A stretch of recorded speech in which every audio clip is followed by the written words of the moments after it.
how to use the old system so you can't fire him. And that's literally what this fucking movie is about. Wait, let's see what Grok can say.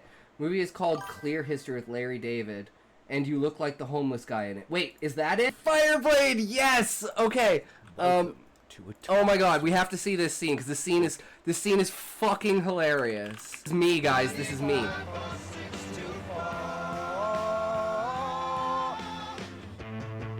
Ladies and gentlemen, the Howard. Howard! Yes. And yeah, John Hamm. Howard. Call it a Dewey. That's a good name. Call it Duncan.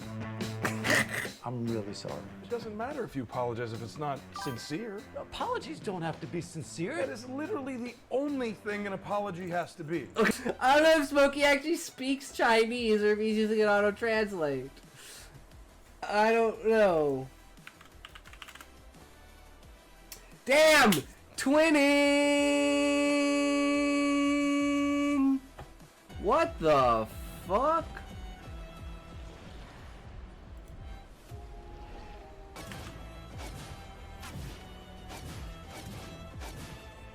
Yeah, I might just have to one-shot this guy. I'm not even sure.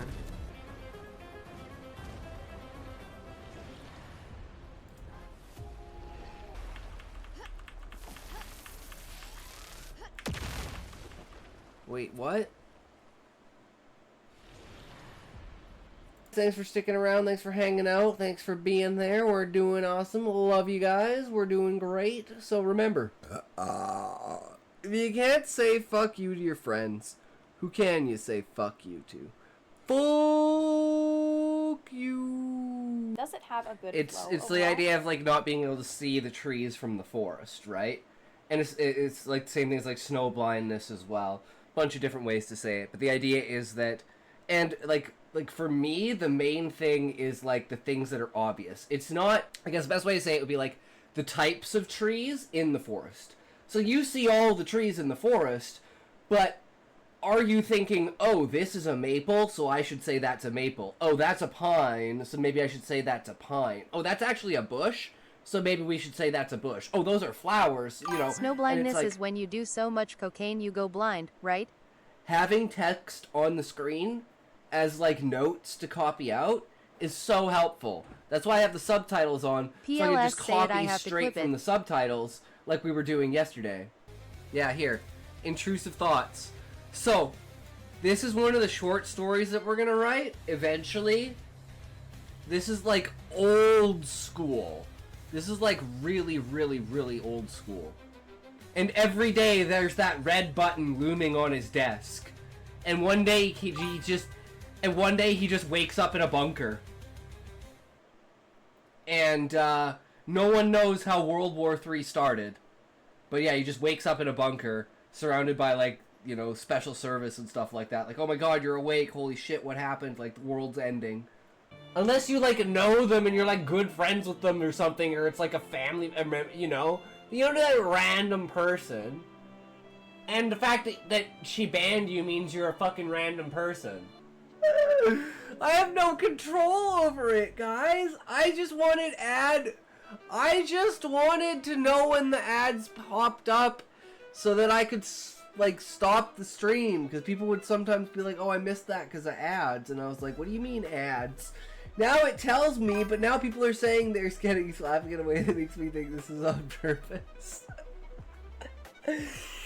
No, it's a side effect of something that I did on purpose. I turned the announcements for ads on, and I'll show you guys exactly what happened since I did that. Pretty fun day. I mean, Zoink was going crazy, but, you know, maybe he learned a little bit of his lesson, so it's okay. It is what it is.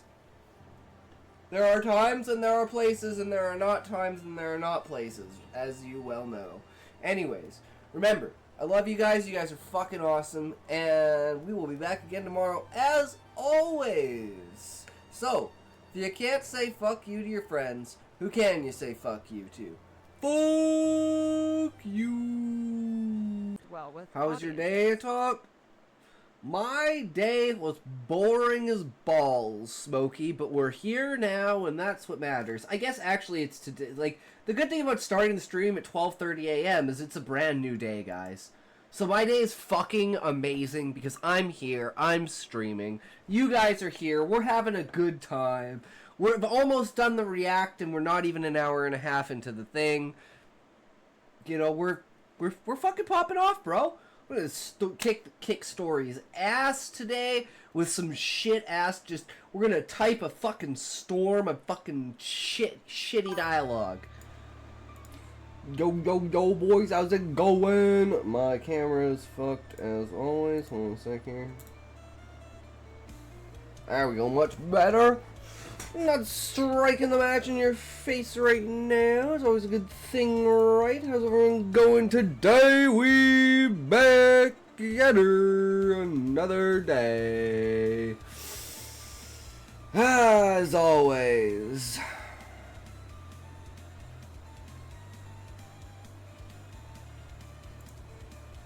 Today, we're talking about the dilemma of being a god. Ooh. Goes along with the conversations we were having yesterday about consciousness, religion, and science. Ooh, very interested. I also wrote 700 words in Stoner Girl Evolution. So we'll be over that just to look at it a little bit, see where things go with that. Other than that, we have chapter of Cat Girl Isekai and Goblin Evolution.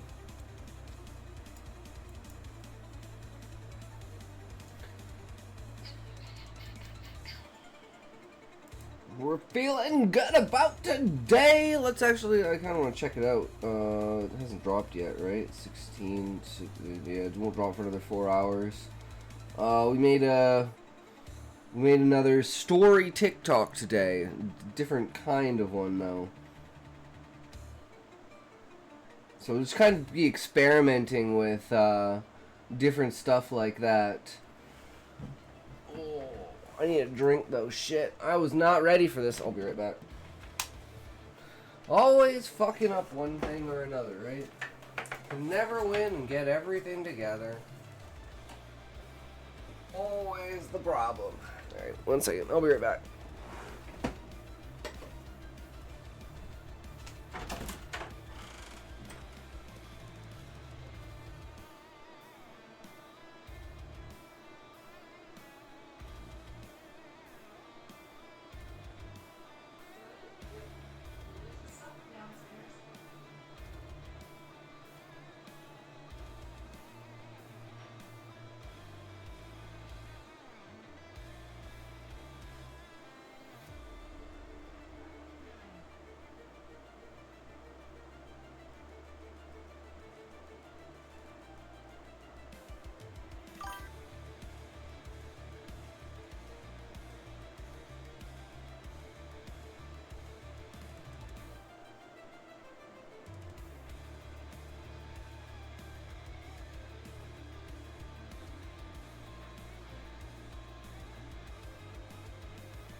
Nice.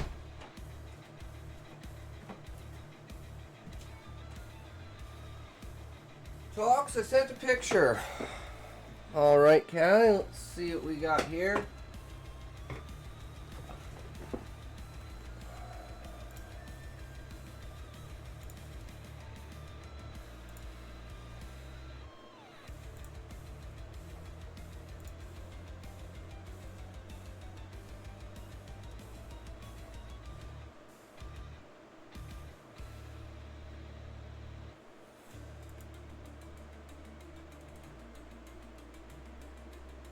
Ooh, Raymond Dow posted a thing.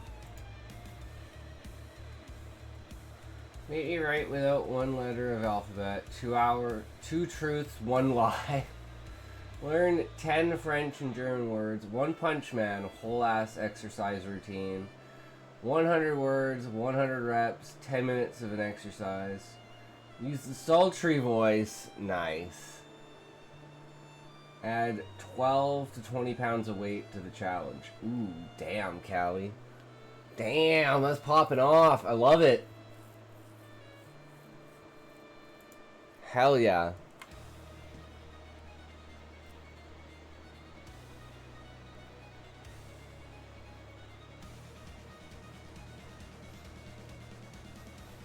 You're a true streamer now, Callie. What about emotes? What about emotes, Callie? What are you going to get for emotes?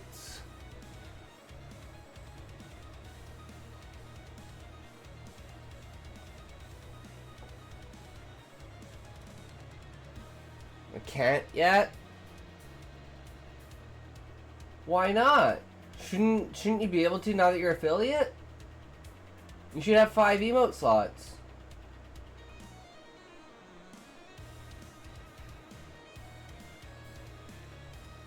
Well, you just get random emotes. You just get 5 random emotes. You get 5 emotes and then you get 5 sub emotes.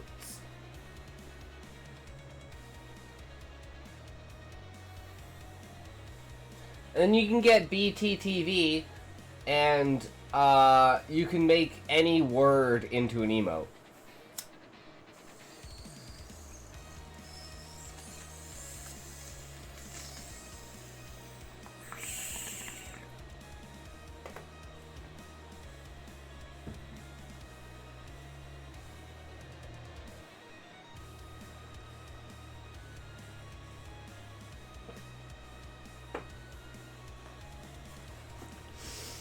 Oh man, we got some new weed now, guys. We got this strawberry amnesia. Ooh, it is some.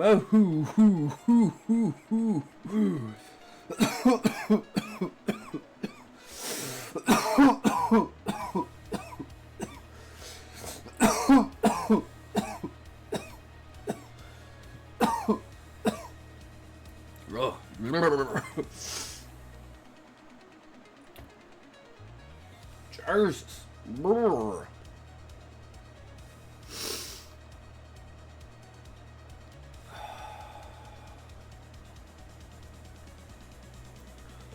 Well then, might as well just hop right into it, eh? Goblin Girl Evolution. Newest chapter. Lord Honda Kimitsu was fuming, nearly tearing the message in his hands as he read it.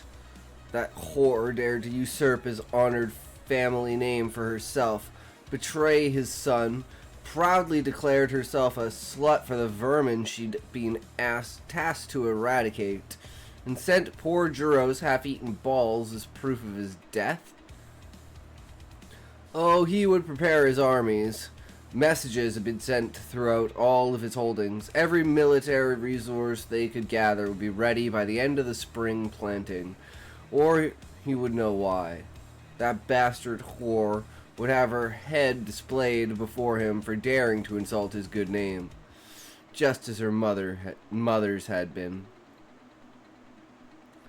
The goblins proved increasingly restless at each new village and town, as not only were entire garrisons redeployed to muster under the Honda banner, but even the men who stayed behind were either too young or too old to be drafted into service.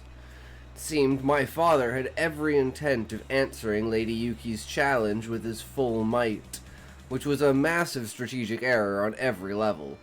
My reports on border outposts showed signs of neighbors eating at the edges of our territory without guards to deter them. Bandit groups arose as people became desperate for supplies they were denied.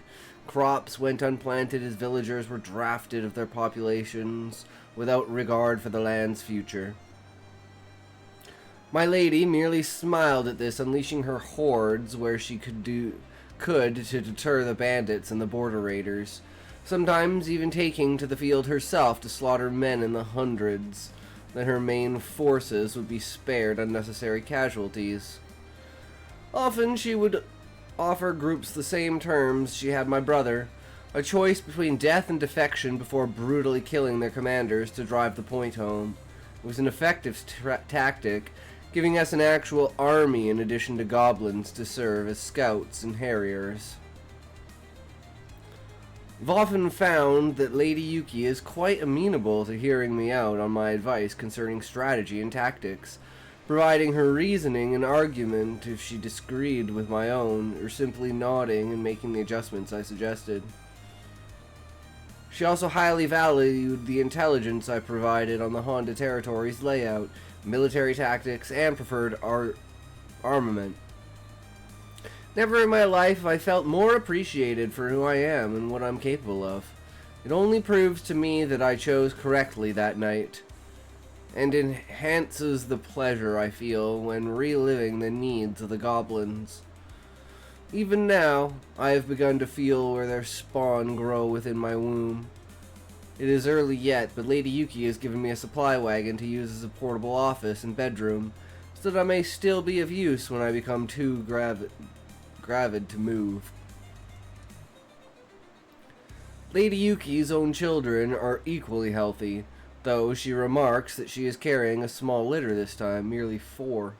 I'm grateful that goblin newborns are only as large as their human, for a lack of a better word, counterparts. For all, they are more developed at birth and mature quickly. Lady Yuki assures me that my time will come well after we are safely wintered away, as she fully intends to be at home when her own children arrive. She notes that she also wishes to see her daughter in her last stages of pregnancy, and that they conceived at approximately the same time. Seems goblins show deep affection for their families, but only if said family is female. I asked about this, and Lady Yuki was explaining the connection between male goblin attrition rates and the relatively low female populations when the first cultivator attacked. I fear for our men, but Lady Yuki has sensed the attack and used her power to block it well before anyone else could be caught in the crossfire. It was then that I glimpsed just how much the lady was holding back. This cultivator was the first being we met who could genuinely threaten us, and only now did Lady Yuki reveal her own cultivation, before disintegrating the soul before us with a single ball of shadow that turned everything it touched to dust. She apologized for the disruption to our own conversation, and simply continued as if a being who could have destroyed our entire camp with the blink of an eye, a mere inconvenience. A fly to be swatted away. There have been others since, but none have feared any better. Some attacked singularly, others in groups. None were allowed to harm our forces, none were allowed to live. And through it all, I'm quite confident that Lady Yuki has been holding back. This is what she does to cultivators, beings many times greater than mortals, who kill us for their sport and destroy our homes in their arguments, who leave craters where once were cities and monuments. When confronted by mortals, she does not bother with any key usage at all, merely breaking them as I have described above through sheer strength and will. What you face is no longer a goblin. What you face is a cultivator leading goblins, along with any who join her banner. To those who do, she grants peace and a life of relative tranquility, free from those who would take what you are not willing to give. To those who don't, she grants death. And as I and many other women can attest, goblin men are magnificent lovers to those who are willing to offer themselves freely. Lady Yuki has even explained to me that among their kind, rape is an act of desperation, not of power or control, and is an aberration that is punished by death for the offending goblin, when such matters are not biologically out of their control. And even in such cases, a goblin will often take their own lives if they have crossed that line in an uncontrolled rut. Women are sacred to them, and to be protected and valued accordingly.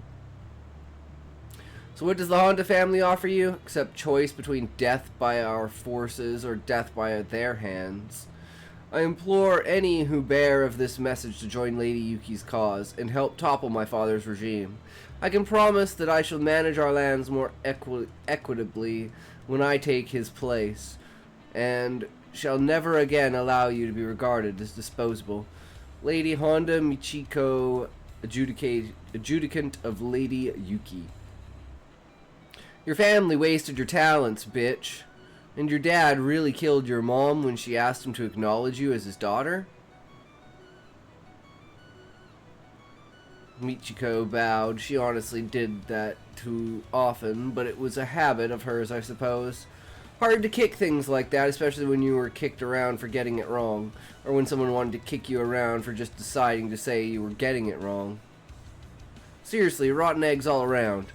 Nothing for it but to smash him and hope that the smell went away fast. My brother Juro, whom you met shortly after we did, was starting to lust after me at that point at the time.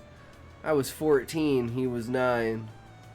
Her jaw went tight. Father decided that his honor demanded he be seen as faithful to his wife, and this was more important than his son might attempt to rape a close blood relative. I'm sure he would have been more willing to acknowledge my existence if I had not committed the cardinal sin of being born female, but nothing. I'm glad I got to get rid of that shit stain you were basically told to get raped by, and I'll gift wrap your old bastard of a daddy so you can kill him yourself, slowly. The girl smiled, genuinely. The image of doing so, massively pregnant with goblin children and telling him exactly how I will erase his legacy, brings me a certain sense of joy. Along with some feelings I believe I will join the other camp women to indulge myself in. If you'll excuse me. I nodded, smiling. That girl was a godsend, and was gaining quite a following of her own wherever she went. This little message of hers was intended to drive the point home ahead of us, and I was already having people write out copies to send out as far as we could in every direction. The Honda clan was soon to be under new management. Ooh. Shit. It's getting real now. Getting real now, peeps.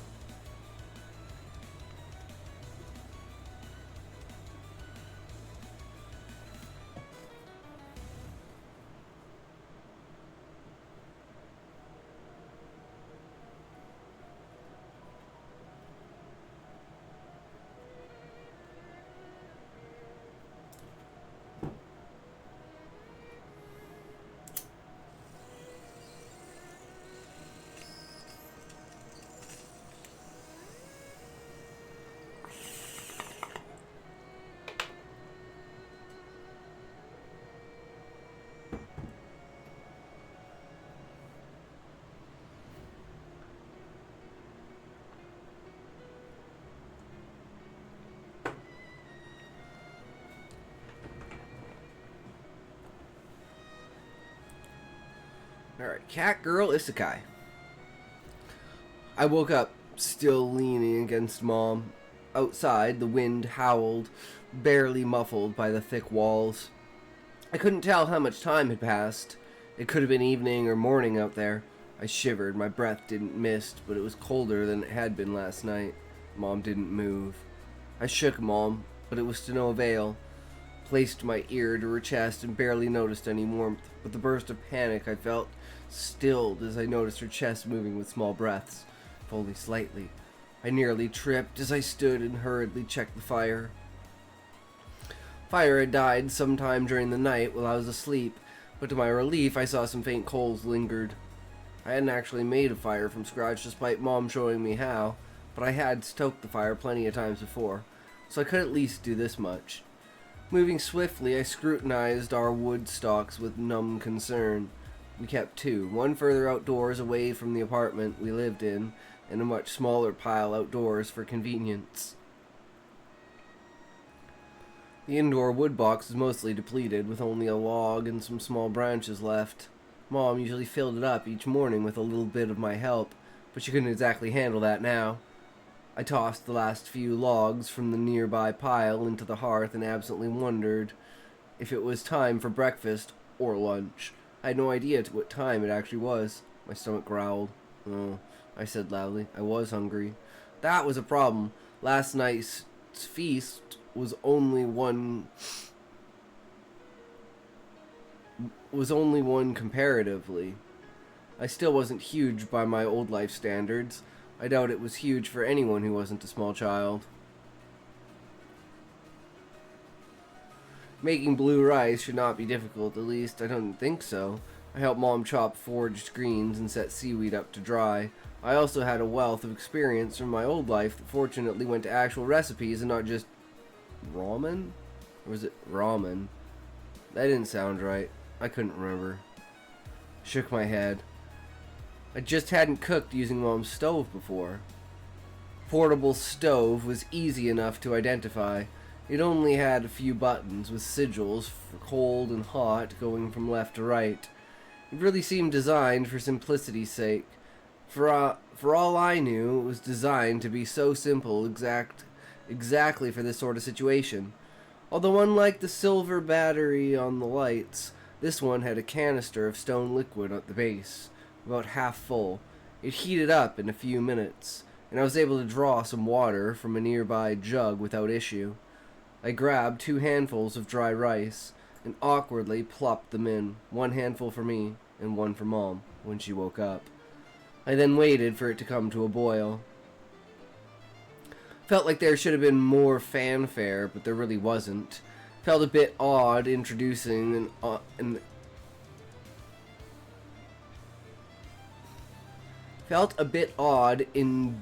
intruding on an act Mom had always handled, but it wasn't entirely unfamiliar. I could cook well enough to feed myself in my old life. I might have ever been better than my peers, given my father had been useless in the kitchen. Even the stove would have been similar to some things in my old life, given its dial that could be altered between the blue and red symbol for hot and cold. The stovetop chose that moment to promptly turn off for no apparent reason. I stared and pretended it would come back on. I checked the liquid container and saw it still had some. I even tapped the button some more. Didn't work. A few minutes of fruitlessly tinkering and I gave up with the rice barely half cooked. Crunchy rice wasn't nice, but it was still better than smelly weed soup. Standards for this world might be low. It was at that moment I realized the winds hadn't stopped since I'd woken up. If anything, they'd gotten louder. Uneased, yet curious, I made sure my mom was still covered in her blanket and tucked in before I left. I made my way to a more distant we'd kept some non-food forage from the island's interior in, and I knew had a window to glance outside. Now? This one's terribly, oh my god. The grammar! My first thought was, sadly, not that eloquent. Holy shit, those clouds are dark. It's not something I think would get me anything but dry looks if I said it out loud in any time period or world. Secondly, I shrieked as a gust of Arctic air rushed through the open gap in the window to freeze me out of nowhere. I fell over, but was back on my not quite feet in the second and hurriedly pushed the window closed, but wood blinds closed. They barely helped as wind slipped between thick wood blinds and still stung my skin. Only closing the door had an impact, and I could still very much hear and feel the cold wind. I panted, Jesus Christ. I panted and shivered as I leaned against the door. This wasn't good. Storms were bad. Mom wasn't up to close the fort down. I hurried back to the main room and closed every door I could along the way. Most days, even in winter, it didn't get as bad as it could inside here, given how thick the walls were. But storms were another matter. Last time, Mom kept the hearth going the entire time. We were still shivering by the time it was over. I briefly contemplated braving the storm outdoors to try to get some more wood for the wood pile, but I ran into an issue. I was still too damn small. I could reach the handle just fine, but shifting the massive fucking door was a no-go. I could climb out one of the windows in another room, but I doubted I'd be able to get back in and lug back wood to last us. Besides, I'd likely be soaked and near useless for the fire anyway. Would you even be able to make it back to Mom if you did go out? I froze in the middle of closing a door, shuddered, and promptly ignored that fearful voice. I settled for gathering every single sheet I could from adjacent rooms and draped them over Mom. I stoked the flames and threw everything left into the hearth and hoped for the best. I hesitated for a second, darted to grab the bowl of half-finished rice I'd made for Mom, then wiggled underneath the covers with her and waited. The chill wasn't an immediate thing. If anything, it was cozy and I could pretend we were just having a lazy morning. Yet, even with the fire still fueled, it felt oppressive. Bit by bit, the warmth faded. I couldn't tell the time of day here, and didn't dare leave to check a distant window in another room. All I could do was wait and feel the goosebumps slowly formed on my skin as tiny air currents wafted over ever colder air in through cracks while the fire and light slowly burned and occasionally crackled with a shifting log. I hugged tighter around one of Mom's arms and pressed my back into her. For once, I didn't want to move. I just wanted to snuggle closer to Mom, an instinctual feeling I could practically hear saying, "Mom will protect. Mom will help." But she wasn't. Mom was listless. She wasn't quite cold, but she wasn't quite warm. I wish she would wake up. I wanted her to wake up. She didn't. I can only wait and hope for the best. Slowly, the fire faded. I know it was just running low on fuel as time went by, but I felt like I was losing a battle. With every moment the fire dimmed, I felt the cold more viscerally, like it was a skeletal hand reaching out to grip me, sinking deeper and deeper beneath my skin. My tail was furred, but it already felt cold, colder than my arms and legs, all of which were under blankets and sheets. Mom didn't feel remotely warm anymore. It was just cold. I told myself that. It didn't help. Everything seemed awful. I didn't want to panic, but everything seemed to be getting worse. A little voice in the back of my head kept bringing up the worst case scenarios. What if Mom doesn't wake up? What if she's already stopped breathing and you're just pretending she hasn't? That'd be fucked up. You're just imagining that she's alive, but she's actually not alive. Oh man, that's horrible. That's fucking horrible. I fucking love it. Let the darkness take you. Yes, very much. Let the darkness win. Let it overflow in you. And then when you open your eyes, the only thing you will see is ants.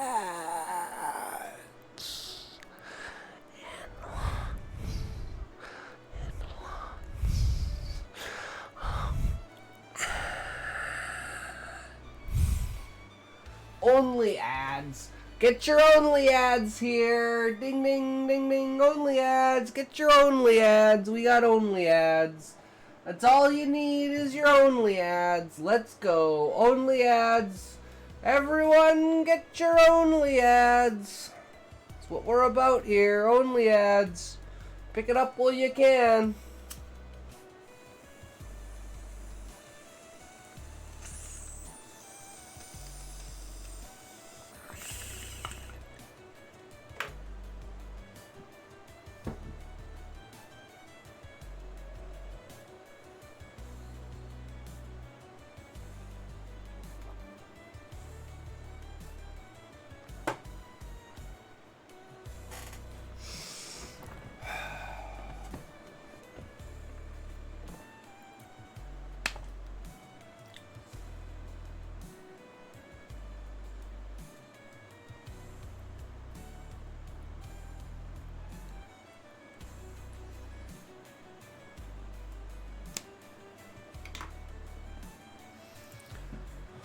What if Mom doesn't... Oh, we already read that.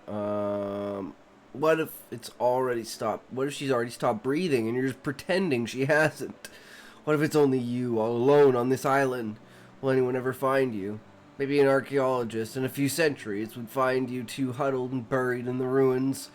Will you just be left as a sad footnote to history, nameless even as second life? I wished the voice in my head would shut up, but he wouldn't. He sounded like my old self, nothing like my current voice. Pessimistic, realistic, and so fucking certain of the uselessness of trying. I shivered. This was worse than anything I'd experienced before. Alternatively, maybe it was just Mom not able to help. She always did so much prep, and I could do almost nothing. For once, I felt as small as I actually was. Storms are usually bad and the winds awful, but the speed with which I could feel the air getting colder filled me with oily dread. It was only autumn. It shouldn't be this bad. Yo, Cubano, got you tabbed up while supporting. Have a great stream while working. Hell yeah, brother. Thank you. Enjoy. Hopefully work is nice and easy and you just coast on through it, and the next thing you know, you're sitting at home gaming. Fuck yeah, dude. You think a large stone structure like the citadel we camped out in would hold in heat.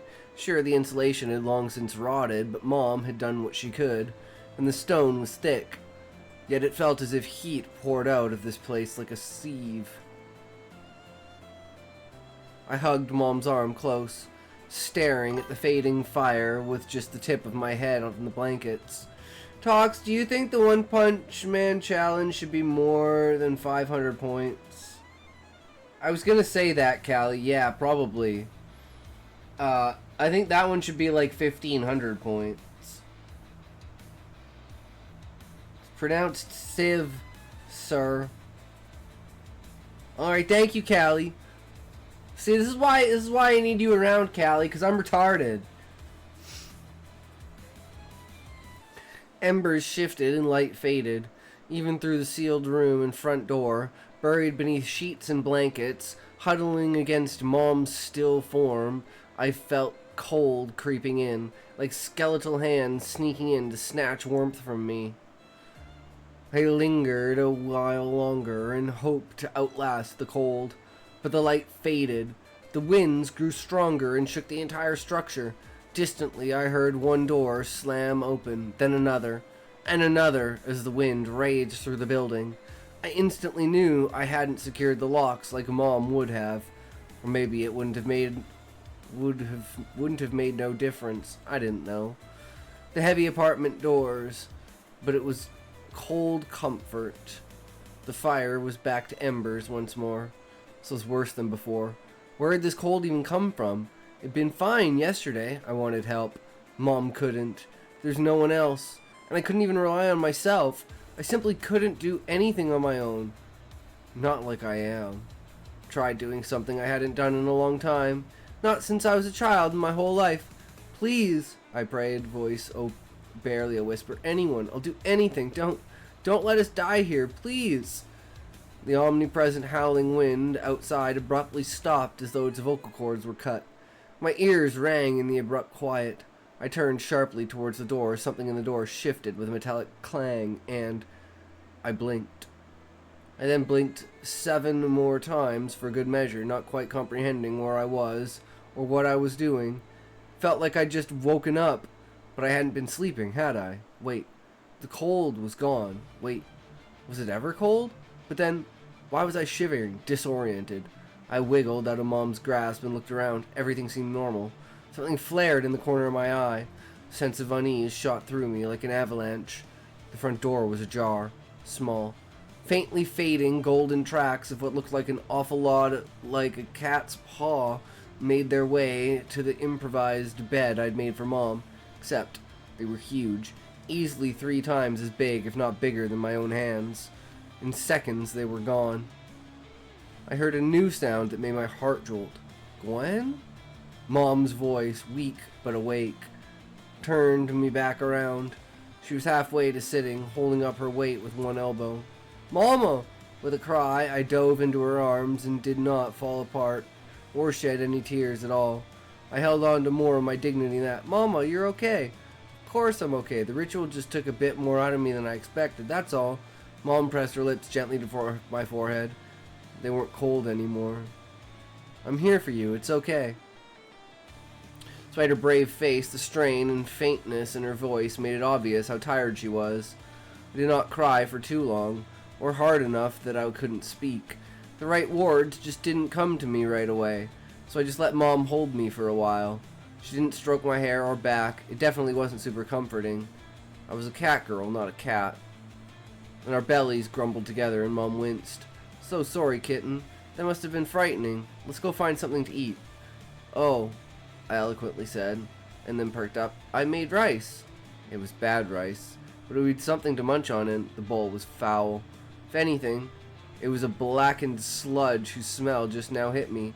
How long had we been out? Couldn't have been gone that bad without me noticing. How long had we been out? I just lied down, hadn't I? It was... I shot up. I remembered. What had just happened? What the flying fuck had happened? Mom raised an eyebrow. What's wrong, sweetie? And what's that smell? She trailed off, seeing the same bowl. She sighed. Let's get some proper food, sweetie, not whatever that is. Felt some embarrassment, as she must have assumed I'd somehow made a bowl of sludge. Eventually, we got moving again. There was a lot I wanted to ask Mom about what had happened, why she'd collapsed, and whatever I'd seen. Yet, something made me hold my tongue. I wasn't even sure it hadn't even been a nightmare. Yet, as the day wore on through lessons, I saw little to no evidence of a storm or even cold of any sort. My unease grew. It couldn't have been a dream. It felt way too real. And if I dismissed it as one, I might as well dismiss my whole life while I'm at it. Later that night, I set my bowl of rice soup with fishbone stock down. Mom, I have something to tell you, I began. I paused a long time as her own ears perked up attentively. You fell asleep. I didn't know how to say fell unconscious yet. Mom slowly gulped down her own thin soup. That wasn't sleeping, Gwen. It was gammered, she said. I tasted the word. It's like a deep sleep. I was very drained and needed rest. More rest than I thought I'd need, sweetie. But, well, normally there's others, and, well, it was all worth it, she said, reaching out to pat my shoulder.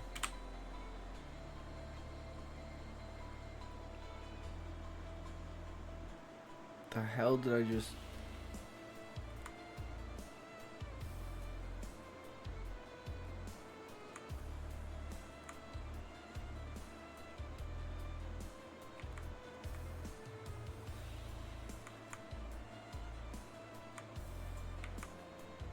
I don't even know what I fucking pressed.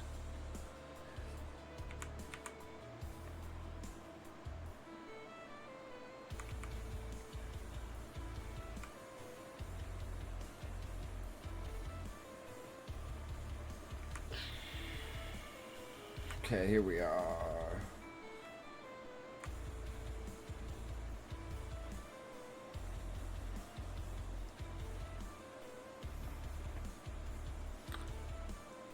There were more questions there, but I restrained myself.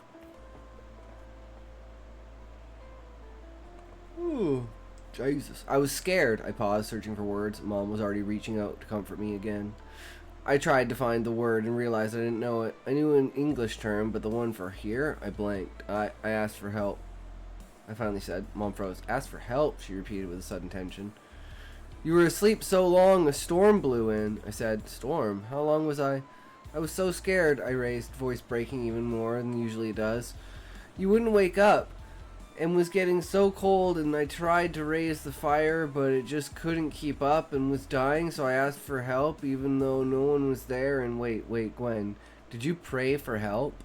Mom asked, fear mixed with incredulousness in her voice. I think so, I said, vaguely recognizing the word from an earlier language lesson. She taught the words a meaning, but little else before moving into the other grammar. Mom's spoon was shaking. She took a deep breath. Kitten, I never taught you to pray because there's no one left to answer. I shuddered violently, finally grasping the significance of what I'd done. My ears lay back. Oh, fuck, I whispered.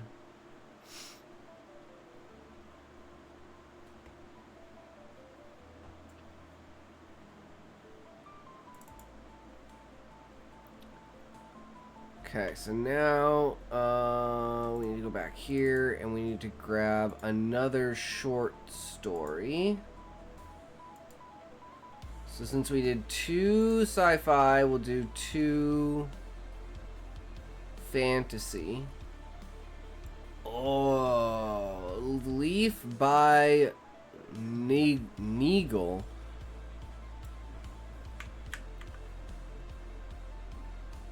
Tolkien.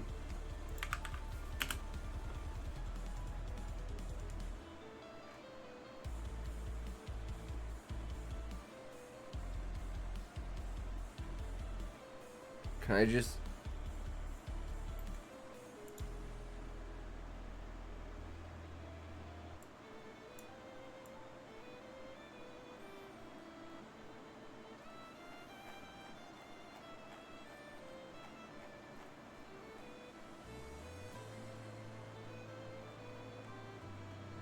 Okay, it is taking them both.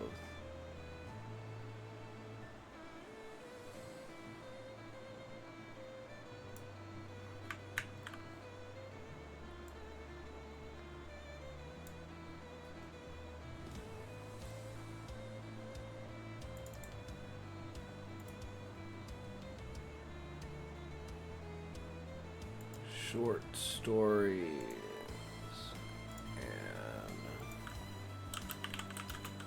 Leaf by Nigel.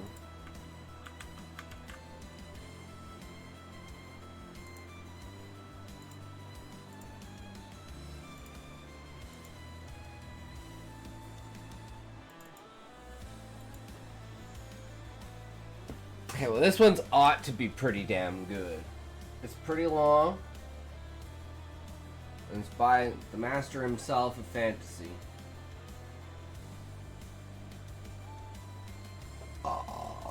It's another good sign that all the greats have short stories too. Start off with short stories and move your way into other things.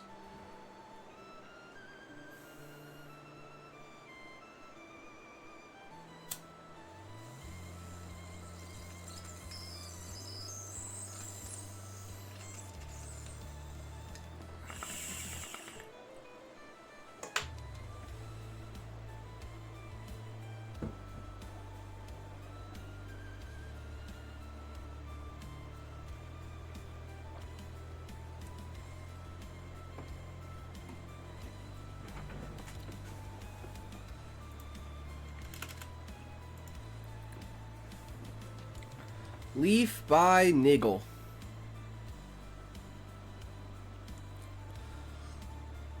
There once was a little man called Nigel, who had a long journey to make.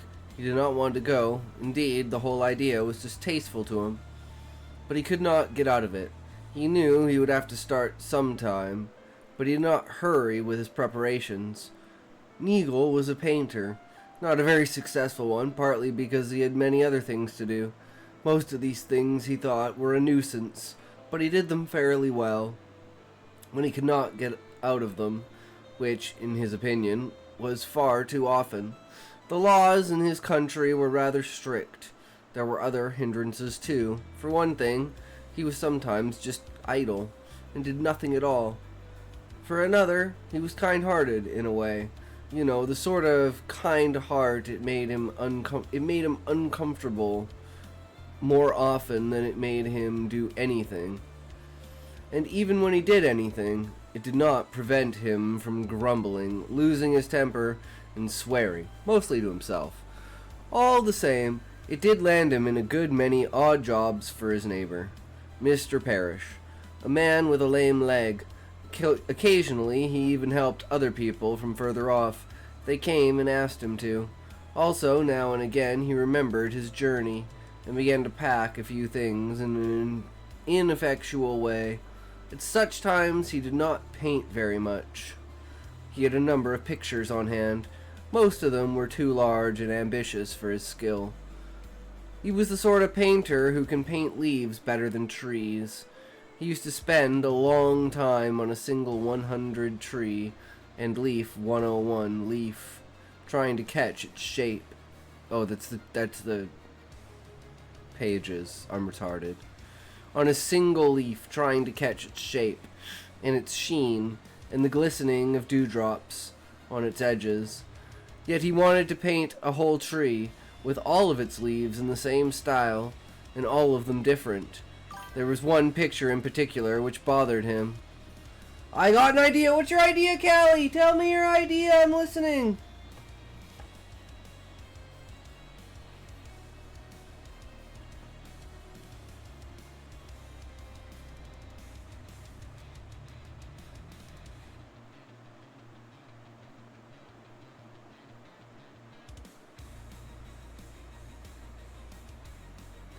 I must play stop motion videos while I do the One Punch Man workouts and talking during the whole thing.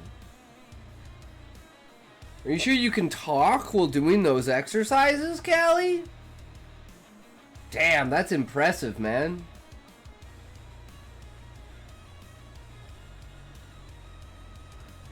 I look forward to it.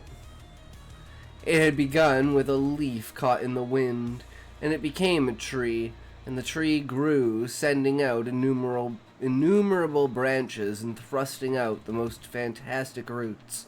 Strange birds came and settled on the twigs, and had to be attended to. Then, all round the tree and behind it, through the gaps in the leaves and boughs, a country began to open out. And there were glimpses of a forest marching over the land, and the mountains dipped with snow. Neagle lost interest in his other pictures, or else he took them and tacked them on the edges of his great picture. Soon the canvas became so large that he had to get a ladder. I don't know, I can 20 jumping jacks, 50 to 100 sit-ups without getting tired. Yeah, but like it fucks with your breathing when you're talking and exercising, and like a huge component to exercising is keeping your breathing in rhythm in order to give your muscles enough oxygen. That's all I'm saying, Callie. Don't want to get a cramp and hurt yourself because you're not getting enough oxygen. And he ran up and down it, putting in a touch here and rubbing out a patch there. When people came to call, he seemed polite enough, though he fiddled a little with the pencils on his desk. He listened to what they said, but underneath he was thinking all the time about his big canvas, in the tall shed that had been built for it in his garden, on a plot where once he had grown potatoes. I'll take magnesium for the cramps. Alright, well there you go. As long as you've got solutions, Callie, and you know what you're in for. I just want to make sure that, you know, you have all the information. And you're ready and prepared. He could not get rid of his kind heart.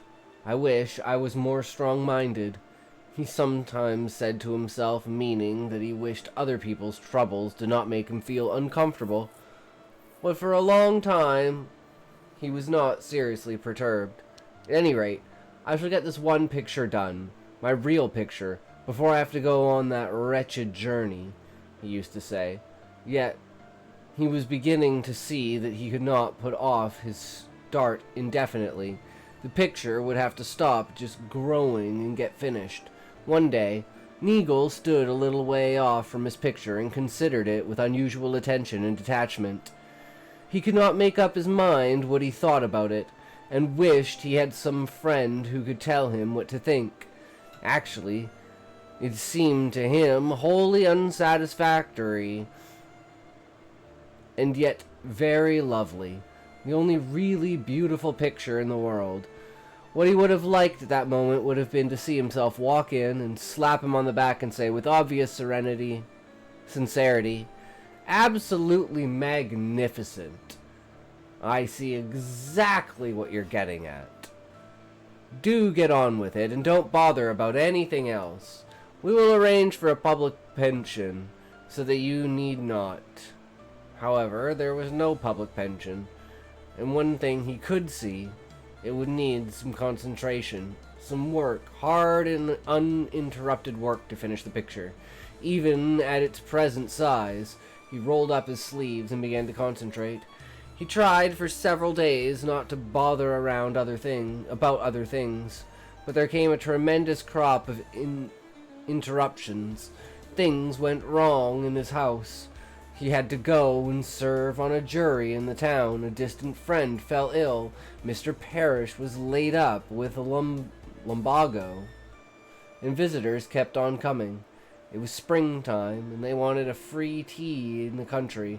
Neagle lived in a pleasant little house, miles away from the town.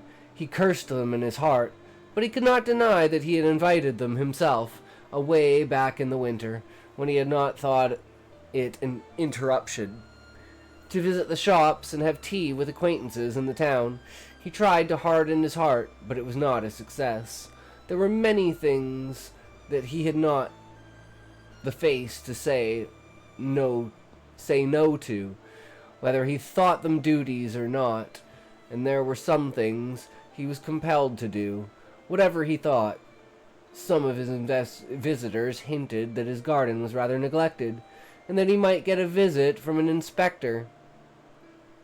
Very few of them knew about his picture, of course, but if they had known, it would not have made much difference. I doubt if they would have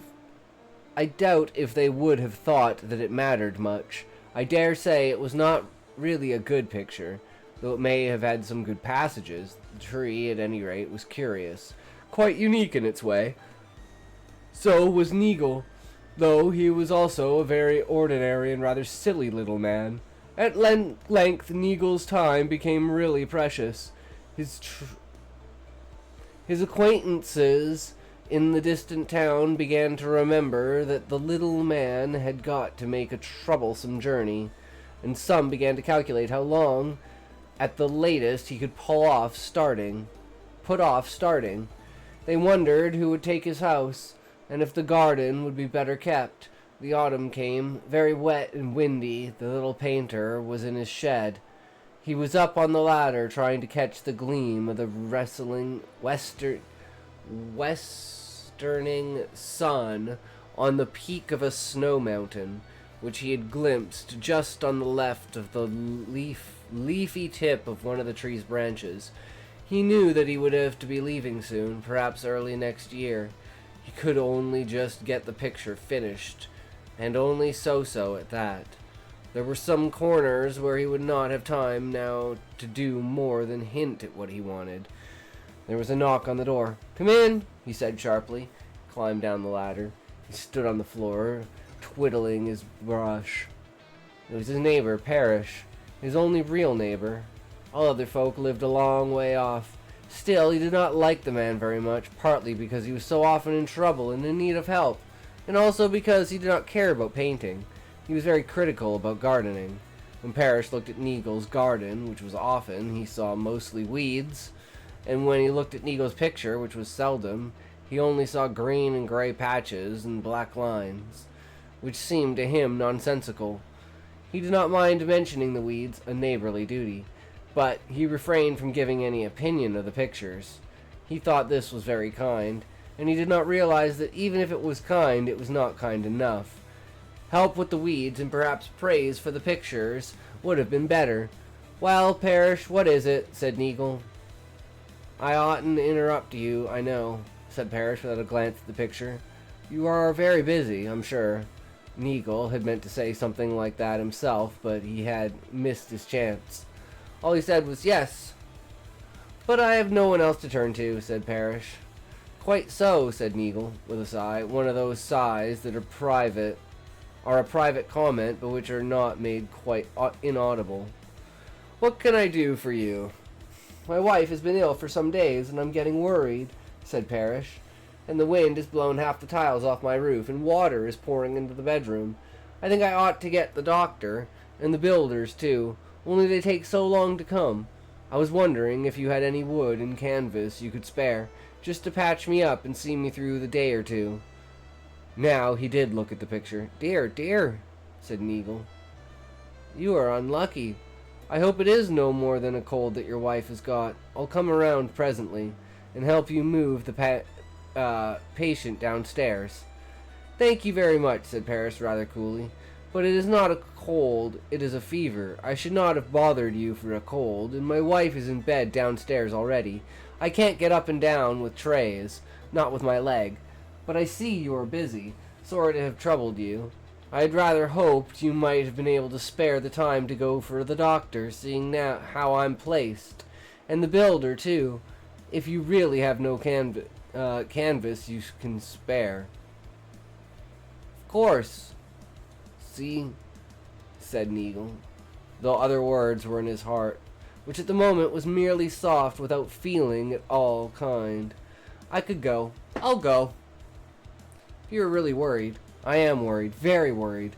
I wish I was not lame, said Parrish. So Neagle went. You see, it was awkward.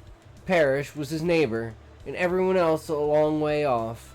Neagle had a bicycle, and Parrish had not, and could not ride one.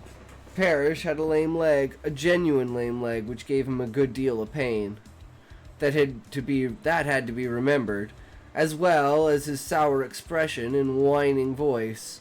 Of course, Neagle had a picture and barely time to finish it, but it seemed like this was a thing that Parrish had to reckon with and not Neagle.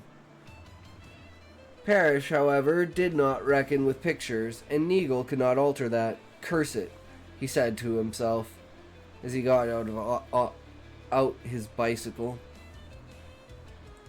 It was wet and windy, and daylight was waning. No more work for me today, thought Neagle. And all the time that he was riding, he was either swearing to himself or imagining the strokes of his brush on the mountain, and the spray of leaves beside it that he had first imagined in the spring. His fingers twitched on the handlebars. Now he was out of the shed. He saw exactly the way in which the tread, that shining spray which framed the distant vision of the mountain, but he had a sinking feeling in his heart, a sort of fear that he would never now get a chance to try it out. Neagle found the doctor, and he left a note at the builder's. The office was shut, and the builder had gone home to his fireside. Neagle got soaked to the skin and caught a chill himself.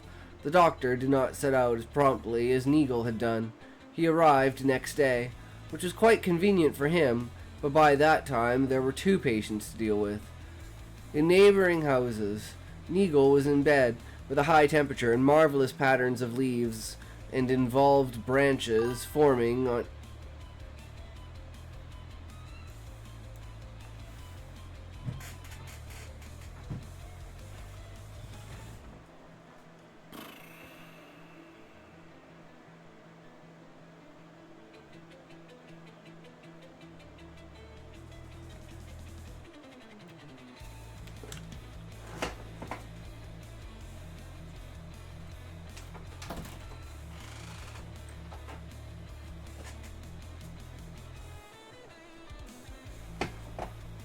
Oh, it's way too hot in here.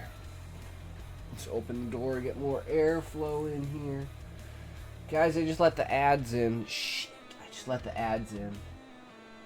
I'm sorry, guys. I didn't mean to. I didn't know they were fucking stalking right outside the door. Those bastards. Always popping their heads in.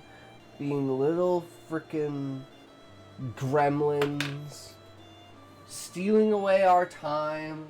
Our energy, our insight. What for? Profit. Oh, such a world we live in. All we can do is sit back, close our eyes, and pretend. Just wait. Wait until the day, guys, that, like, ads don't count down until you, like, look at them. Like, they have, like, eye trackers and shit like that.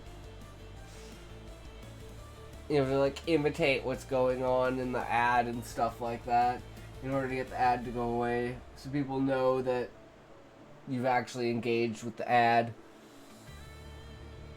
Oh, it's gonna be a world we will live in, guys. It's gonna be a world we will live in. There we go. Since opening the door, it has currently dropped by 0.2 degrees. Oh, which means it should drop by like 5 degrees within the next 20 minutes, which is going to be magnificent because it's 28 fucking degrees in here. It is way too fucking hot. Nico! Hey, how's it going, Nico? How are you? It's been a while. We are reading a short story, Leaf by Neagle. by Tolkien. One of Tolkien's short stories. Finding ya. Doing great. We wrote 700 words of Stoner Girl Evolution today. So, super stoked about that. Have you written anything else, Nico? I can't remember how far we got into your writing or how much we've read of it. We've read 2 chapters, right? We're on chapter 3?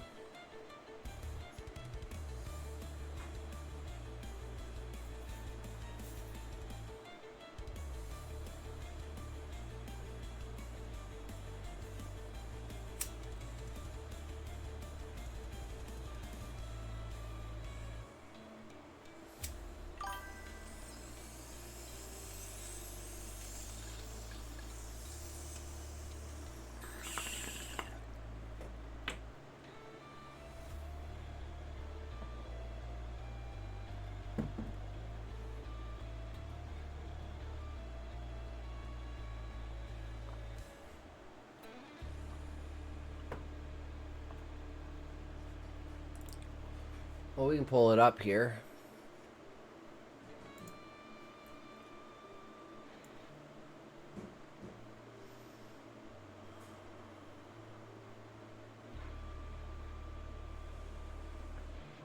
Okay, yeah. So we read chapter 4. Do you have chapter 4?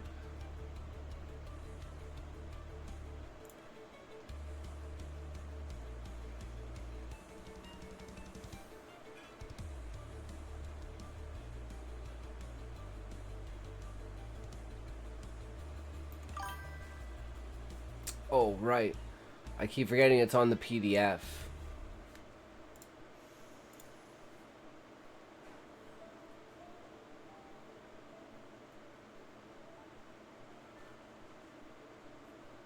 Binding of Ashes, right?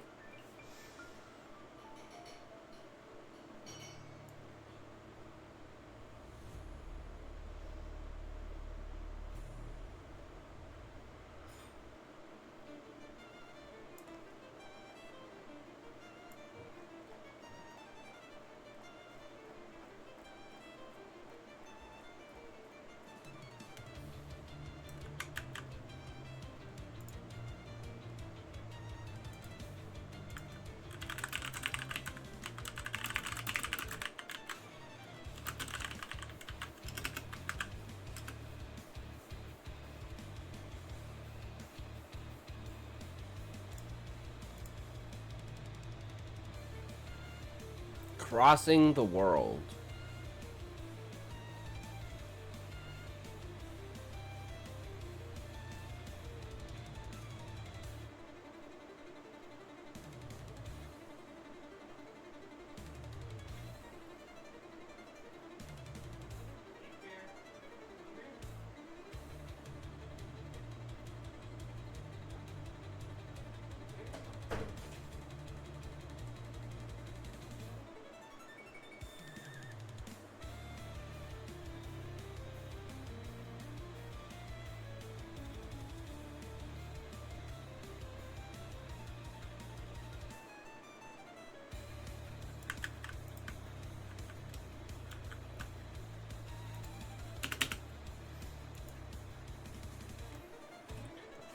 All right, then. Okay, here we go. Chapter 4, Crossing the World. Barely back at his clan's encampment, Hussein didn't waste a moment.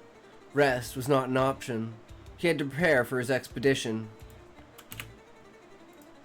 Busied himself around his motorcycle, an old sand beast, sturdy and weathered by countless kilometers. Each saddlebag was methodically packed. Fuel, water, provisions. He took only the bare minimum of food. Once in Europe, he knew resupplying would be easier. For weaponry, he chose the proven efficiency of older times. He took a bolt-action rifle, a relic of the past but a symbol of reliability, fitted with a scope worn by sand and time, a weapon of patience and precision. For close quarters combat, he didn't rely on patience. An AKS 74U hung at his side, light, responsive, designed for contact. In his saddlebags, he slipped enough ammunition to survive any skirmish. Once preparations were complete, Hussein went off without delay across the desert. He had to reach and cross the Bosphorus as quickly as possible. The sand slipped away for him as it did for his people. No time to lose. 2 days had passed. Hussein pushed his body to its limits, covering miles at a relentless pace. He took neither rest nor sleep, knowing every hour counted. His muscles ached, his eyelids burned with fatigue, but he couldn't afford to slow down. Riding so long without stopping was a risky gamble. A single mistake crossing the dunes could be fatal. A swerve, a skid, and he'd end up buried in the sand. His mission vanished with him. The midday sun beat down mercilessly, turning the desert into an inferno. The sand was so hot it felt like walking on molten metal, and the wind lashed his skin like invisible blades. But Hussein was a son of the desert. He had grown up under this stifling heat, learning to endure it, to make it an ally rather than an enemy. He wasn't alone on this road. He knew his clan likely had a camp nearby. His people were always on the move, but he hoped to find them in time. He needed them. His fuel was dangerously low, as was his water. 4 more days to the ruins of Istanbul, and he wouldn't make it without supplies.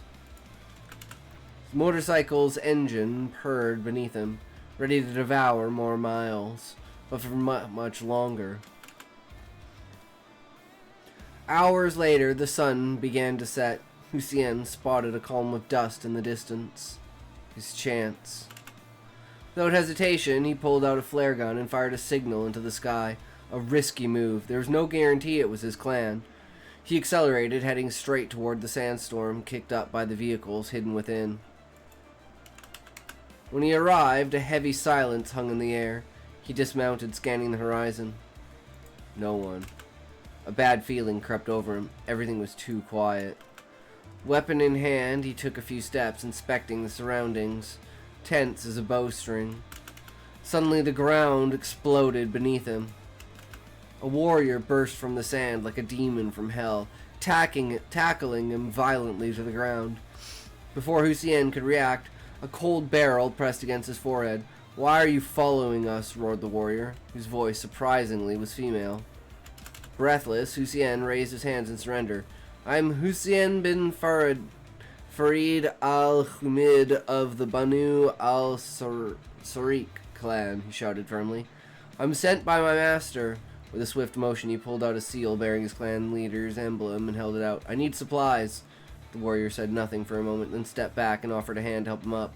Barely on his feet, she executed a move that sent him back to the ground. "The men of Banu al-Sariq lack stamina," she said, laughing. Hussein breathlessly lay on the sand for a moment, staring at the burning sky above. The sting of the earth beneath his back was far less painful than the humiliation gnawing at his pride. He gritted his teeth, rolled to the side, and rose to one knee. His dark gaze locked onto the warriors, who looked at him with amusement. "Easy to talk when you cheat," he growled, brushing off his tunic. The warrior burst out laughing and crossed her arms. "Cheat? You're the one lets your guard down too quickly." Hussein was tempted to demand a duel, but swallowed his pride. His mission came first. "Whatever. I need Petrogaspi and water." "You got anything to trade?" "Should do. All right. Follow me." Warrior led him to her caravan. Hidden behind a sand dune, Hussein met Nadir, the convoy's leader. A massive man with a sand-streaked beard and impenetrable... Petrogas equals fuel? Okay. That's just the name of it. Sounds cool. That's why I figured, Nico. Hussein met Nadir, the convoy's leader, a massive man with a sand-streaked beard and impenetrable brown eyes. Around them, men and women busied themselves setting up tents for the night. Without delay, Hussein and Nadir began negotiations. In the past, people paid with paper and precious metals, but now wealth was different. Europe had a monetary system, but the nomadic tribes of the Levant and Sahara didn't bother with taxes. His clan leader had given him a pouch of utilitarian items to barter. 4 days of fuel and 2 liters of water for 3 bricks of .308. Nadir raised an eyebrow, crossed his arms, and pretended to think. Not enough. 4 bricks. Hussein remained impassive. He knew how desert traders worked. Always inflate the price first. 4 bricks? You might as well slit my throat, Nadir chuckled, amused. Bullets don't grow in the sand, brother. Hussein shrugged, then with a sly smile added calmly, 3 bricks and 300 milliliters of blood. Silence fell. What's your blood type? Nadir asked finally. Oh, negative. The effect was immediate. The other traders exchanged intrigued glances. Universal donor. Exactly, Hussein replied, confidently. Glint of greed flashed in Nadir's eyes. He extended his hand. Deal. Once the agreement was made, Hussein let them draw his blood. The process was quick. He clenched his fist, watching the thin red stream flow into the transfusion bag. It was nothing. Just a piece of him traded for a few days of survival. Dude, I love that idea, Nico. Trading in blood.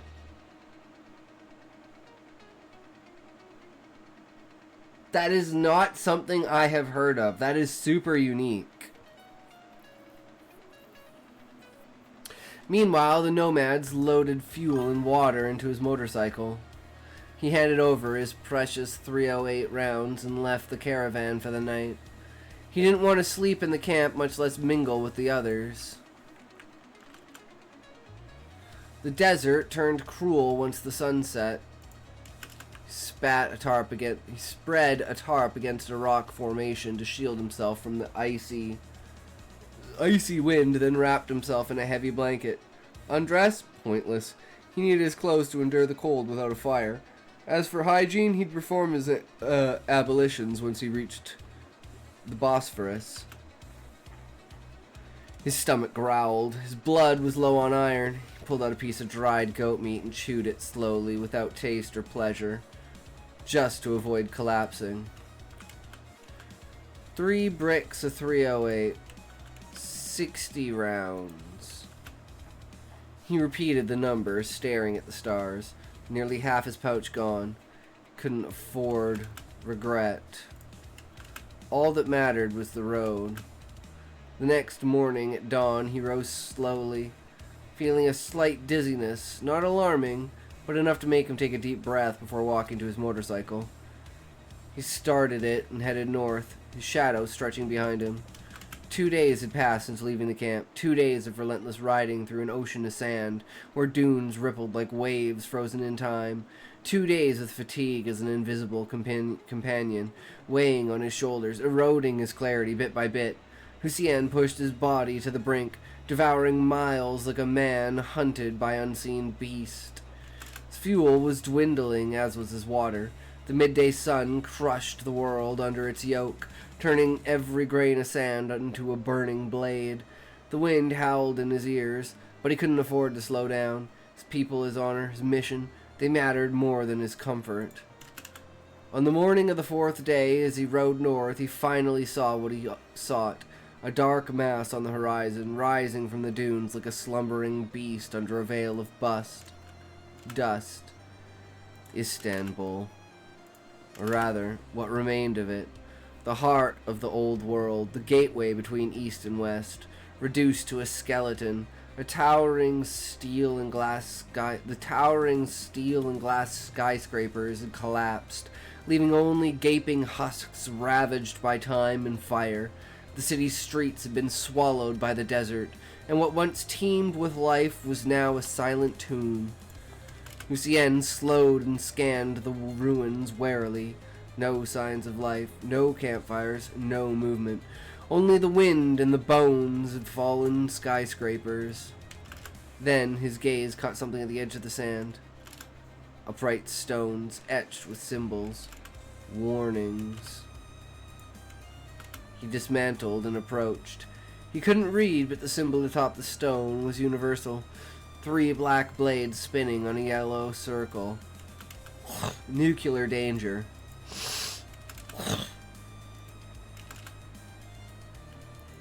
Blood ran cold. A tomb, yes, but a haunted one. The world killers had ravaged this land. The air, the dust, the earth, everything was cursed. To enter was to sign his own death warrant. Lucien stepped back, his heart pounding. He hadn't anticipated this. He stood for a moment, weighing his options. The Black Sea, impossible. He had neither the time nor the means to secure a boat.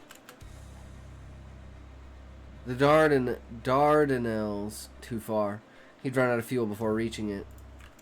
Gritted his teeth. His path lay ahead, but it was a deadly.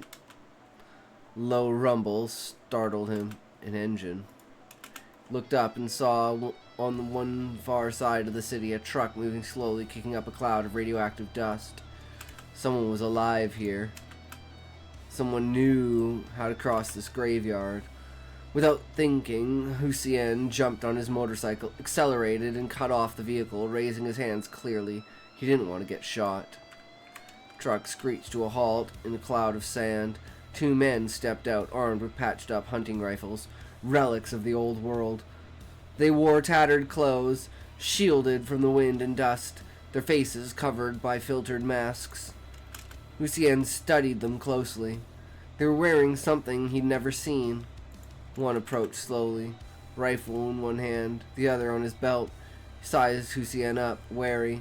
"The hell are you doing here, kid?" He said in a neutral but tense tone.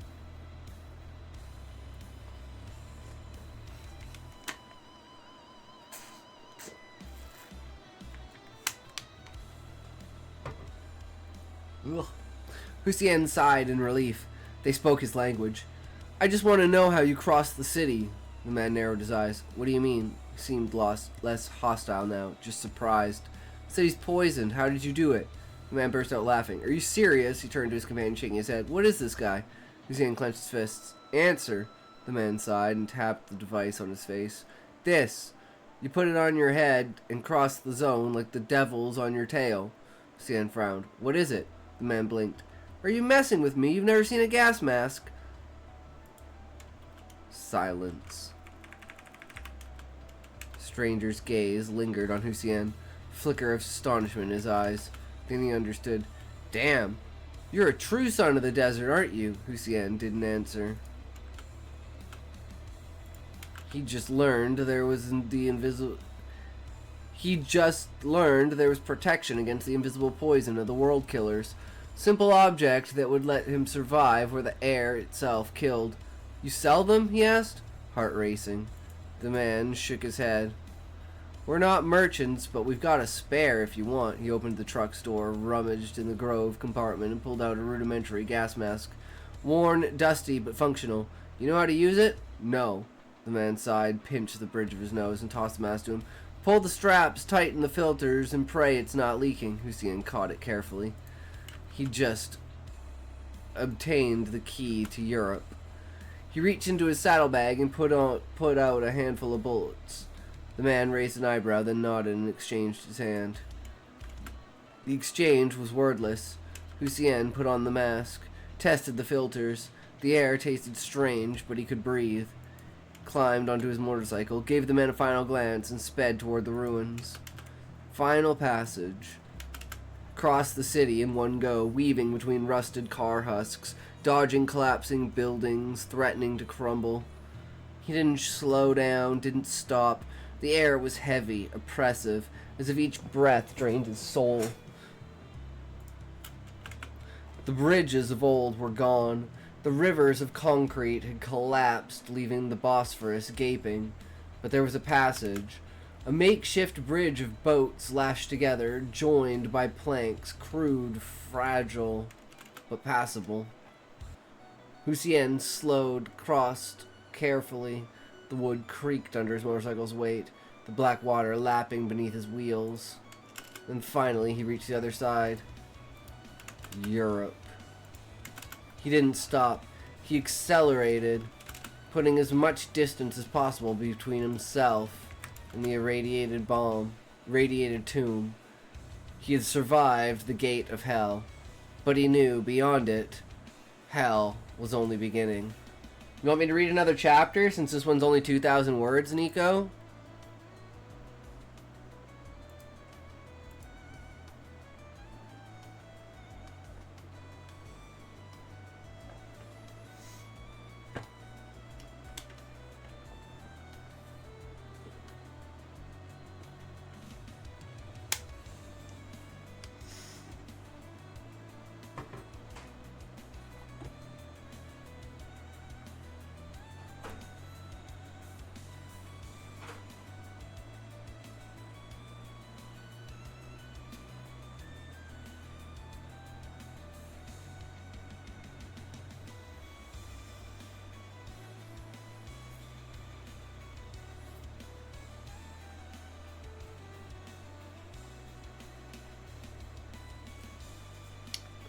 Alright, I'll take that as a no. We'll go back to Life by Neagle.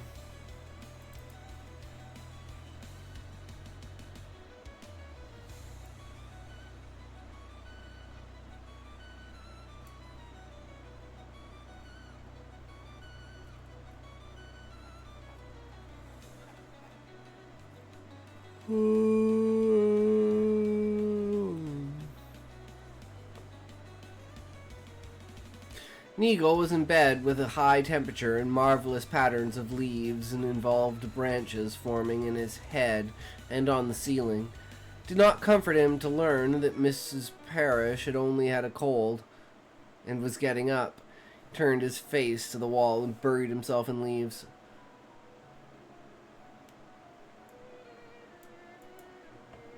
Again not, he remained in bed some time. The wind went on blowing, took away a good many more of Parrish's tiles, and some of Neagle's as well. His own roof beta leak. Sorry, I crashed. Oh, you're back? You want me to read another chapter, Nico?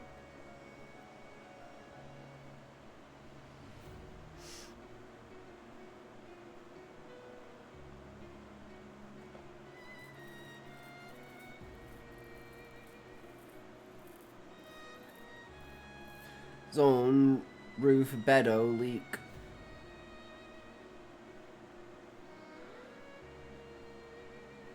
Crashed at the very end.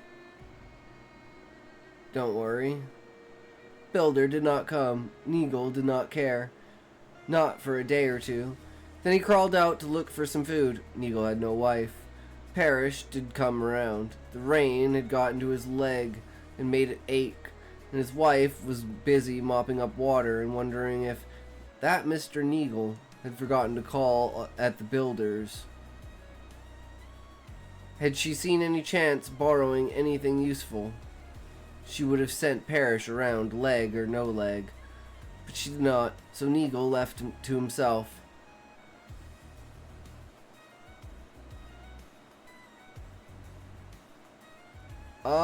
Was it... At the end of a week or so, Neagle tottered out to his shed again. Talks! What's up, Callie? Tried to climb the ladder, but made his head giddy. He sat and looked at the picture, but there were no patterns of leaves or visions of mountains in his mind that day. Could have painted a far-off view of a sandy desert, but he had not the energy. Everyone could fund my in-home gym like it's perfect. Dude, yes, Callie. That's amazing. Give people incentive and something to look forward to and something that goes towards the stream that they can see the product of their money. Super smart, Callie. Super smart.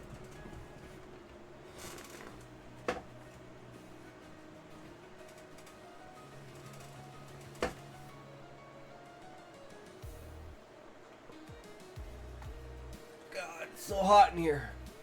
It's so hot. It's gone from 28 like 28.2 to 26.8. We still got like 4 or 5 more degrees to like drop before it's like, holy frick, I'm not sitting in a puddle of goddamn sweat. Yeah, like witness my muscles grow on stream. Growing on stream. Yeah, and then you can like do a compilation to look back and do like, you know, like one of these every day. And then you do a compilation and then, you know, you watch over time. As you go.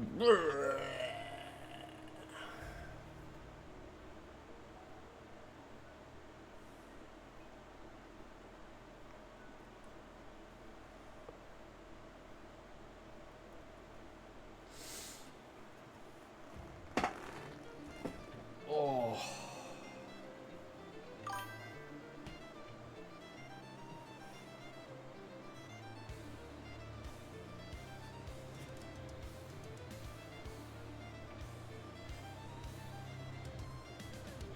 So one thing that's gonna be nice about the winter is it's not gonna be 100 degrees in here.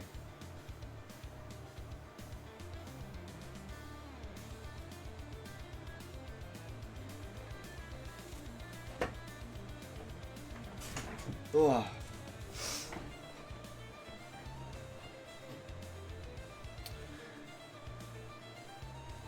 Next day, he felt a good deal better, climbed the ladder, and began to paint. He had just begun to get into it again, when there came a knock at the door. "Damn," said Neagle. But he might just as well have said, "Come in," politely, for the door opened all the same. This time, a very tall man came in, a total stranger. "This is a private studio," said Neagle. "I'm busy, go away."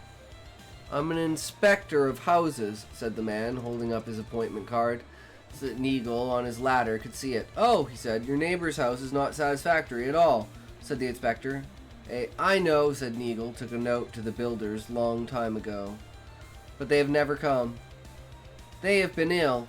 "I see," said the inspector. "But you are not now." "I ill. But I'm not a builder. Parish ought to make a complaint to the town council and get help from the emergency service. They are busy with worse damage than any up here," said the inspector. "There's been a flood in the valley and many families are homeless. You should have helped your neighbor to make temporary repairs and prevent the damage from getting more costly to mend than necessary."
Ugh.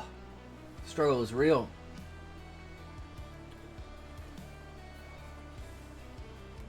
Should have helped your neighbor to make temporary repairs and prevent the damage from getting more costly to mend than necessary. That is the law. There's plenty of material here. Canvas, wood, waterproof paint. Where? Asked Needle indignantly. There, said the inspector, pointing to the picture. Tree and leaf. My picture? Exclaimed Needle. I dare say it is, said the inspector. But how does this come first? That is the law.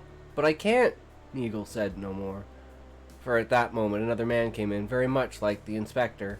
He was almost his double, tall, dressed in all black. Come along, he said. I'm the driver. Neagle stumbled down from the ladder. His fever seemed to have come on again, and his head was swimming. He felt cold all over.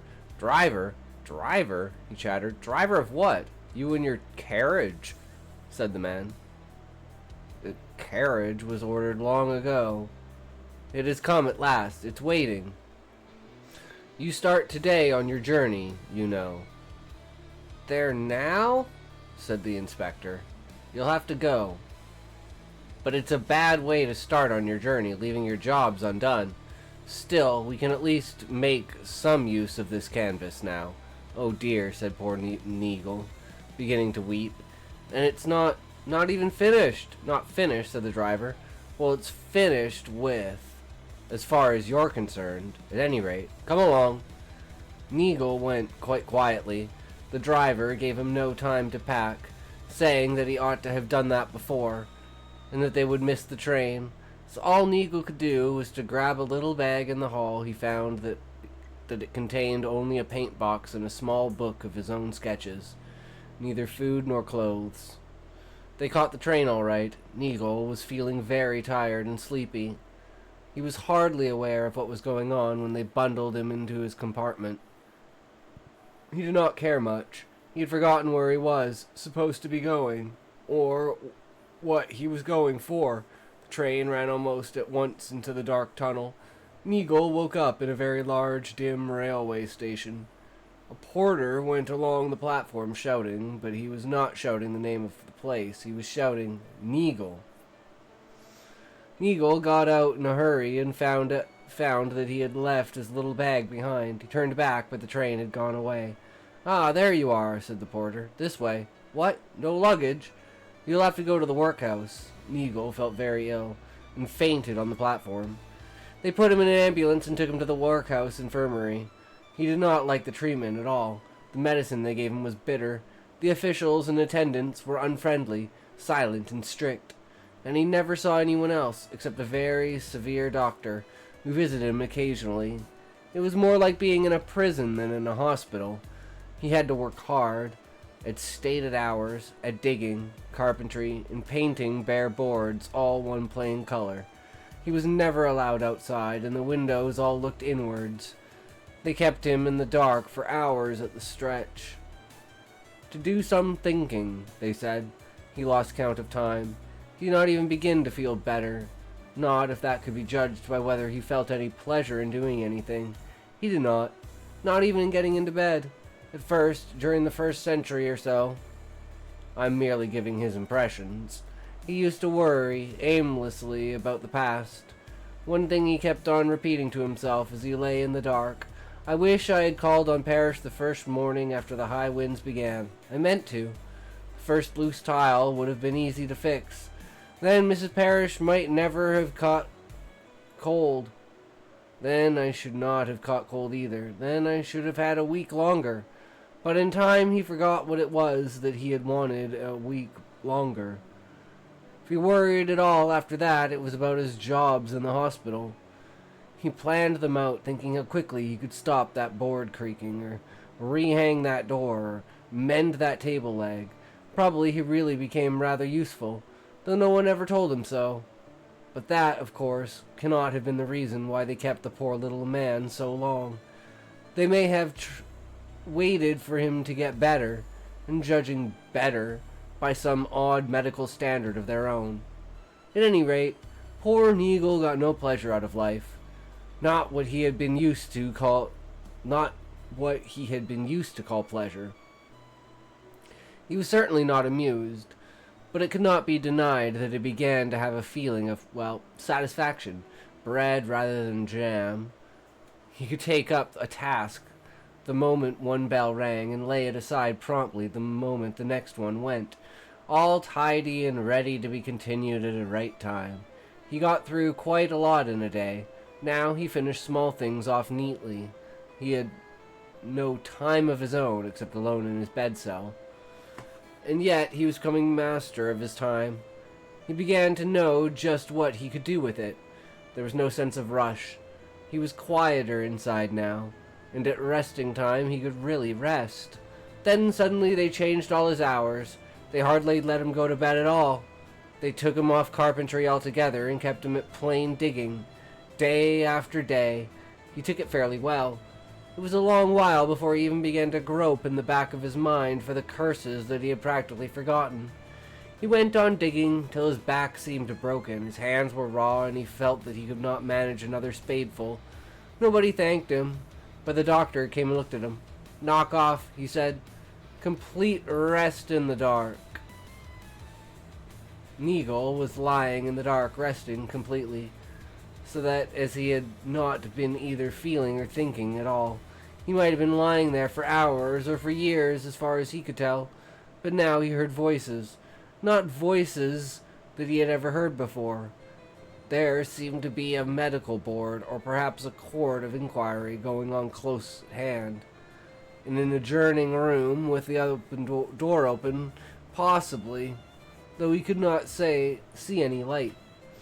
"Now the Neagle case," said a voice. A severe voice, more severe than the doctor's. What was the matter with him? Said a second voice. A voice you might have called gentle, though it was not soft. It was a voice of authority. It sounded at once hopeful and sad. What was the matter with Neagle? His heart was in the right place. Yes, but it did not function properly, said the first voice. And his head was not screwed on tight enough. He hardly ever thought at all. Look at the time he wasted, not even amusing himself. He never got ready for his journey. He was moderately well off, and yet he arrived here almost destitute, and had to be put in the pauper's wing. A bad case, I'm afraid. I think he should stay some time yet. It would not do him any harm, perhaps, said the second voice. But of course he is only a little man. He was never meant to be anything very much. And he was never very strong. Let us look at the records. Yes, there are some favorable points, you know, perhaps, said the first voice, but very few that will rarely bear examination. Well, said the second voice, there are these. He was a painter by nature. In a minor way, of course. Still, a leaf by Neagle has a charm of its own. Took a great deal of pains with leaves, just for their own sake, but he never thought that made him important. There is no note in the records of his pretending, even to himself, that it excuses his neglect of things ordered by the law. Then he should not have neglected so many, said the first voice. All the same, he did answer a good many calls. A small percentage, mostly of the easier sort, and he called those interruptions. The records are full of the word, together with a lot of complaints and silly imprecations. True, but they looked like interruptions to him, of course, poor little man. And there is this, he never expected any return, as so many of his sort call it. There's the parish case, the one that came in later. He was Neagle's neighbor, never did a stroke for him, and seldom showed any gratitude at all. But there is no note in the records that Neagle expected Parrish's gratitude. He does not seem to have thought about it. Yes, that is a point, said the first voice, but rather small. I think you will find Neagle often merely forgot. Things he had to do for Parrish he put out of his mind as a nuisance he had done with. Still, there is this last report, said the second voice. That wet bicycle ride. I rather lay stress on that. It seemed plain that this was genuine sacrifice. Neagle guessed that he was throwing away his last chance with his picture, and he guessed, too, that Parrish was worrying unnecessarily. I think you put it too strongly, said the first voice, but you have the last word. It is your task, of course, to put the best interpretation to the facts. Sometimes they will bear it. What do you propose? I think it is a case for a little gentle treatment now, said the second voice. Neagle thought that he had never heard anything so generous as that voice. It made gentle treatment sound like a load of rich gifts and the summons to a king's feast. Then suddenly Neagle felt ashamed. To hear that he was considered a case for gentle treatment overwhelmed him and made him blush in the dark. It was like being publicly praised, when you and all the audience knew that the praise was not deserved. Neagle hid his blushes in the rough blanket. There was a silence. Then the first voice spoke to Neagle, quite close. You have been listening, it said. Yes, said Neagle. Well, what have you say? Could you tell me about Parrish, said Neagle. I should like to see him again. I hope he is not very ill. Can you cure his leg? Used to give him a wretched time. And please don't worry about him and me. He was a very good neighbor. And let me have excellent potatoes, very cheap. Which saved me a lot of time. Did he? Said the first voice. I'm glad to hear it. There was another silence. Neagle heard the voices receding. Well, I agree, he heard the first voice say in the distance. Let him go to the next stage. Tomorrow, if you like. Neagle woke up to find that his blinds were drawn and his little cell was full of sunshine. He got up and found that some comfortable clothes had been put out for him, not hospital uniform. After breakfast, the doctor treated his sore hands, putting some salve on them that healed them at once. He gave Neagle some good advice and a bottle of tonic in case he needed it. In the middle of the morning, they gave Neagle a biscuit and a glass of wine. And then they gave him a ticket. You can go to the railway station now, said the doctor. The porter will look after you. Goodbye. Neagle slipped out the main door and blinked a little. The sun was very bright. Also, he had expected to walk out into a large town to match the size of the station, but he did not. He was on the top of a hill, green, bare, swept by a keen, invigorating wind. Nobody else was about. Away down under the hill, he could see the roof of the station shining. He walked downhill to the station briskly, but without hurry. The porter spotted him at once. This way, he said, and led Neagle to a bay, in which there was a very pleasant little local train standing. One coach and one small engine, both very bright, clean, and newly painted. It looked as if this was their first run. Even the track that lay in front of the engine looked new. The rails shone, the chairs were painted green, and the sleepers gave off a delicious smell of fresh tar in the warm sunshine. The coach was empty. Where does this train go? Porter asked Neagle. I don't think they have fixed its name yet, said the porter. But you'll find it you'll find it all right. He shut the door.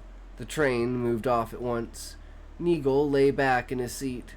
The little engine puffed along in a deep cutting with high green banks, roofed with blue sky. It did not seem very long before the engine gave a whistle. The brakes were put on, the train stopped. There was no station and no signboard, only a flight of steps up the green embankment. At the top of the steps there was a wicket gate and a trim hedge. By the gate stood his bicycle. At least it looked like his, and there was a yellow label tied to the bars with Neagle written on it in large black letters. Neagle pushed open the gate, jumped on the bicycle, and went bowling downhill in the spring sunshine. Before long he found that the path on which he had started had disappeared, and the bicycle was rolling along over a marvelous turf. It was green and close, and yet he could see every blade distinctly. He seemed to remember having seen or dreamed of that sweep of grass somewhere or other. The curves of the land were familiar somehow. Yes, the ground was becoming level as it should, and now, of course, it was beginning to rise again. A great green shadow came between him and the sun.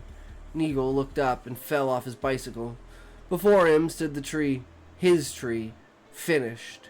If you could say that of a tree that was alive, its leaves opening, its branches growing and bending in the wind that Neagle had so often felt or guessed, and had so often failed to catch. He gazed at the tree, and slowly he lifted his arms and opened them wide. "It's a gift," he said. He was referring to his art, and also to the result, but he was using the word quite literally. He went on looking to the tree. All the leaves had ever labored, all were there, as he had imagined them, rather than as he had made them. And there were others that had only budded in his mind, and many that might have budded, if only he had time. Nothing was written on them.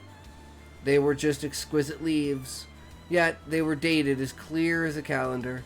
Some of the most beautiful and the most charismatic, the most perfect examples of the Neagle style were seen to have been produced in collaboration with Mr. Parrish. There was no other way of putting it.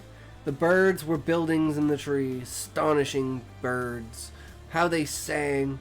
They were mating, hatching, growing wings, and flying away, singing into the forest, even while he looked at them, for now he saw that the forest was there too, opening out on either side and marching away into the distance.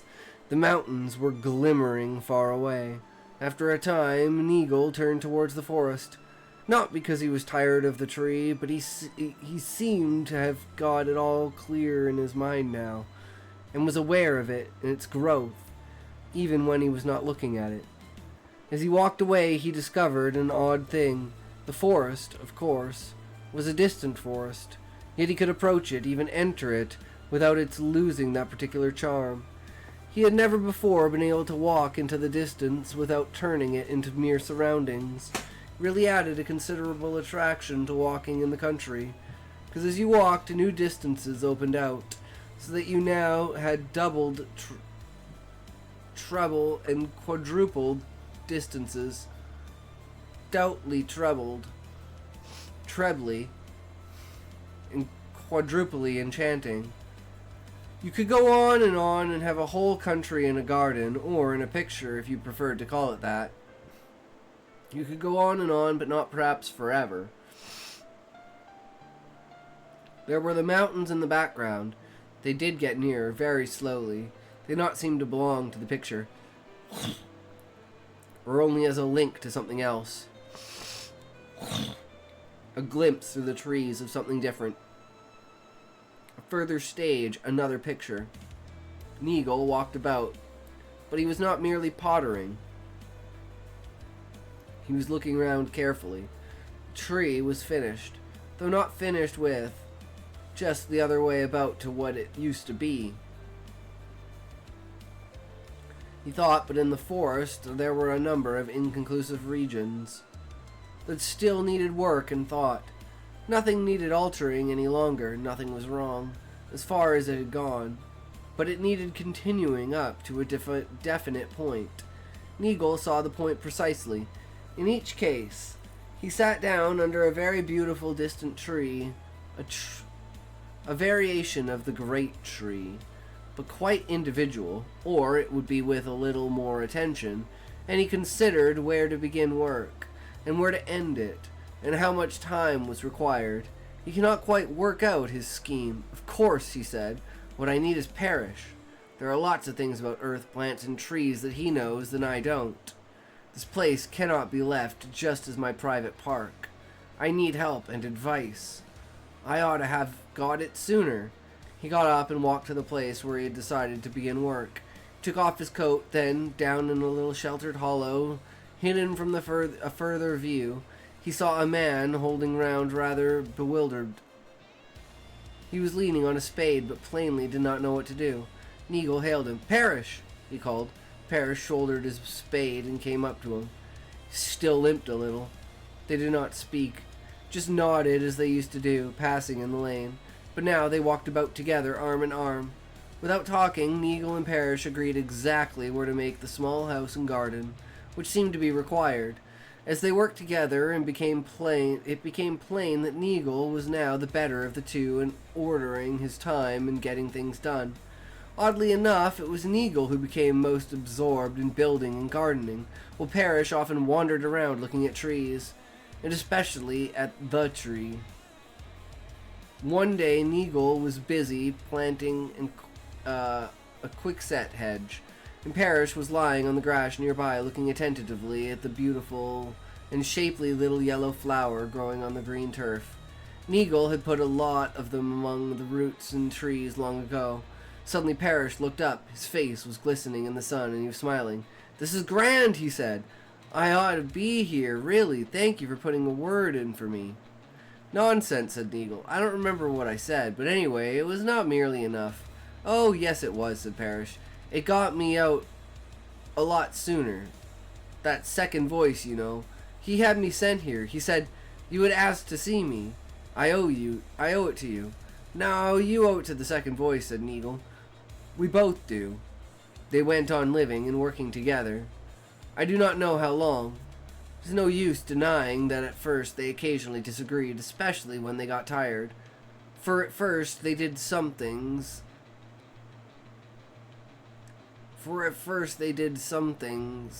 get tired. They found that they had both been provided with tonics.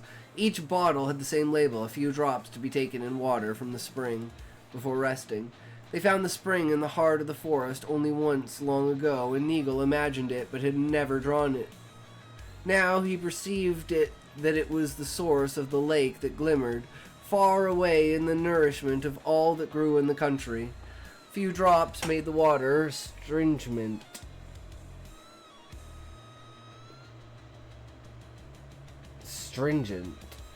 Rather bitter, but invigorating, and cleared the head.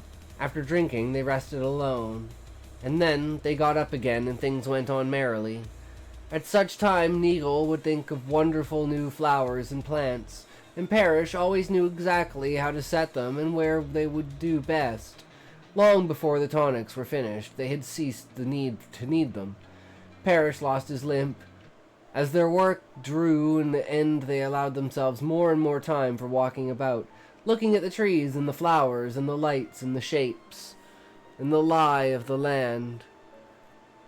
Sometimes they sang together, but Neagle found that he was now beginning to turn his eyes more and more often towards the mountains.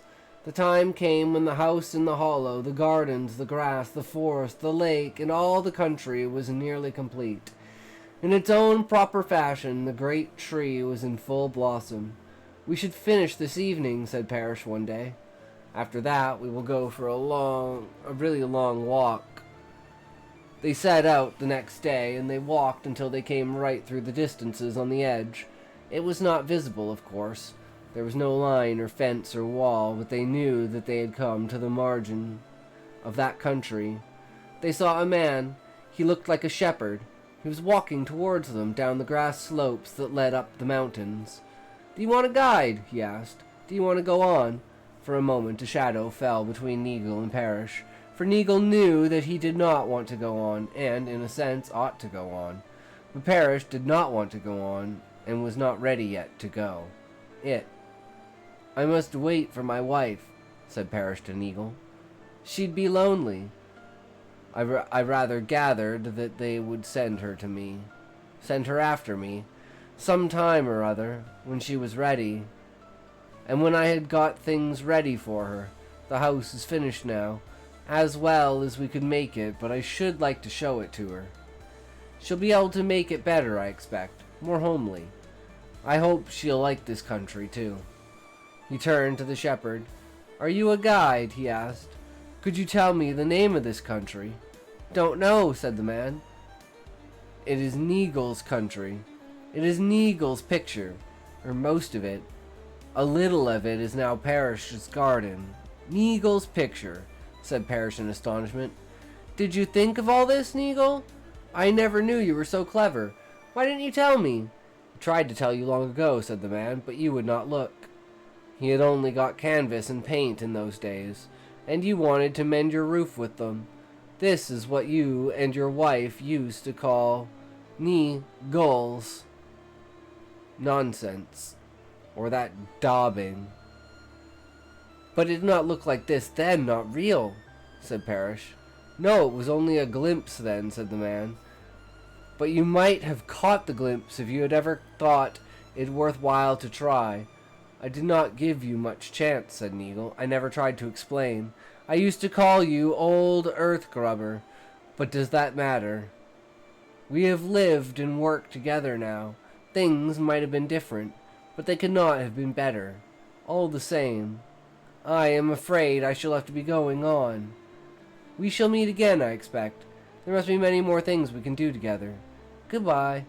He shook Parrish's hand warmly. A good, firm, honest hand, it seemed.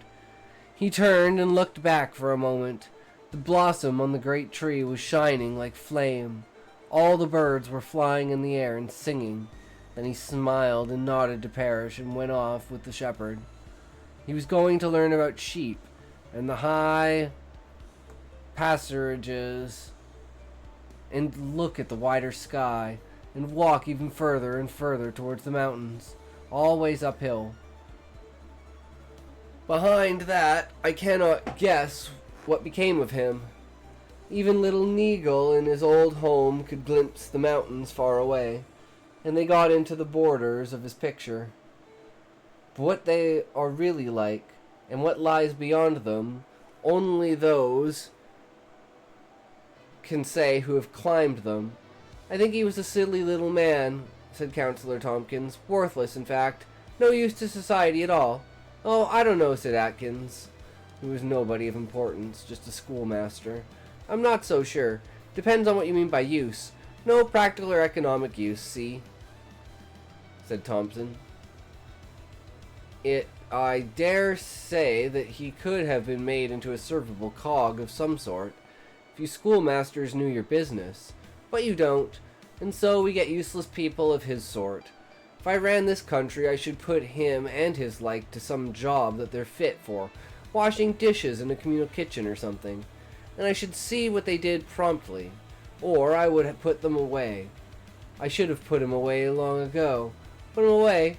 You mean you'd have made him start on the journey before his time? Yes, if you must use that meaningless old expression. Push him through the tunnel into the great rubbish heap. That's what I mean. Then you don't think painting is worth anything, not worth preserving, or improving, or even making use of. Of course painting has uses, says Tompkins, but you can't make use of his painting. There's plenty of scope for bold young men not afraid of new ideas and new methods. None for this old-fashioned stuff. Private daydreaming. He could not have designed a telling poster to save his life.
Five, four, three, two, one, and we are back.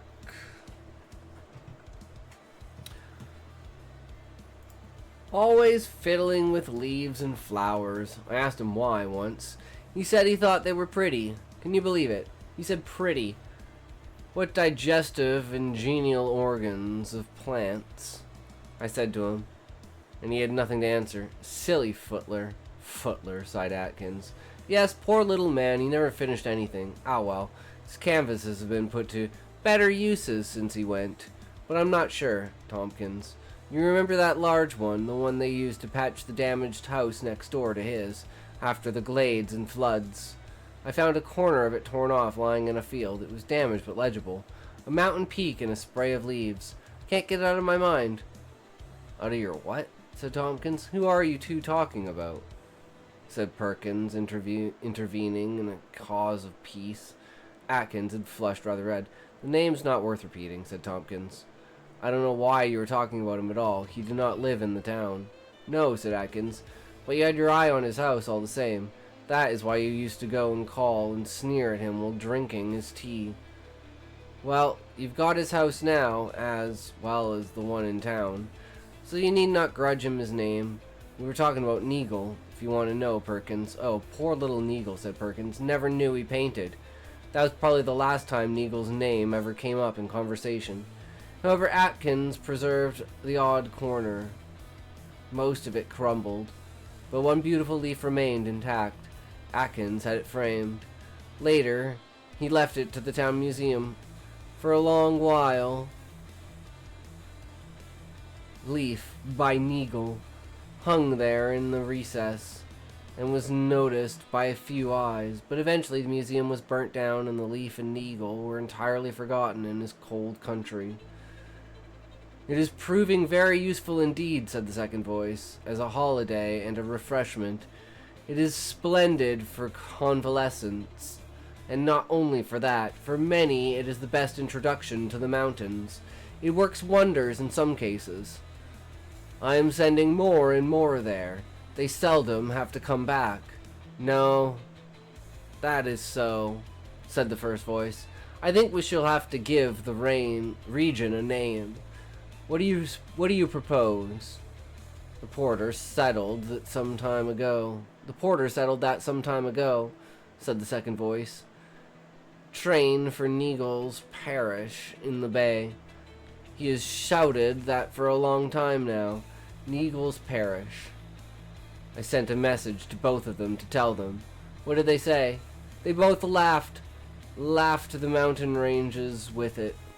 Laughed the mountains rang with it.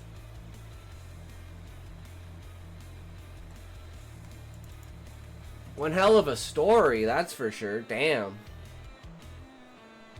This must have been like, I'm wondering if this is an earlier work by Tolkien.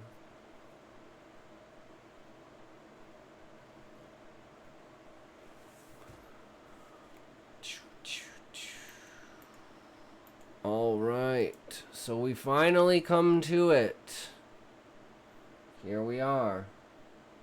Are we ready? It's perfect timing, the music just ended. You know it was meant to be when...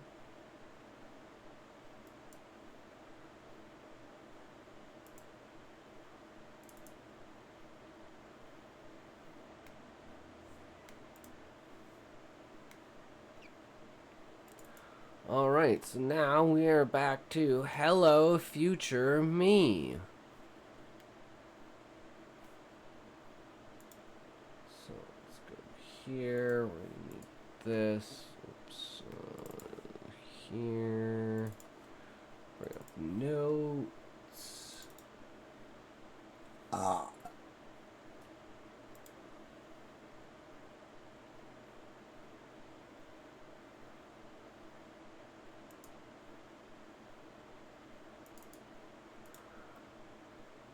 Should have it here, yes, okay, take this.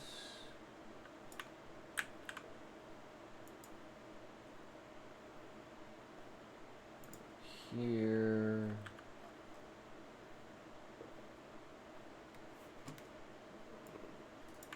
This.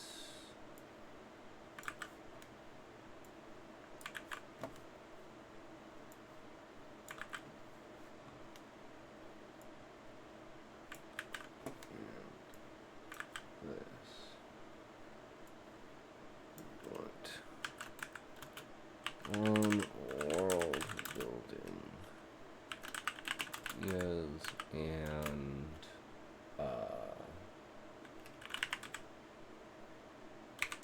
techniques explained.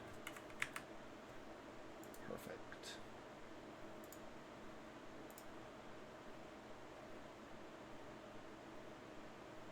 And this is Being notes on being a god.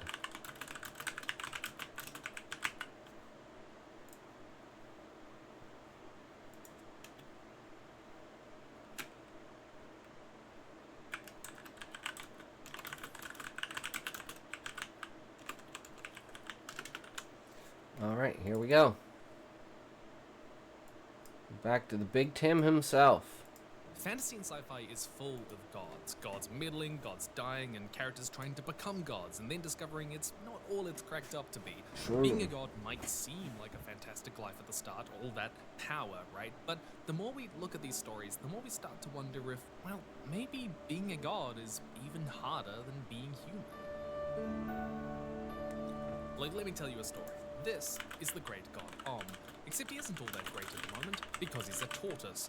Om wants to think he's the all-powerful god of Omnia, but upon manifesting himself in the world, he's discovered that basically nobody truly believes in him anymore. Not really. Most people just say they do for money or power, or because joining the priesthood is indoor work with no heavy lifting. In fact, the little tortoise Om learns that across the whole world, he only has one true believer left, a dimwit called Bruther. One man's belief barely keeping him alive. Om and Bruther's little adventure comes from one of my favorite Discworld novels, Terry Pratchett's Small Gods. And this divine little tortoise, suddenly feeling not so divine anymore, spends most of the story learning just how hard it is to be a god again. By the way, I can only make long-form educational content like this because of my patrons, who very generously support me. If you like educational content like this, consider joining me over there. Genuinely, literally only possible because of them. At the start, Om wants to believe that he doesn't need all these puny little mortal humans. I'm a god, he cries. I don't have to think like this. I don't have to put myself in the power of a human. But I remind you, he's not so much a god as he is a tortoise. And he starts to wonder that, in a way, humans don't need gods as much as they need them. In a lot of fantasy, for all their immense power and glory and majesty, gods really aren't above humanity and mortals so much as utterly dependent on them for their fickle, often desperate and changing, even selfish belief. Because gods embody us, our ideas, our nations, and ideas wax and wane. They die. In these stories, a god's only lifespan is the life we give them. And Om fears nothing more than being cast out into the desert where the little gods that nobody believes in anymore live. Humans, on the other hand, you and me, we just get to be.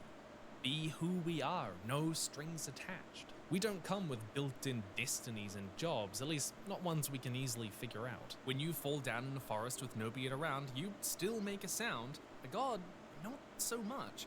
Of course, there are tons of different gods in fantasy and fiction. Capital G gods, little g gods, all who work different ways and with different magic systems. But the idea that they rely on belief turns up all the time in fantasy. And there's actually a really fascinating version of this in Rick Riordan's Heroes of Olympus series. We learn the gods suffer from a kind of split personality disorder. Their very minds divided between their I've Greek posted versions, something. Zeus, Alright, let's see it, Hades, Callie. Poseidon, etc., and their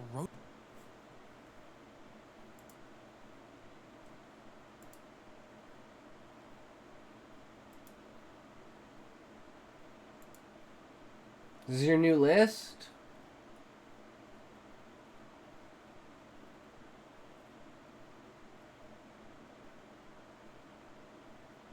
$150,000 obtained VIP. I love that.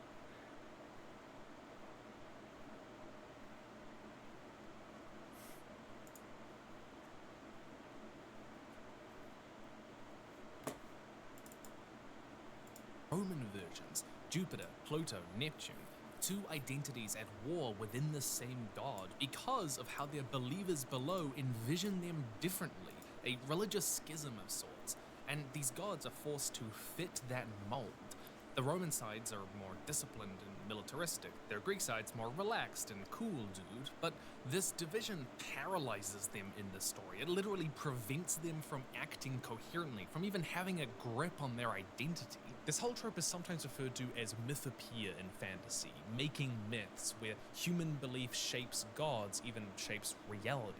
These stories explore the power of human belief and imagination, how our ideas shape the world. That's we live kind of in. what my We book is don't live about. in a world of flesh and blood, but of ideas and philosophy. How As your Terry Pratchett mind writes, is what "We get affects the gods world." we deserve.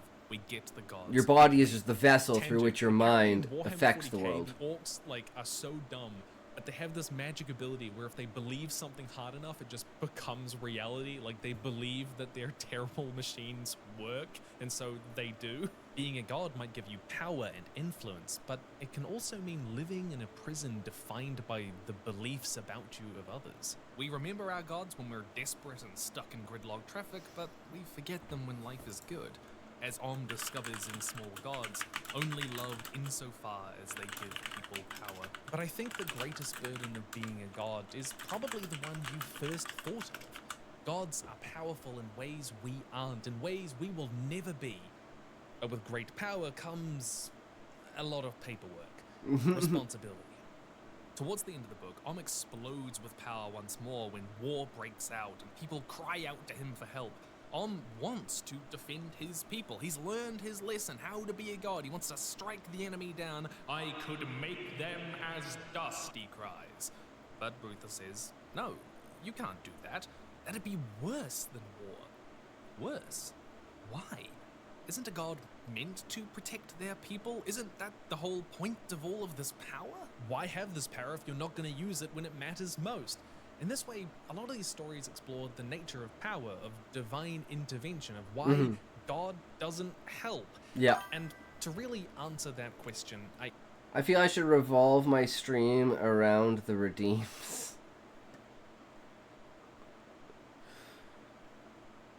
I mean, but people are just going to be sitting there waiting to get points once they do the redeems, because you get about what, 200 points an hour. So that's like 5 hours per person per redeem. I have to tell you about another book, which is quite aptly named Hard to I will Be a make God, each. by Soviet-era writers Arkady and Boris Strugatsky. Oh my Very God. Straight to the point with the title. I know writers who use subtext, and they're all cowards. Imagine a super advanced utopian civilization watching over a medieval planet as it descends into fascism. Mass executions, purges, roaming death squads they call Grey Troopers. It has it all. This is a bad world to be in. But you know that old phrase that sufficiently advanced technology is indistinguishable from magic? Well, sufficiently advanced technology also makes them indistinguishable from a god to these people. Sci-fi has a long history of using ultra-advanced civilizations and technology as a metaphor for godlike power. Stargate, Star Trek, Elder Race shows up all the time. And in Strugatsky's book, one man called Anton is ordered to just watch and observe all of this, to not interfere while all this horrible stuff happens right in front of him. But he refuses. He intervenes and instead poses as a godlike figure to the dictator of this world, kind of like what Om wanted to do. This book ends with a philosophical discussion over how much a god could or ever should intervene. Anton suggests that maybe gods should give everyone food and clothing and shelter. I mean, they could easily do that. It wouldn't even cost them much money at all. I mean, they have the technology to do it easily. They could give them all they need. But another man argues that if God did that for them, then they would, quote, lose the zest of life. Yeah, So exactly. Anton argues, well, okay, use their godlike technology to maybe make people love working and life and pursuing knowledge and exploring, keep the zest of life. But again, the man disagrees, saying, would it not be the same thing as wiping mankind off the face of the planet and creating a new mankind in its place? This is the worst thing that Terry Pratchett alludes to, that God intervening would deprive us of free will, of even our nature, that it would turn us into puppets. And faced with this, Anton says, Again, that's another I'm done. huge part I of can't my help this book. planet, I'm just going to walk away. I'm going to abandon it. But he finds he can't. That's look with Gaia. away She from the can't look suffering away. He knows is happening, that he knows he could help. Because The of burden Anima. is that of a parent But that's a to third watch party their child intervening. get hurt and cry and know that they need to do this for themselves from time to time if they are to grow. The burden of a god here is to look upon their creation on what they love most, to watch all this cruelty and suffering, to want to help so desperately, to have the power to do so, and only be able to offer pity. This dilemma actually shows up in a bunch of really interesting ways in Brandon Sanderson's Cosmere, especially the Mistborn series, which is full of characters ascending to godhood. In one book, the god Harmony fears they made life too easy for mankind by interfering once before. They created the perfect climate where people didn't need to struggle to survive. They didn't need to struggle to explore, to innovate. And Harmony even says they were meant to have radio technology years ago, but people just never invented it because they lost their zest for life, just like Strugatsky warns. The Doctor from Doctor Who is regularly described as a, quote, lonely god. Someone with vast technological power and knowledge. They can time travel. They can intervene anywhere and anytime they want, and ultimately they are the only ones who can carry that burden. Even their companions who travel with them are temporary, often die. They don't come back to life the way the Doctor does. And that pain weighs so heavily on the Doctor that one of the best episodes is all about the Doctor breaking under the strain of that godly burden and intervening where they shouldn't. The laws of time are mine, and they will obey me! When I started looking into all of this, I immediately thought of this Superman comic I've come across a few times before. I'm not really a big Superman person, but it has always really stuck with me. Superman has to take the place of Atlas for a day, the Greek god who carries the world. And he's told not to carry it with his muscles, but with his heart. He sees and hears all the troubles, hopes, joys, and pains of the world Atlas carries in a way humans never have to. We get to live inside our little bubble.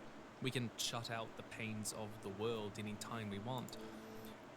Ignorance... Holy fact, this video is interesting. I was thinking and I got carried out of my head. Pretty much. is bliss in a way. But a god doesn't get to do that. All Superman can do is hold it and empathize. The burden of a god isn't just the burden of power, but awareness, constant awareness of all the suffering we know exists but don't have to face directly. Every god is lonely in that way, and they have no one to pray to. And can you imagine how much all of that would weigh on you emotionally, spiritually, and how easy it would be to just become numb to all of it? Not just the little sufferings, but the big ones. And Hard to Be a God actually points this out pretty explicitly in saying, it seems that the reservoirs of humanism in our souls, which seemed bottomless on Earth, dry up at an alarming rate. The worst thing is to lose your humanity, Anton, to sully your soul, to become hardened.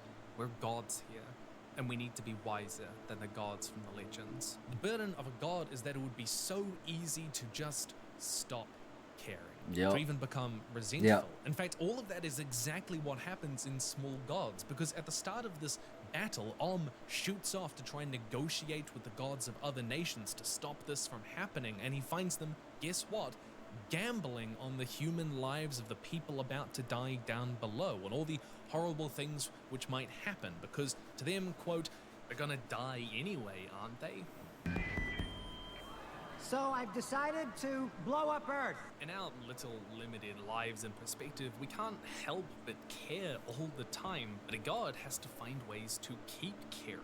Some fantasy stories take that question and ask, what kind of world evolves when God stops caring, when he abandons his creation? And we often get some really interesting world building from that, as other entities fill in the vacuum. And with all of these stories, it might seem like gods are kind of like these distant, otherworldly entities which have no relation to humanity. But the reality is, we face decisions like this every day in the real world. Or if not today, then we will in the future. There are still uncontacted tribes in some areas of the world, in India, in Papua New Guinea, and for a long time, humanity North kind of Sentinel felt the Island. duty to intervene, Most to dangerous bring place on technology, Earth. civilization and religion, but the world has kind of come around to believing that maybe we should just leave them alone. We should observe, we should stick out away, and part of that is just letting them die. Or what about terraforming other planets? Should we ever exercise that kind of godlike power? We're already changing our own planet enough. The only difference between us and a god here is that humanity at least gets to share this burden together, that when we forget to care, when we grow numb to it, we meet other people who haven't, and we find new ways to care again. But don't worry, skeptics, I can already hear you tippity-tappity typing away in the comments, because we do have to ask, how much of this is true? Would God intervening really destroy free will and humanity as we know it? Even just a little bit of intervention? How much of this is just excuses? How much of this is, cope? Would it really matter if God provided a little more fresh water for the world, or made sure those few bullets missed those kids, or maybe helped you with that job that you worked really hard to get? Fantasy and sci-fi, as much as the real world, have wrestled with these questions for decades. And even though it might seem like hard to be a god is saying, yes, actually it would be that bad, I want to point to something very specific, because there is a really interesting line in the foreword to the book from novelist and author Hari Kunzru. J-Talks, can you help me figure out these points? Points about what, Callie? Oh, you mean the amount of points to use? Callie, start low. Like 200, 300, 500 as like a tier list of like, you know, in those ranges, but don't really do anything above like 400 to 500. See how often people use them, and then increase the price as people abuse them.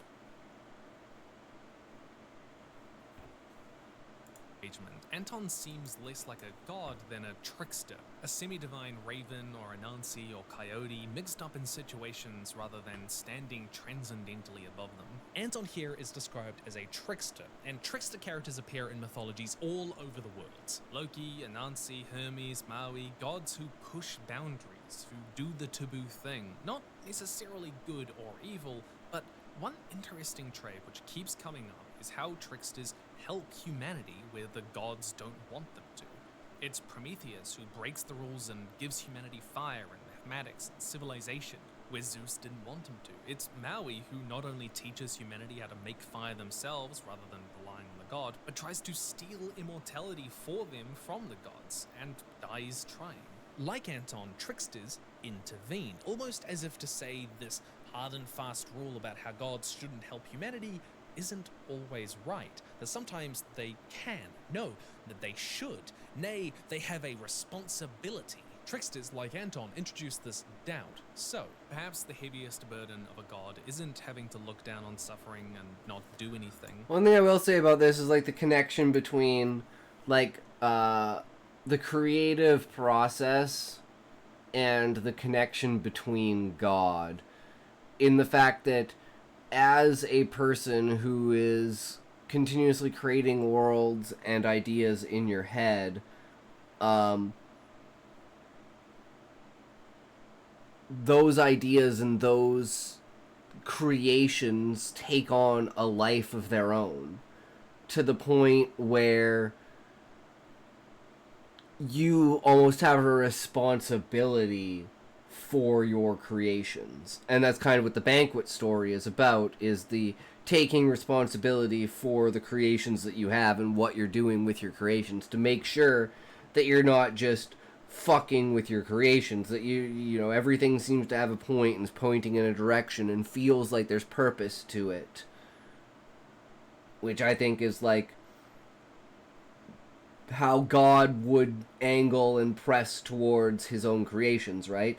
Like just kind of nudging them slowly in the right direction from here to there, but not really doing anything that superimposingly, overarchingly affects them, right? Like the idea of like natural disasters and stuff like that. A great way to wipe shit off the map without ever having to worry about, you know, it being questioned about it being God or not. And even if it's believed to be God, it doesn't really matter. That's almost more important that it is. But the need for perfect judgment, figuring out those rare times where they should. Maybe we don't live in a perfectly fine-tuned universe, but one where God is desperately trying to hold it all together. It's a burden of wisdom. And are you really prepared to take that on? Should we even try? Some stories pose the burden of God here as impossible for us to even fully comprehend, let alone carry. Simply seeing God can literally turn people to ash. Surely trying to understand how they would think and feel would instantly drive us all mad. Fundamentally, throughout all of these stories, the burden of any god is one of sacrifice, carrying a burden humanity never has to, that perhaps we benefit from. Burden Fantasy of mythology is gods. full of gods sacrificing themselves for us to create the earth, the seas, the sky, even humanity itself. Quetzalcoatl cut himself and bled on bones and dirt to create humanity. Or in Brandon Sanderson's Mistborn series, the god Preservation literally gives up part of his own soul to create humanity, sentient, thinking, feeling life, a decision which he knew would ultimately lead to That's his kind of how We cannot- consciousness is seeded in my book, where it's like you have consciousness that presses out small bits of itself and leaves seeds of itself into the world, and then that consciousness grows on its own, and then when it dies, the consciousness returns to the source. And that's how consciousness grows over time. create without putting something of ourselves into our creation. A god's burden in that way can be one of unrequited love. Love never returned, and more painful for it. But I realized something when researching for this video, something which unites all of these gods, something which I couldn't stop thinking about. That fundamentally, the greatest burden of a god, whatever form they take, is that they don't get to be human. Humans get to change and evolve. We are walking paradoxes. We are different people at every moment of our life, infinitely changeable. Where gods, on the other hand, often embody ideas, chaos, love, the sky, the underworld. And in some stories, they can't act outside of those ideas. They're limited by the very concepts they represent. Yep. Brandon Sanderson speaks to this in that same scene from that same book, where a character asks Harmony, who ties God's hands? The answer, he says, God. himself. Yep. Harmony is a mixture of the forces of ruin and preservation, the need for death, the need for life. And so, even as someone murders their people, Harmony does nothing. I, the personality you speak to, agree with your indignation, says Harmony. But the powers that I am, the essence of myself, cannot allow me to take sides.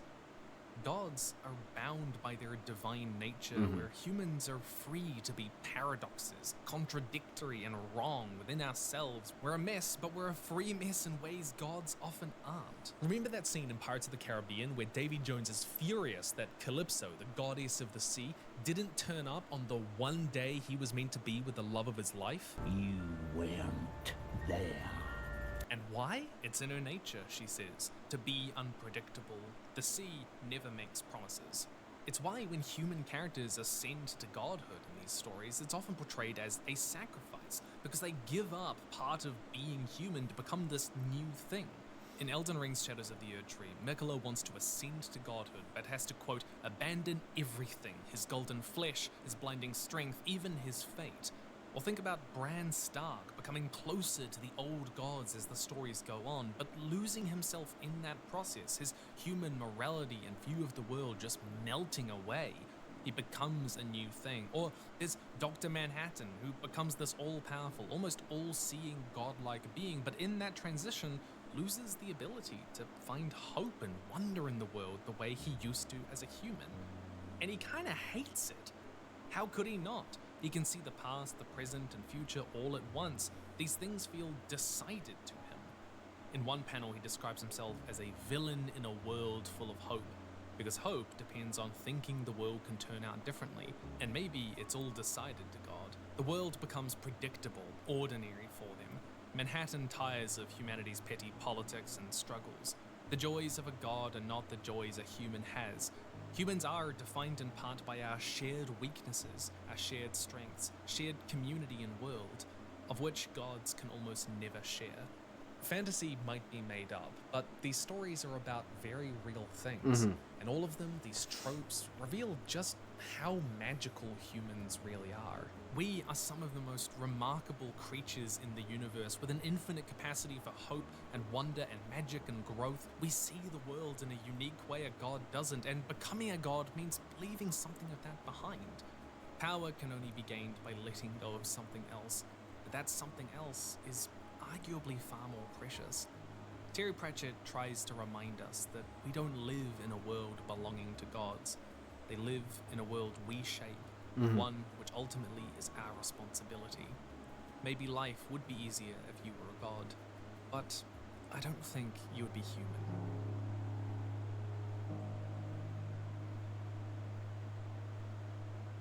I talk about fiction and writing and world building for a living, especially fantasy and science fiction. That is where my heart lies. But there is actually a whole other side to my career as a writer, professionally publishing work. I've worked on tabletop and board games, all sorts of stuff. But I'm also really passionate about education. That is why I make these videos, this channel, it's why it exists. And it's why I have compiled all of the educational videos that we have made, all these discussions that we've put together, and compiled them into these 3 on-writing and world-building books, which delve deeper and better than all the discussions that I get to have on YouTube. You know, I have to be thinking about the algorithm and thumbnails, and these really let me let loose. If you've enjoyed this kind of educational video or my other educational content, then these books are really pretty essential to pick up. These have a ton of extra analysis and discussion and examples, which I could just never fit into videos like these. These books are the next step after these videos, and I reckon you should pick them up at the link down below. 100,000 other people already have, and they seem to really be enjoying them, and I am really privileged that I get to share them with you. My aim is to make educational content accessible for people. These are a fundamental part of that. I also could not make these videos without the people who read my fiction, you know, like my book, A Catalog for the End of Humanity, which has a ton of great stories in it, including one, by the way, where a character becomes this godlike figure in a story called, a novelette called Trickle Down Lobotomies. It's probably one of my favorite stories I've ever written, as well as people who support me on Patreon. My patrons are amazing and a fundamental part of my business and always will be. Everyone who's read the story seems to love it, and if you've enjoyed this video, then I reckon you will too. That's all available down below. And then of course there's my patrons, who are the reason that I can keep doing this, that I can make content for them. And if you would like to join that community, join the Discord, then there are the links to that down below as well. It would really mean the world for you to support me and making this kind of stuff more available to more people around the world. I love doing what I do, and I'm very fortunate that I get to do it, but it is only possible because of people like you. Stay nerdy, and I will see you in the future. Woo! Alright, another video down, boys.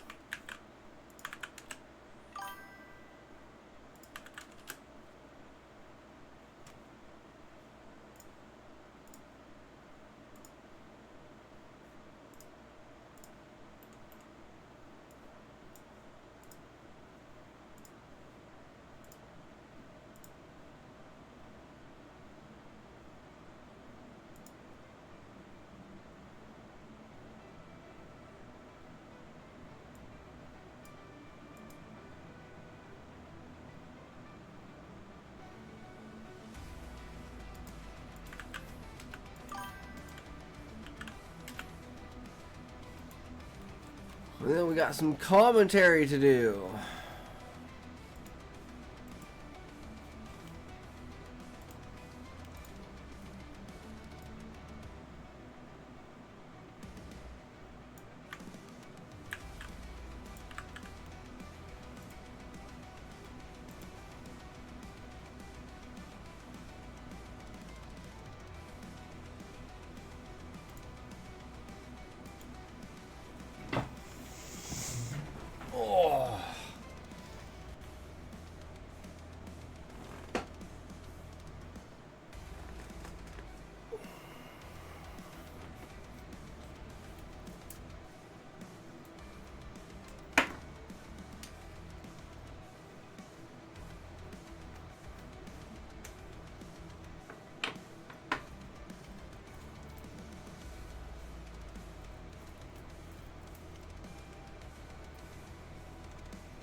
Alright.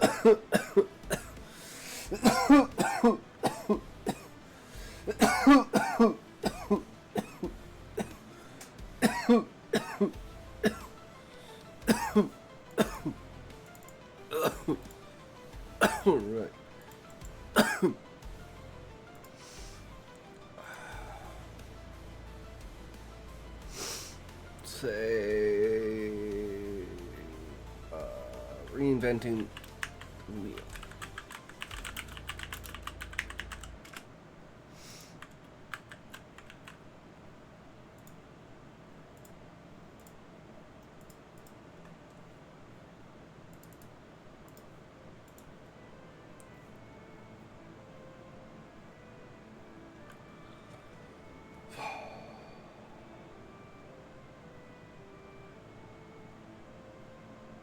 Alright, welcome to another video, guys. Well, today we are talking about reinventing the wheel, and it's all about perspectives and going back to the roots of things and looking at them from a different angle and basically trying to not turn a circle into a square, but turn like a circle into like a cylinder. Or not a cylinder. I mean, a cylinder might work, but a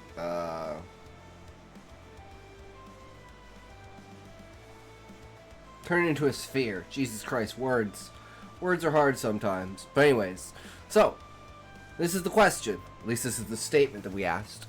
Why not reinvent the wheel? Stagnance and contentedness cause us to become complacent in the task at hand.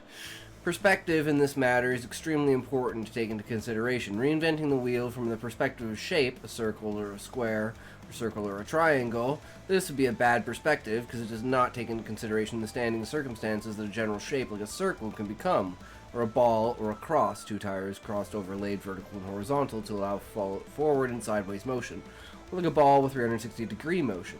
The concept of reinventing the wheel should be more of moving past air-filled rubber tires to more advanced metal mesh foldings versus air-filled, like how NASA is developing for rovers for different terrains.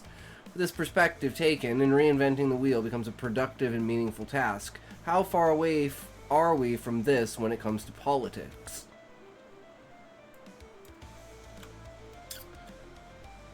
Alright, here we go. Your analogy for reinventing the wheel is spot on. It's not about pointless regression, like swapping a circle for a square, about thoughtful evolution to handle new challenges better. NASA's development of shape memory alloy SMA tires for planetary rovers exemplifies this perfectly. These non-Newtonic pneumatic wheels, made from nickel titanium alloys woven into a flexible mesh, deform over rough terrain like rocks or sand and snap back to shape without air pressure, outperforming traditional rubber tires that puncture or wear out on Mars-like surfaces. This innovation builds on the wheel's core principle, rolling efficiently, while adapting it for extreme environments, avoiding complacency with outdated designs. Applying this to politics, where systems often feel stagnant and disconnected from modern crises like climate change, inequality, and technical distribution, reinvention means evolving beyond rigid hierarchical models, traditional representative democracy, toward more adaptive, inclusive, and tech-enabled frameworks. Current governance frequently suffers from limitations like inefficiency, eroded trust, siloed operations, and inability to handle interconnected global issues, leading to polarization and stalled progress on goals like the UN's Sustainable Development Agenda. Just as air-filled tires limit rover mobility on alien worlds, outdated political structures rooted in 20th century design struggle with 21st century demands, fostering complacency and public disillusionment. We're seeing productive steps towards reinvention, but we're still quite far from widespread transformative adoption, mostly in the pilot and proposal stage. With increment tweaks rather than full overhauls, here's a breakdown of progress. Emerging models and experiments, inventors are experimenting with upgraded wheels. In governance, drawing on technology, participation, and foresight to make systems more resilient and responsive. AI augmented and deliberative democracy. Proposals integrate AI for real-time policymaking, risk assessment, and enhancement citizen input, blending it with deliberative forums where randomly selected citizens, mini-publics, debate and recommend policies. For instance, scholars advocate for new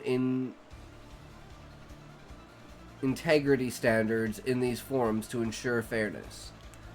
This could evolve representation into something more dynamic, like liquid democracy, where voters delegate decisions fluidly. Early implementations include AI tools in public services for efficiency, but full-scale governance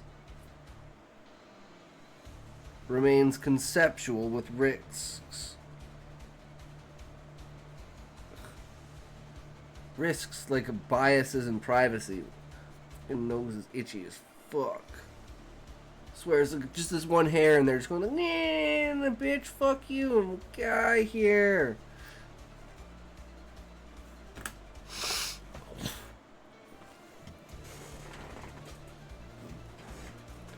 Participatory and decentralized governance, shifting power downward. These models empower locals and citizens directly. Brazil offers real-world examples. Collab and digital platform for reporting issues and consultations reaches over 40% of citizens in some cities.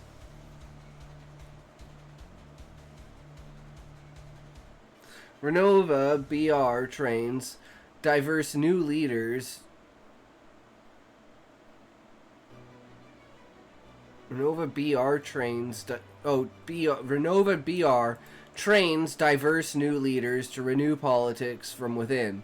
The OPA enables massive participatory budgeting with 270,000 plus people voting on state projects via apps. Globally, citizens assembles in Ireland for constitutional reforms, and digital tools in Estonia's e-governance show promise for direct input. UN foresight scenarios push for decentralized networks using blockchain for transparency and crowdsourcing for decisions. Systems thinking and adaptive frameworks reports emphasize robust democracy that adapts via foresight units, agile policymaking, and cross-sector partnerships to anticipate crisis.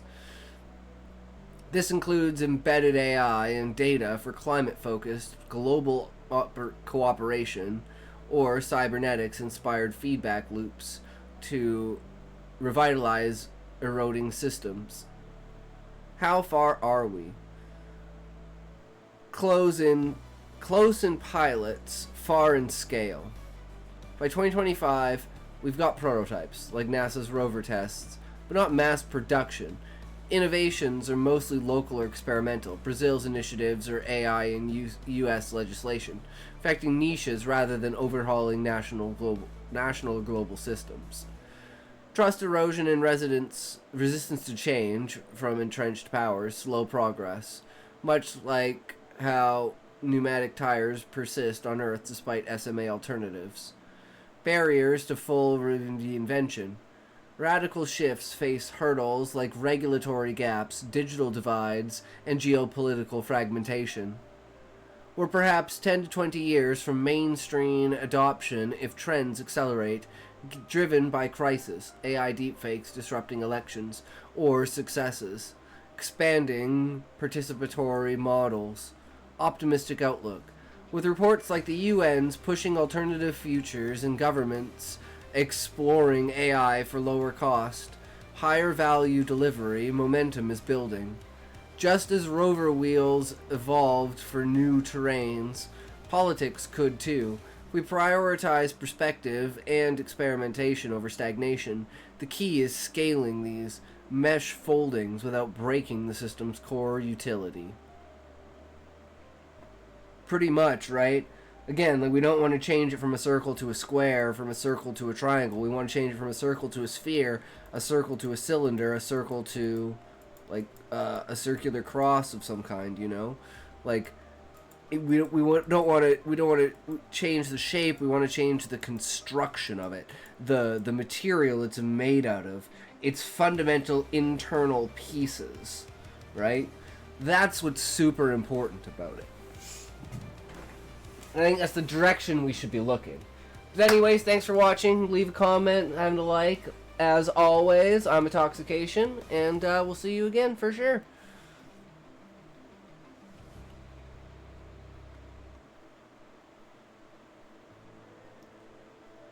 Okay, so now we need to turn this into a story. Story 10. Here we go. This. Let's see if I can do some tweaks to it, because I'm not... Oh, fuck. Did we just crash? Fuck. This shit is so annoying.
Okay, I think that fixed it, right?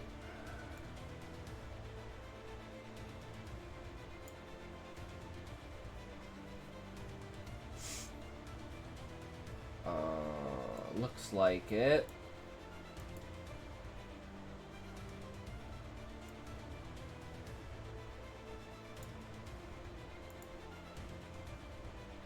Yeah, all of this, like, all my screens got completely fucked.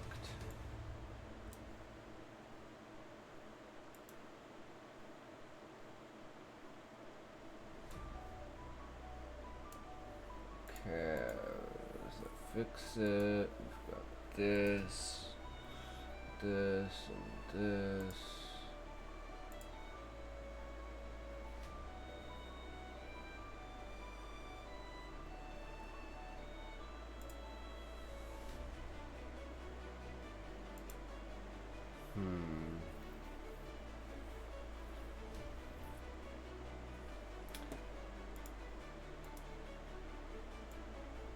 Alright, I guess that works. Okay, let's go back here. Reset it over there. Of course it did.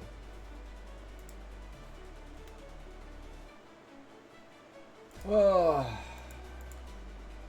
This time it was I opened Notepad and it was like, no! You're not allowed! Ah! Basically fucking killed me. Okay.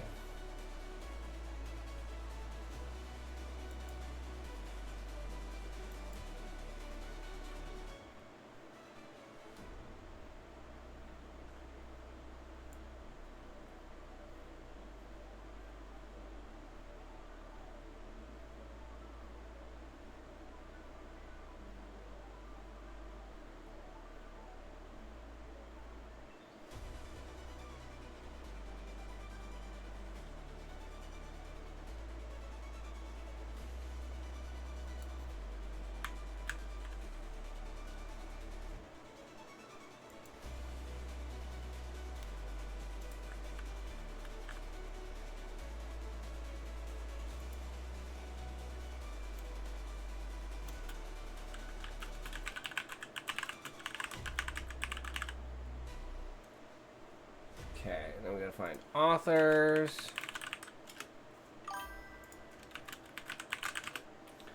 Robert McKinley and Ellie Cooper. Alright.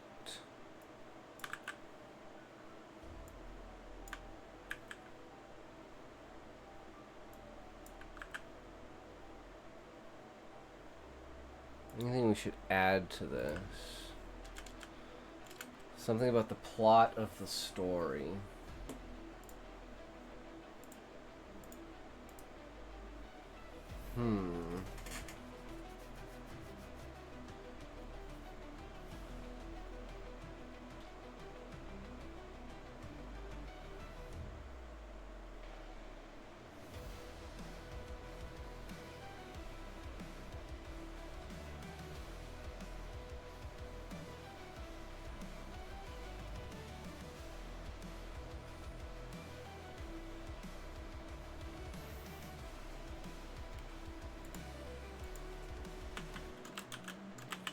Story plot. A debate in the Senate about reinvention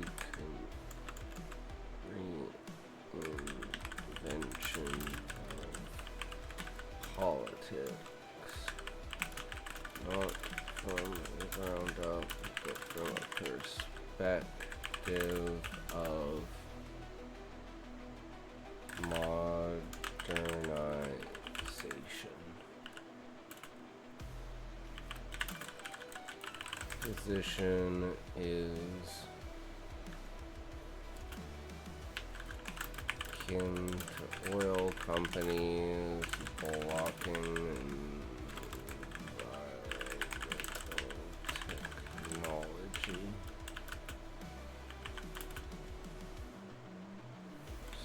Story ends with a philosophical question about the nature of power of rule and how it is impossible to prevent corruption, but that should not prevent us from minimizing it and not allowing it to become normalized.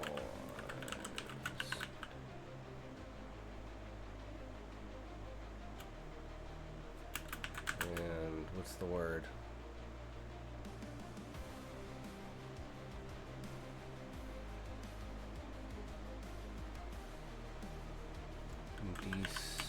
Desensitize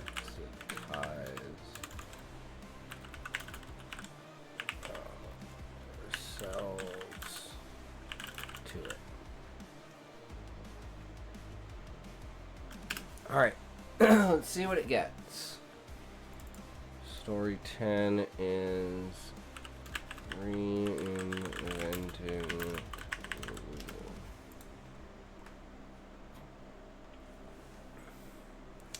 Threads of the Spindle.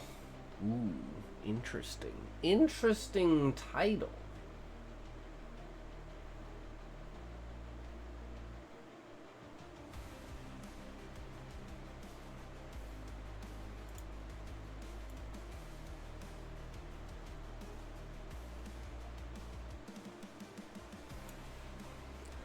It'll take probably a second to go through the story.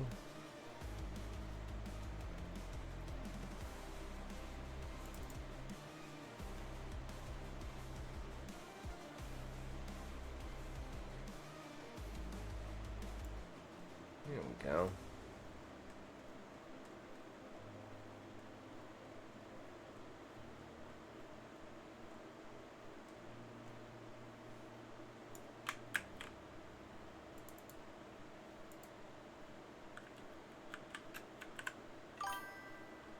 I feel terrible. No, that's not good, Callie. Why do you feel terrible? I know it's because I didn't exercise. Well, that's not good.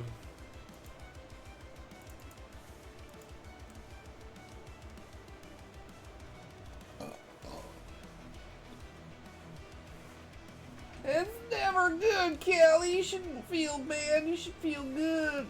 Why didn't you exercise today? Were you just being lazy? Was there things that happened? Did it just not work out? Just one of those things, super unfortunate. Wow, 4,500 words. Damn, this is a story, man. This is a fucking story. I love it.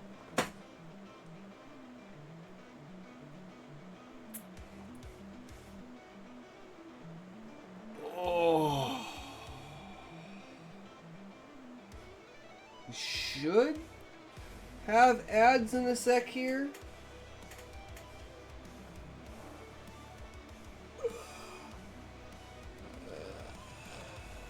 Oh, jeez, I'm tired. I'm fucking tired.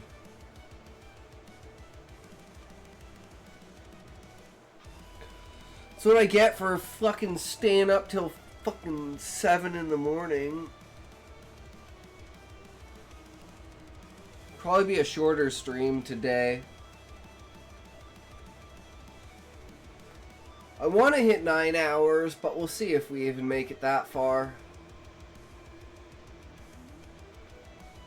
I'm like pretty fucked.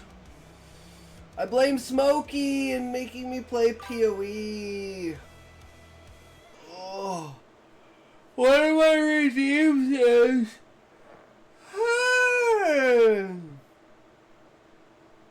write without prepositions.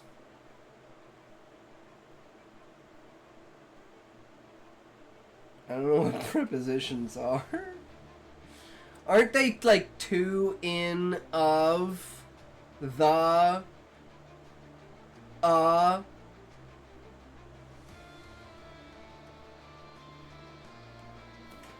Let's find out, Callie.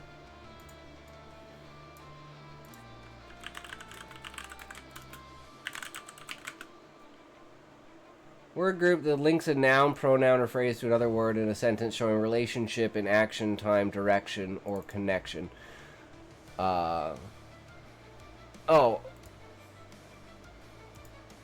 Okay. In, for, by, down, among, alone, beneath, into. So they're like... If you were to point at a desk and say, like, on it. So it's actually not into the...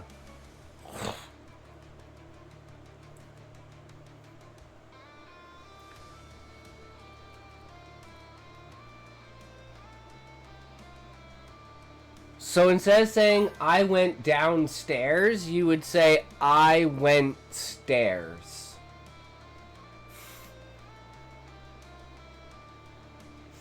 You could say, I went the stairs.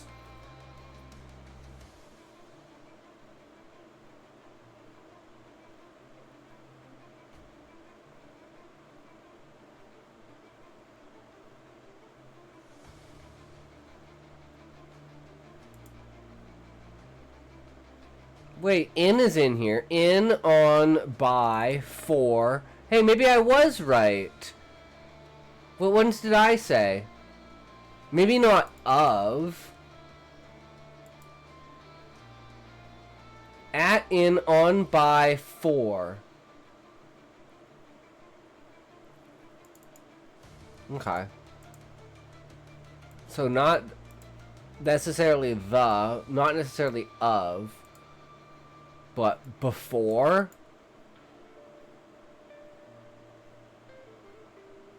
Across? Below?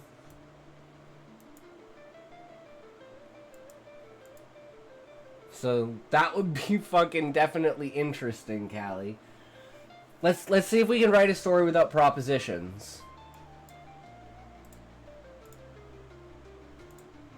Can we do it? So first I'm just going to write it out with propositions, and we're going to try and change it.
Okay. Okay, let's see here.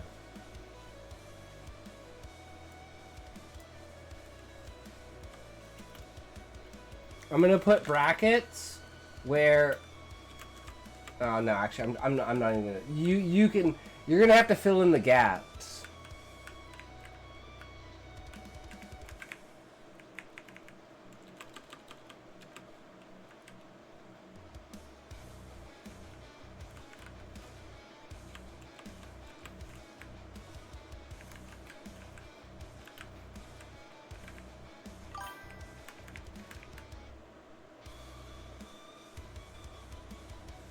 I don't know if stop is a preposition. Let's find out.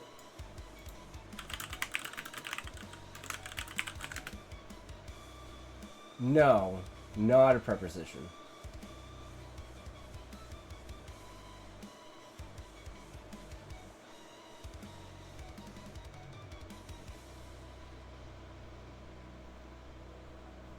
Is great a proposition? Okay.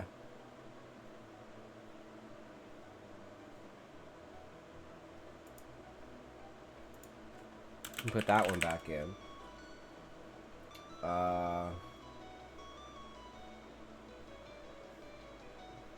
Okay, apparently I don't know what these are.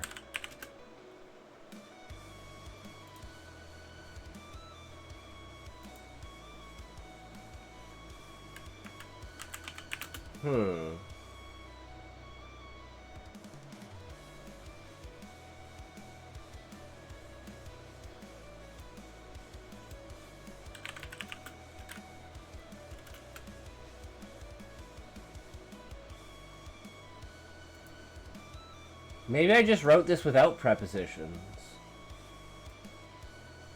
I have no idea. I'm just gonna ask AI. I want to know.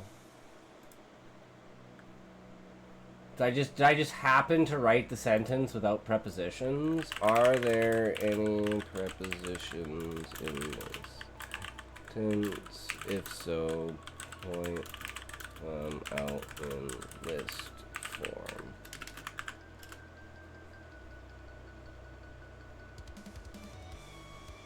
Of two. Wait, so of is a preposition.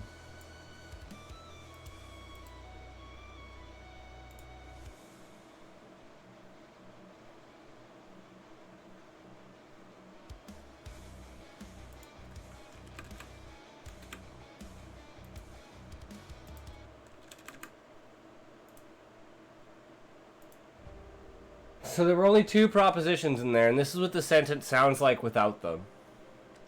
That was the day I lost my home. With a steel fist, all the might the great engine. The walls fell the onslaught. Bodies and rubble alike could not stop the beast.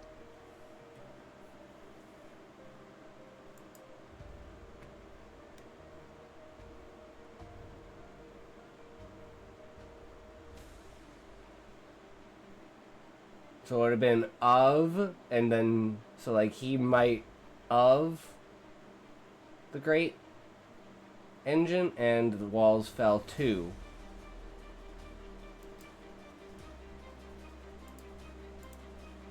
So I was right. In of, just not the.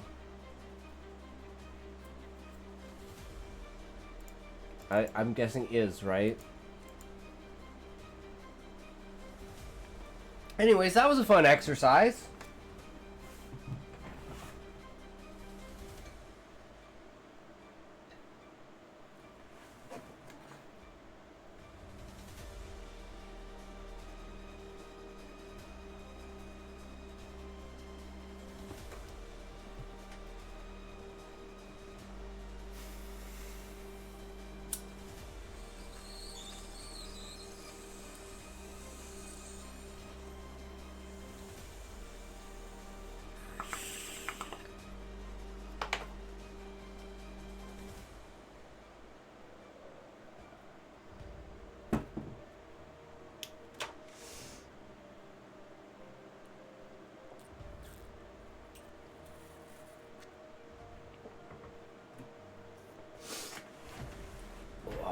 Threads of the Spindle.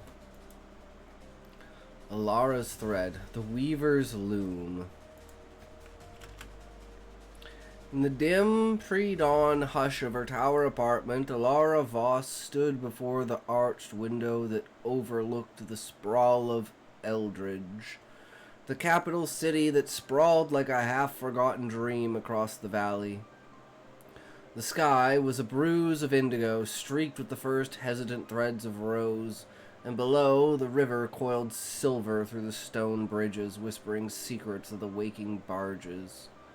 She traced the cool glass with her fingertip, feeling the faint vibrations of the city's pulse. The hum of maglev trams, the distant clamor of the markets unfurling their awnings. But her mind was not on the river's murmur or the dawn's reluctant blush. It was on wheels. Wheels, of all things.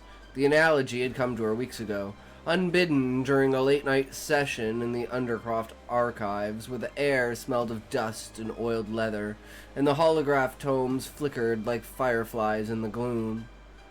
Reinventing the wheel, they said, was folly. But what if the wheel was a lie? What if it had been forged in an age of mud-churned roads and beast hall, when the simple circle sufficed to roll empires forward? Now, with the world fracturing under the weight of its own ingenuity, storms that swallowed coastlines, algorithms that whispered elections into being, voices drowned in the digital torrent, what if the circle needed to become something else? A mesh, folding and unfolding over the jagged terrains of tomorrow. A spindle, a weaving citizen threads into the... A spindle, weaving citizen threads into the fabric of rule. Alara's reflection stared back at her, sharp-featured and unyielding, her dark hair coiled like a crown of thorns atop her head. At 34, she was the youngest in the High Conclave, the Senate that perched like a raven's eyrie atop the granite cliffs of Eldridge. They called her the Weaver, half in jest, half in wary affection, for the way she spun words into tapestries that ensnared the old guard. Today she would spin the grandest yet, the modernization accord, not a tear down of the ancient charter, the sacred parchment etched with the blood of the founders, but amending. AI-augmented assemblies, where algorithms sifted public voices like gold from silt. Participatory lattices, blockchain-woven nets that let every hand tug the loom's edge. Foresight engines to chart the gales before they broke. Her hand drifted to the pendant at her throat, a sliver of shape memory alloy from the Frontier Labs.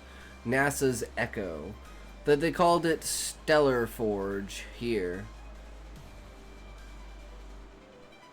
It warmed under her touch, curling into a tiny helix, then uncoiling smooth as a sigh. This, she thought, is the wheel remade, not discarded, but remembered and refined.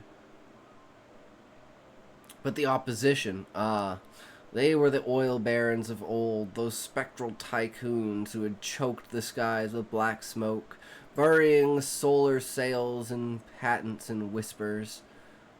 Harlan Greaves and his cadre, guardians of the pneumatic status quo, would rally the ghosts of tradition to puncture her vision before it rolled.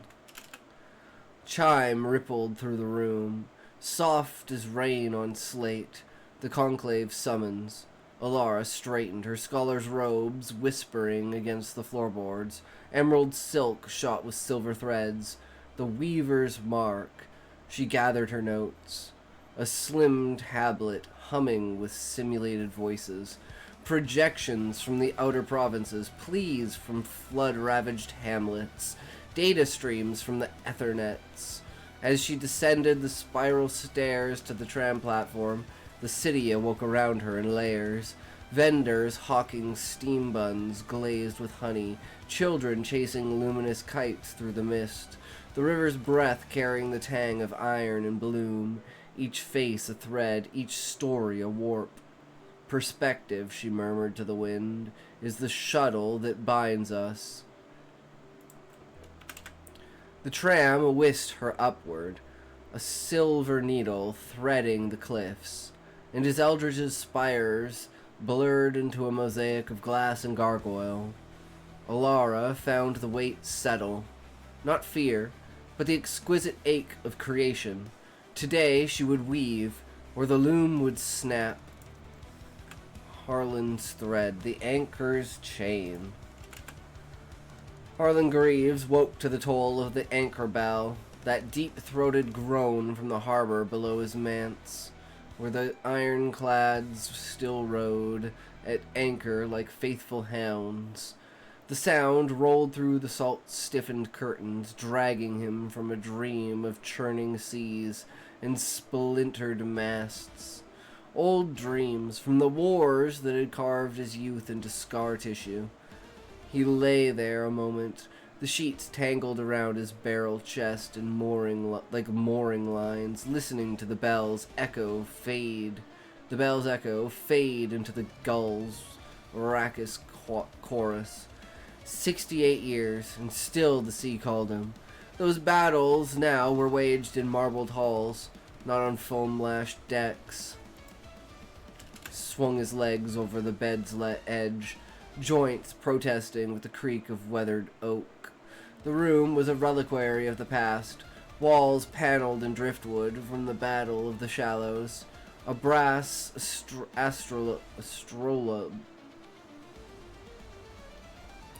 astrolabe ticking on the mantel. Maps unfurled across the desk like the skins of conquered foes. Eldridge sprawled beyond the casement, but Harlan saw only the ghosts.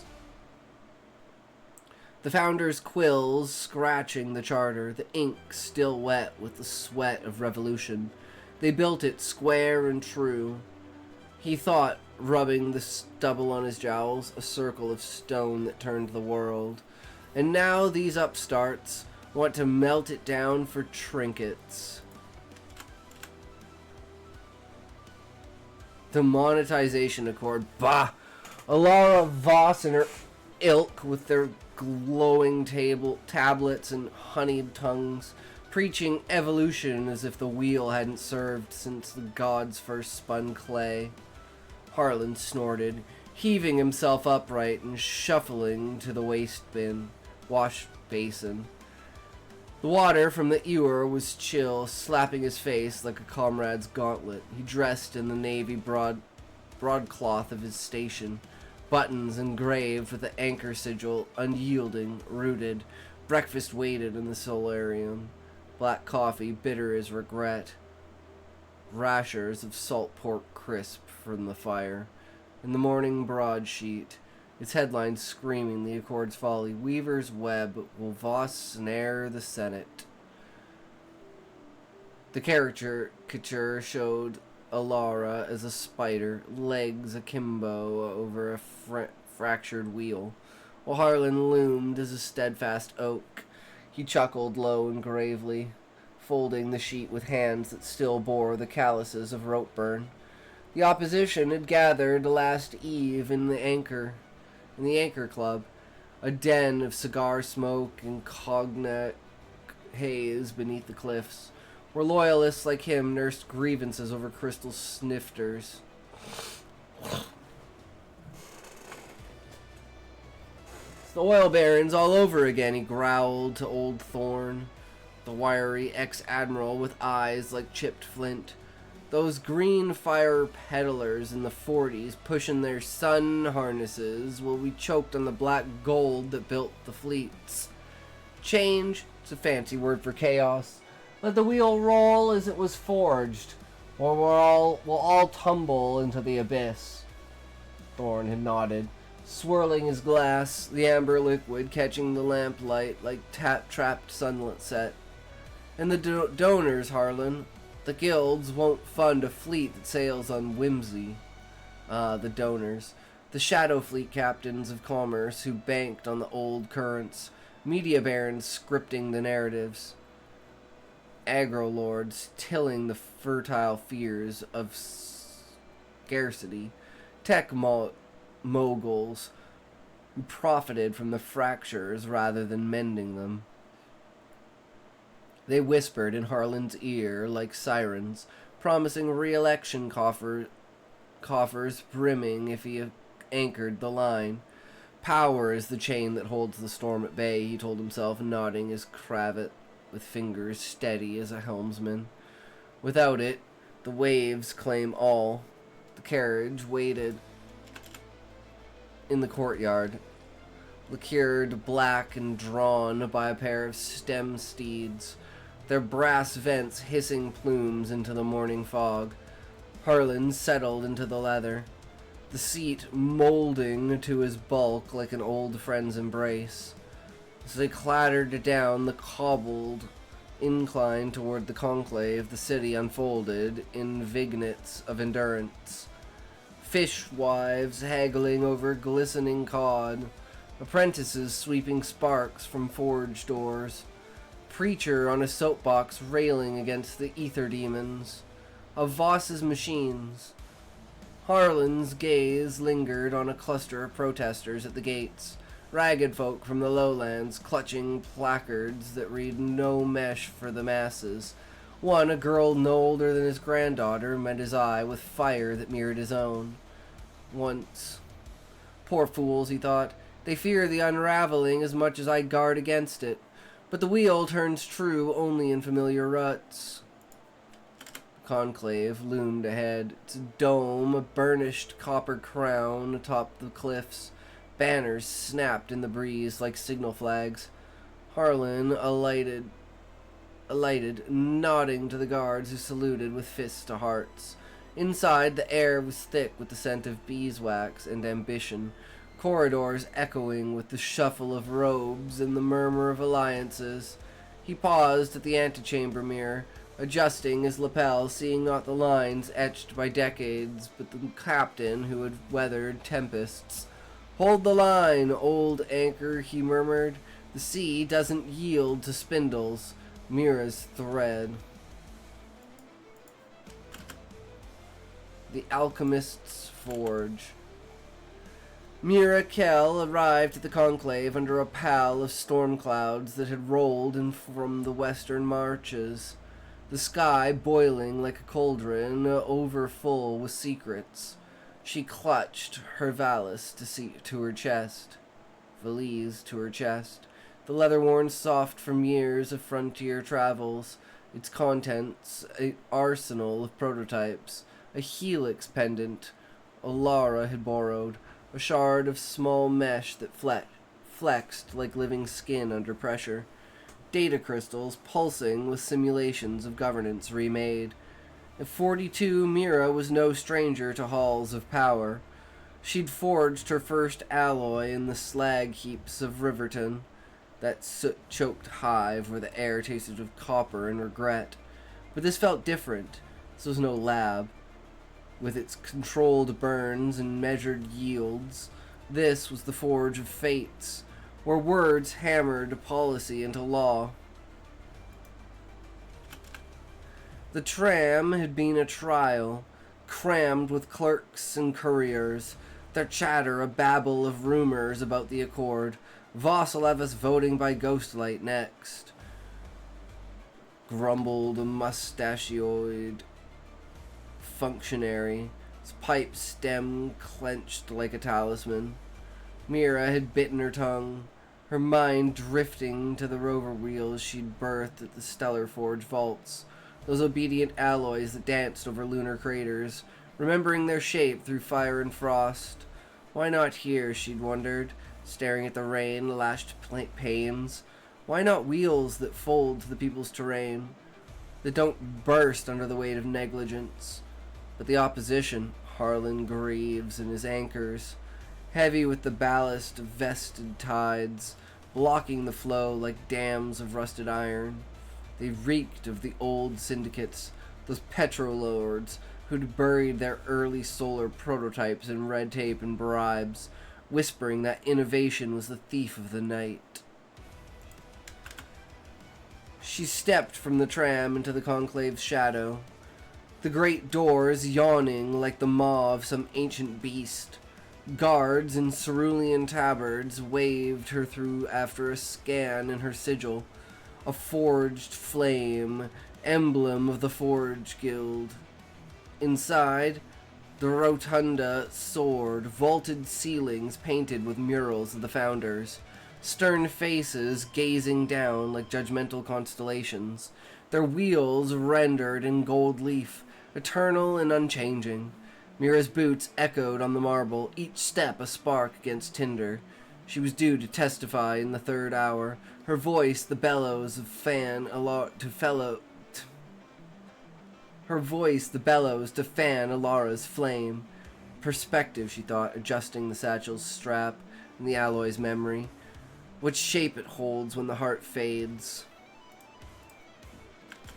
In the witness alcove, a narrow chamber off the main hall, she unpacked her display. A holographic projector humming to life, casting illusions of mesh wheels rolling over simulated crisis, floods parting like veils, famines rerouted by citizen votes cascading like rain. The air hummed with latent charge, the storm outside rumbling approval. Mira placed her wiry frame taut as a bowstring, dark curls escaping her pinned coif like errant thoughts. Memories surfaced unbidden. Her apprenticeship in Riverton, hands blistered from the bellows, master alchemist droning of purity and simplicity. Complicit the circle, complicate the circle, girl, and it shatters. But she'd seen the shatterings. The riots in the lowlands when the old systems buckled, the ether storms that fried legacy nets, leaving millions adrift. Yo, Sean, what's up? How's it going today, good sir? How are you? We're back at it again with more commentary, this time on reinventing the wheel. And this story is supposed to be a political discussion between should we reinvent how politics is. Got chapter 14 posted? Hell yeah, we'll have to read that, we'll actually have to read a couple of chapters, Sean, because we're pretty behind on it. And we haven't really had anything else to read today.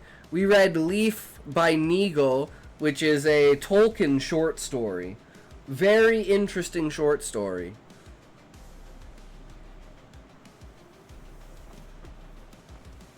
Pageboy poked his head in, freckles like rust spots on his snob nose. Mistress Kell? The Weaver bids you fortify. Greaves is mustering his gale. Mira nodded, her smile a blade's edge. Let them gale. I've forged in hurricanes. She rehearsed her opening. Not pleas, but proofs. The rover's endurance on barren rock, the practitionary trials in the archipelagos where fisher folk had woven budgets from their nets. Yields doubled without a drop of blood. Modernization isn't reinvention, she'd say, it's remembrance. The wheel was always meant to adapt, like the heart that beats faster in storm. The bell told the hour, a clarion peal that shivered through stone. Mira gathered her tools, stepping into the fray. The chamber beyond was a cauldron indeed. Tiered benches curved like petals around the central dais. Senators in their robes, a kaleidoscope of allegiance. Emerald for progress, navy for anchor. Neutrals in dove gray drifting like ash. Alara stood at the podium, her voice a silken thread pulling the assembly taut. Harlan loomed opposite, his bulk a bulwark. And in the gallery above, faces pressed to the balustrade. Citizens like ghosts at the feast, hungry for scraps.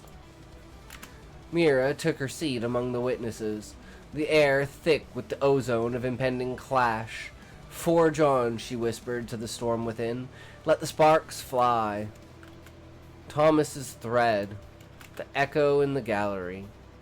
From the gallery's perch, Thomas Reed watched the conclave unfold like a play he'd seen too many times.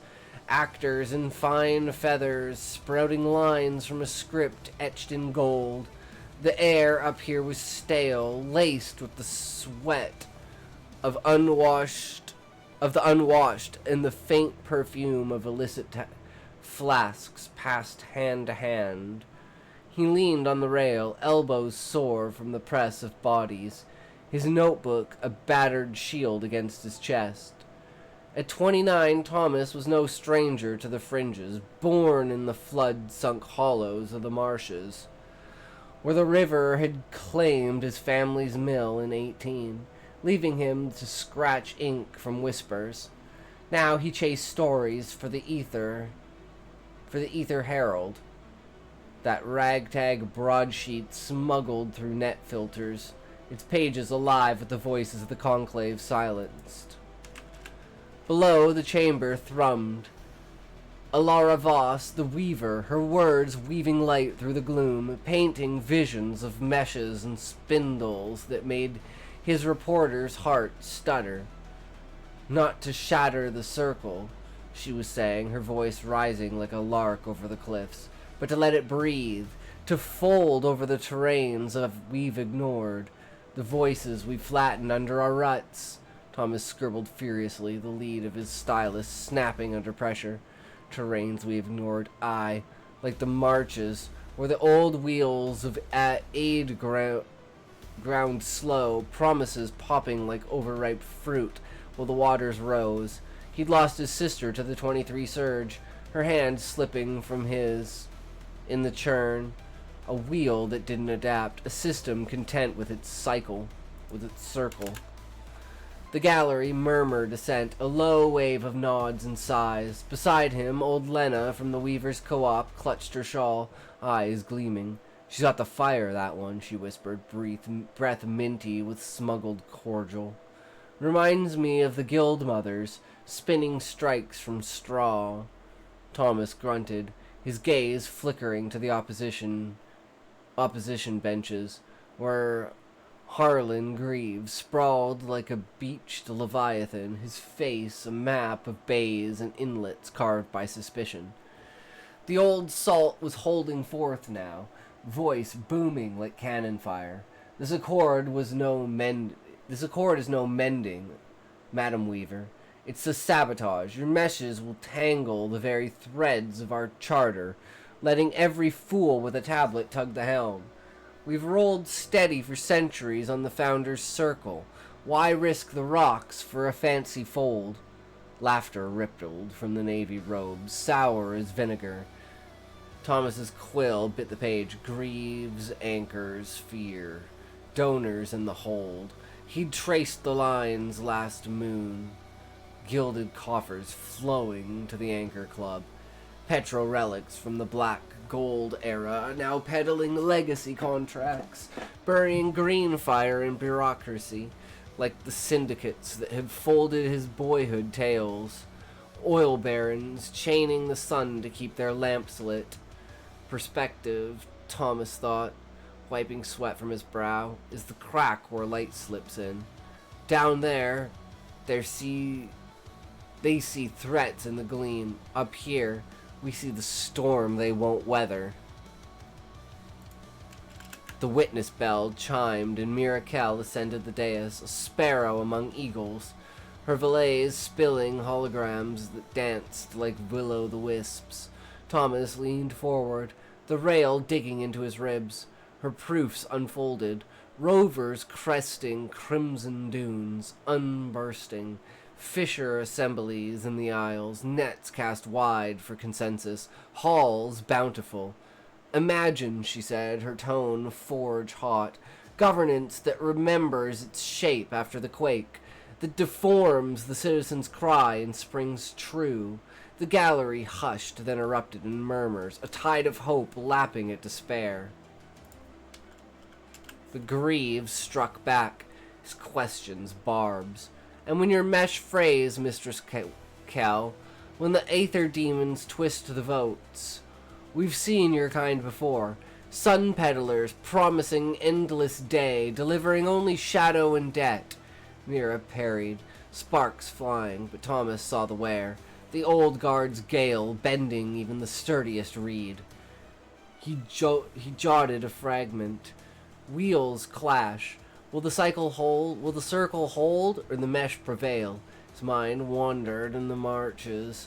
The fold huddled in reed huts, waiting for wheels that rolled their way. They modernized from the cliffs, he wondered, who weaves the down for the drowned. Thunder cracked outside, rain sheeting the dome like tears. The gallery shifted, restless, and Thomas felt the mood curdle. Hope fraying at the edges.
The air heavy with the scent of wet wool and unspoken dread.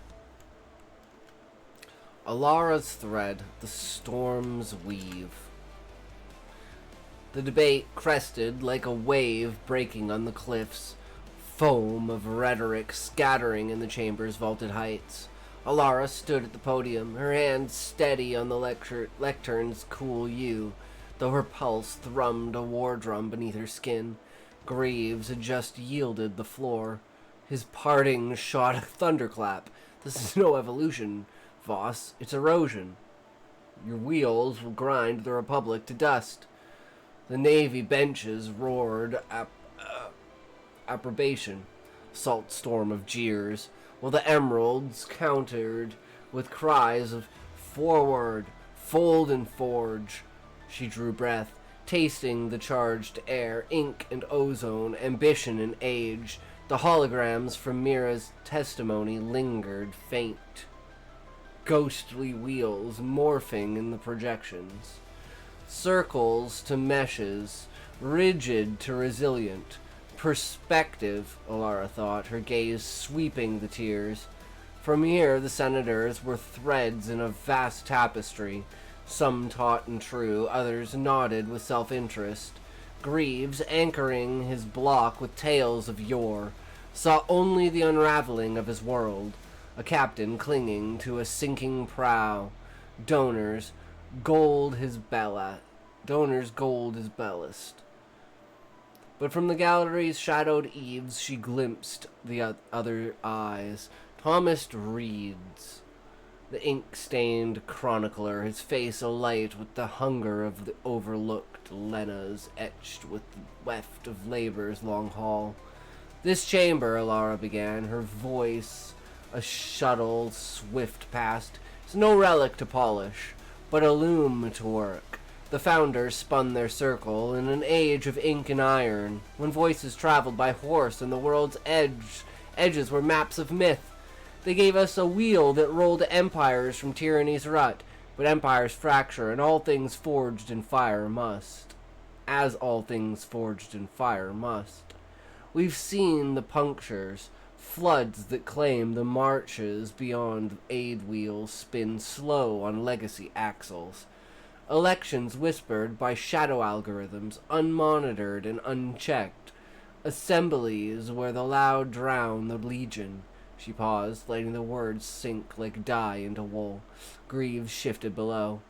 His eyes narrowed to slits, a kraken stirring in the depths. The Accord modernizes sirs and dames, not from the ground up like revolutionaries with torches, but from the core out. AI sentinels to sift the signal from the storm of public will. Lattices where every thread, fisher, forge hand, flood survivor tugs equal. Foresight spindles to anticipate the gales, not merely mop the wreckage. This is the wheel remembered, a mesh that folds over poverty's peaks, that springs unbroken from inequality's craters. Murmurs swelled, a tide turning. Mira caught her eye from a witness's bench, nodding fierce as a bellows blast. But Greaves rose. Then, unbidden, his voice gravel over thunder. Poetry, Madam Weaver, but prose governs. Your meshes invite the fray. Every malcontent with a grudge casting votes like confetti in a cyclone. And the cost? Guilds crippled, traditions trampled, all for a dream spun from frontier fairy tales. Remember the Sunfire fiasco? The Petro relics weren't villains, but guardians against the chaos your moderns unleash. The chamber erupted, doves fluttering to neutrals' calls of order. Alara felt the loom tremble, threads straining. Like the oil barons, she countered silently, chaining the dawn to hoard the dusk.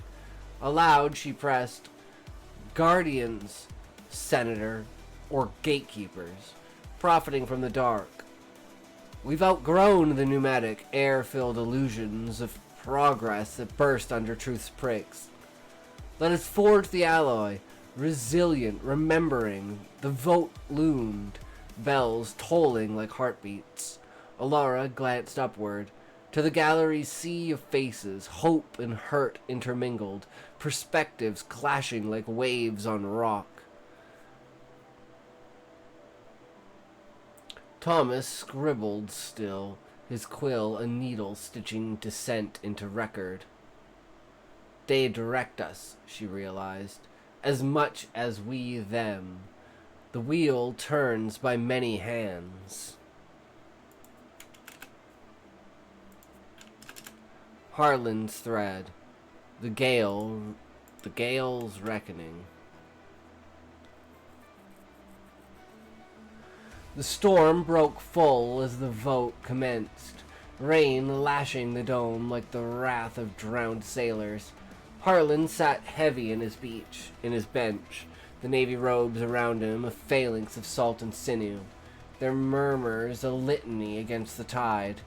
The tellers moved among them, tables glowing with tallies, emerald majorities swelling like green fire blooms, doves tipping the scales. Damn the weaver and her spindles, Harlan thought, his fist clenching the armrest till the wood groaned. The chamber smelled of upheaval, wet stone and frayed resolve, the faint char of overtaxed projectors. He'd felt the shift mid-debate when Kell's holograms danced, those infernal wheels folding over phantom floods, resilient as myth-made metal. The gallery had leaned in, a beast stirring, their cheers a gust that bent even the anchors. Greaves had parried, dredging the Sunfire ghosts. The 40s collapsed when sun peddlers' wild promises had toppled syndicates, leaving bread lines longer than the black gold queues. Chaos in copper wire, he'd bellowed, and the old guard had trumpeted benches like war drums, thumped benches like war drums. But Voss, the girl wove deeper, her words threading doubt through loyalty, painting modernization as kin to tradition, not its gravedigger.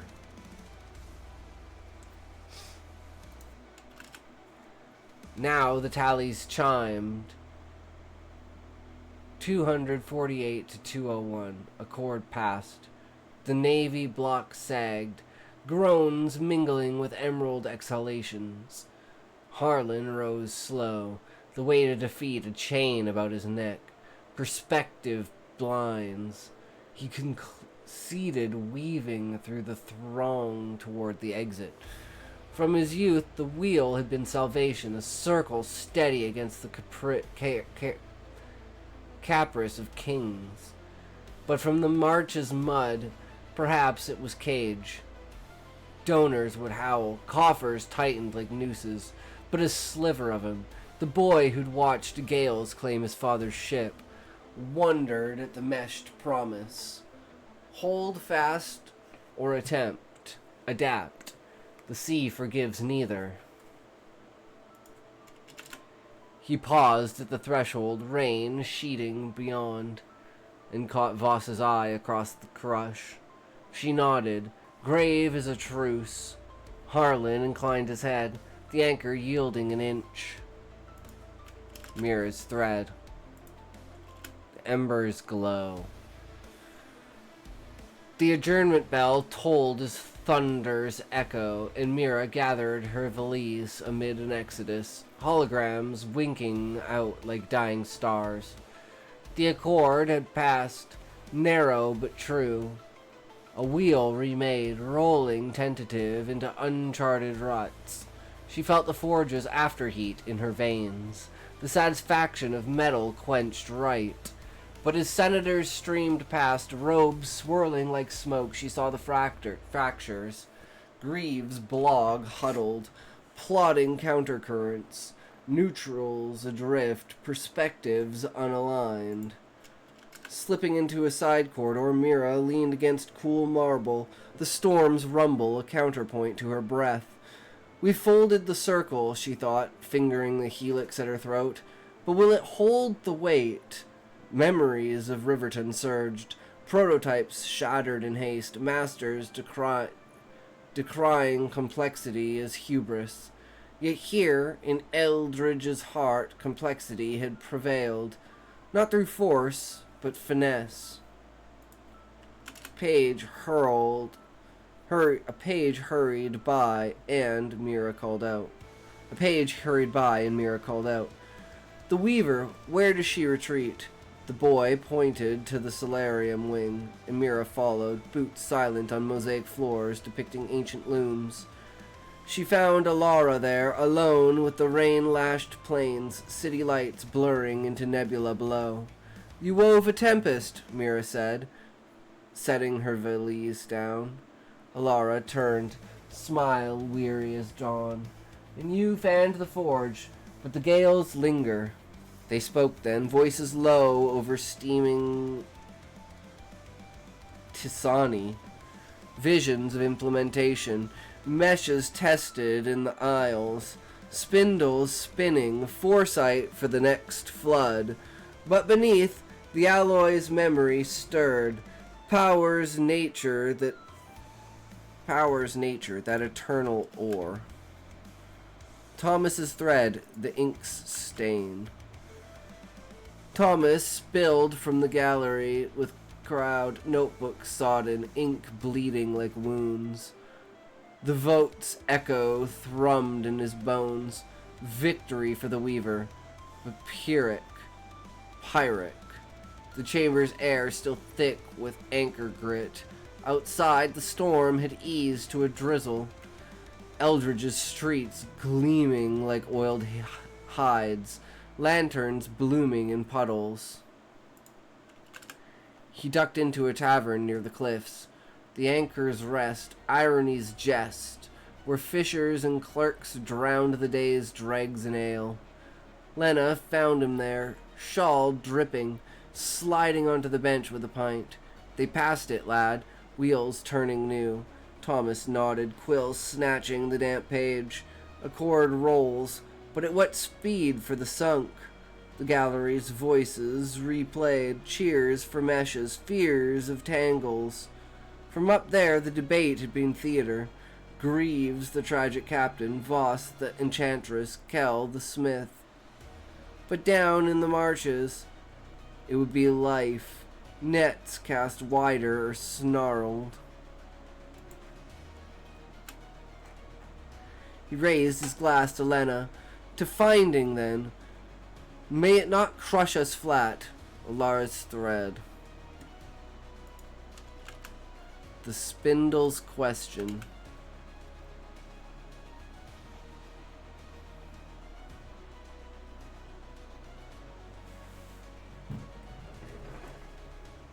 My foot is asleep.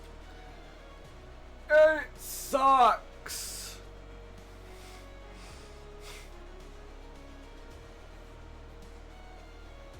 Pins and needles in my toes. Feels like someone's trying to cut them off. It's like, no, you can't have my toes. No, I need my toes. No, not now.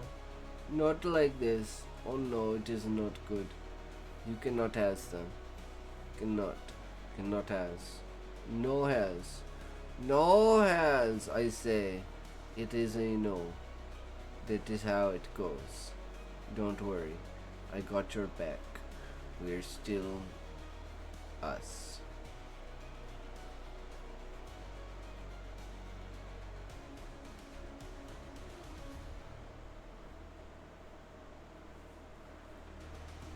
Okay, that feels much better. Dusk cloaked Eldridge as Alara descended from the solarium. The city's lights, a constellation of resolved threads. Mira had gone to rally the Forge Guild. Thomas to ink his dispatch. Greaves to chart his counter. Alone on the tram's downward glide, Alara watched the cliffs recede. The river, a dark ribbon below. The Accord was Law now, a mesh unfurled, but Law was Wheel's axle, not its turn. In the quiet perspective...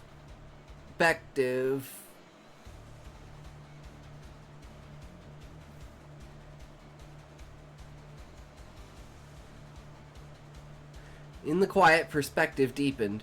Power, that inexorable ore, the ruler's true forge. It drew the corrupt like moths to flame, inevitable as rust on iron. Greaves anchors, heavy with donor dross. Even her own hands tingled with the weaver's ambition. Impossible to prevent. The clanker. The canker. Men and women twisted by the loom's weight, threads of self woven into the whole. Yet to halt the spin for fear? No. That was stagnation's lie. The oil baron's creed. Hoard dark, lest light reveal the stains. Minimize it, she whispered in the night. The pendant coiling warm. Guard the alloy with transparencies sharp as scalpels, with voices manifold to dilute the single venom. Let the mesh distribute the weight, so no hand clings over long. Desensitize not the rot, but to its normalization. Call out to every frayed edge, every shadowed tug, until corruption frays before the weave. The tram hummed to a halt at her tower's base. Rain pattered a soft applause. Alara stepped into the bloom of street lamps, the city alive with its 10,000 perspectives, each a spindle turning the grand question.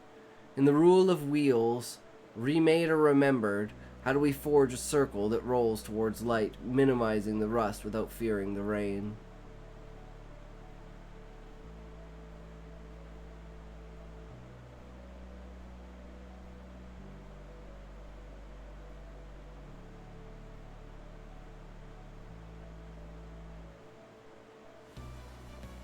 Very, very interesting, though. I love the perspective of it.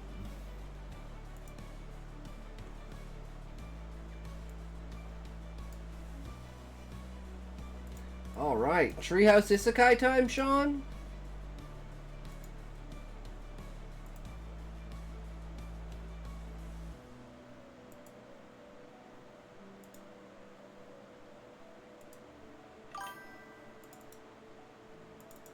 Alright, let's do it.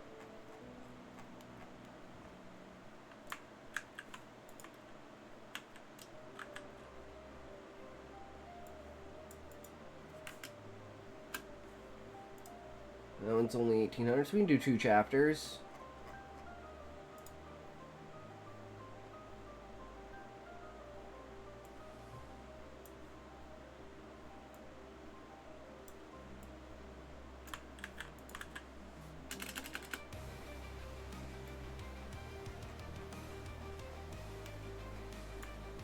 Oh man, that one's really short.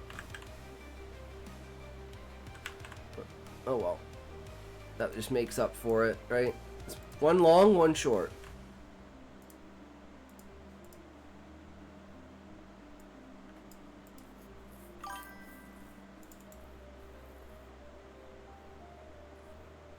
Yeah, I know. 1800 is a pretty good length. Oh, actually, before we begin this, Sean, I wrote this today.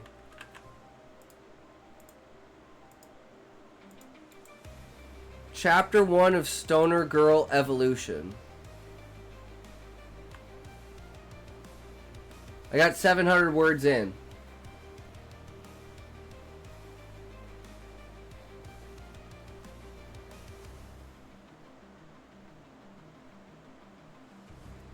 It's a little rough. It needs a couple of things, but I need the transition, basically, and an opinion about how I've integrated it. Chapter 1, An Unexpected Toke. I backdropped onto the trampoline, my head almost not moving with my body. The spinning began. Della Quinn! Hello! How's it going? Welcome, welcome! How are you? Hey, pal. Della, are you a writer? Are you a reader? Are you a purveyor of stories? Do you enjoy creativity and imagination? Are you a purveyor of the world of words? Doing fantastic? That's good. How's the day going? Absolutely fantastic. I wrote 700 words this morning on the very beginning of Stoner Girl Evolution. I backdropped onto the trampoline, my head almost not moving with my body. Nice. Yeah. The spinning began. Damn it, I thought to myself. I barely made it 5 minutes. I bounced back onto my feet and then did a flip off the trampoline. It was a bad idea. I landed awkwardly and fell over. I needed another drink. That would clear me up.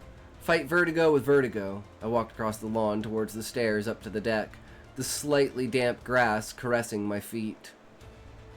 How's your streaming journey so far? Fantastic. You're absolutely gonna get a ban, bro, if you fucking go down the direction I think you're going down. 'Cause, Sean, we all know where this is headed, right? Right? We can all guess where this is headed.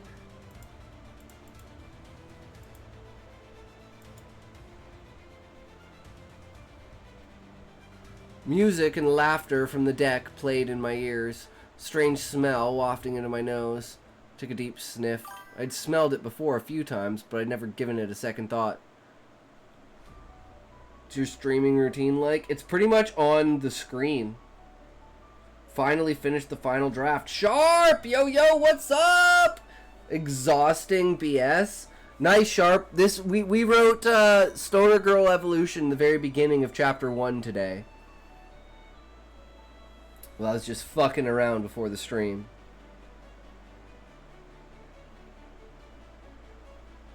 Hygienic Girl Evolution is my next absurdist concept to stick with the trend. Came up with it after reading Trash Girl Evolution. Damn.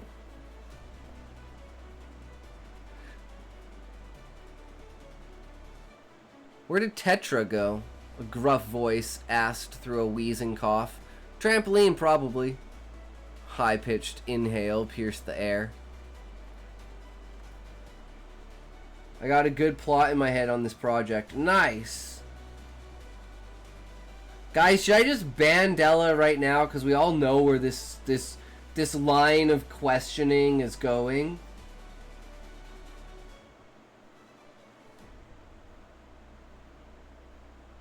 Right? Sharp, what do you think?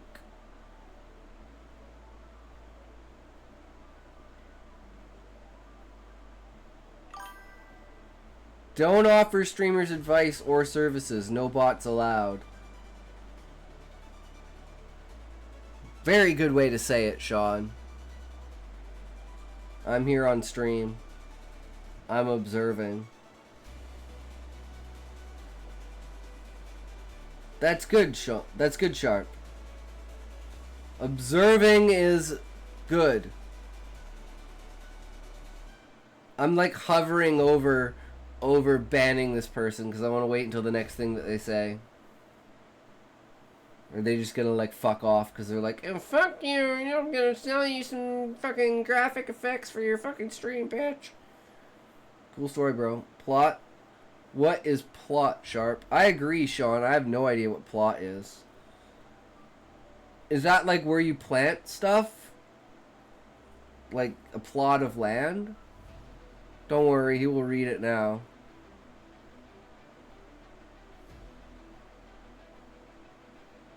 Read what, Sharp?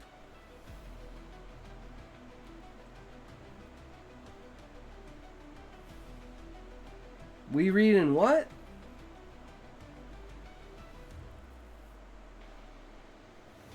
You lost me, brother. Thing you said was good. Oh, you're gave prompts for Stoner Girl. I get you now. But the final draft.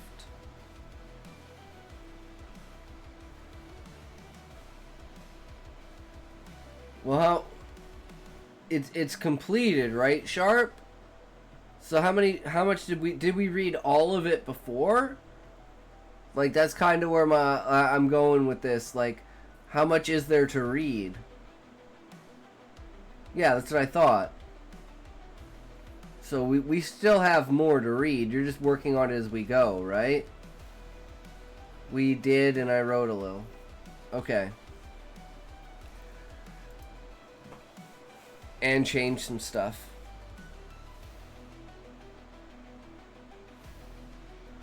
As I walked up the stairs, my damp feet sticking to the old worn and chipped paint, a sharp, short-lived pain hit the ball of my foot. Shard of paint breaking horizontally as I stepped down. I'd always hated the fact my parents never did any upkeep with these kinds of things around the house. So would it be better you read the new draft because it's more detailed? Well, wait, I'm still confused. What project did you have plot input on? Yeah, I'm confused about that too, Sharp. Like, you're like, I have new plot. Plot on what? Your story? Like, confirmation here would be great.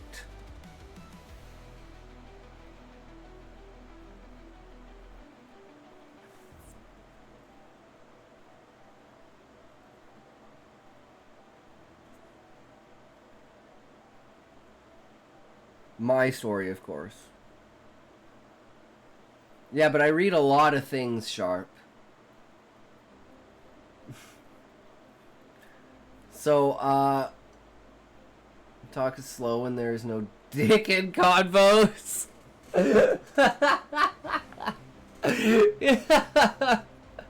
would I be interested in the conversation if we're not talking about dick?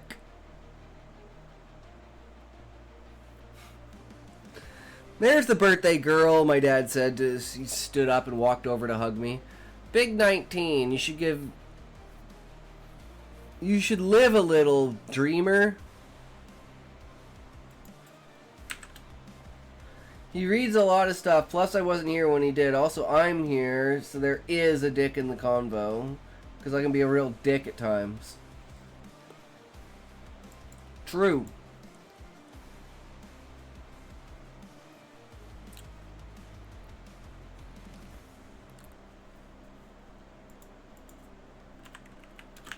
Should live a little, dreamer. He had a joint in his hand.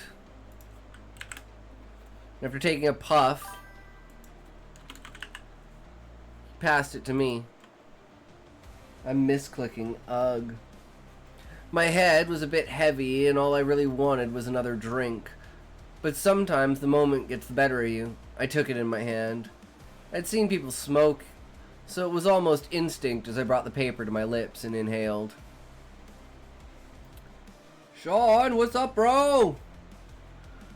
I felt something touch the back of my throat and I burst out coughing, the smoke pouring from my nose and mouth.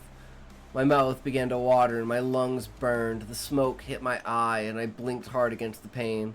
Everything was taking its frustration out on me. My lungs burned, my throat burned, my head burned.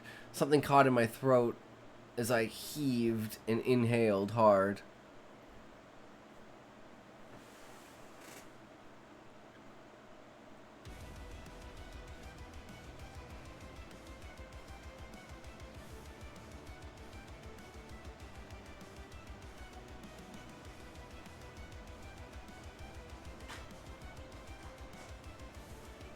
Fucking ants.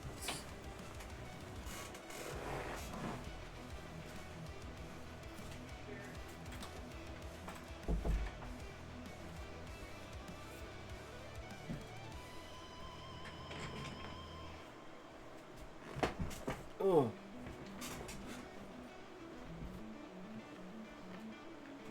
Yep, ads always pop up when you don't want them to, right? The worst of times!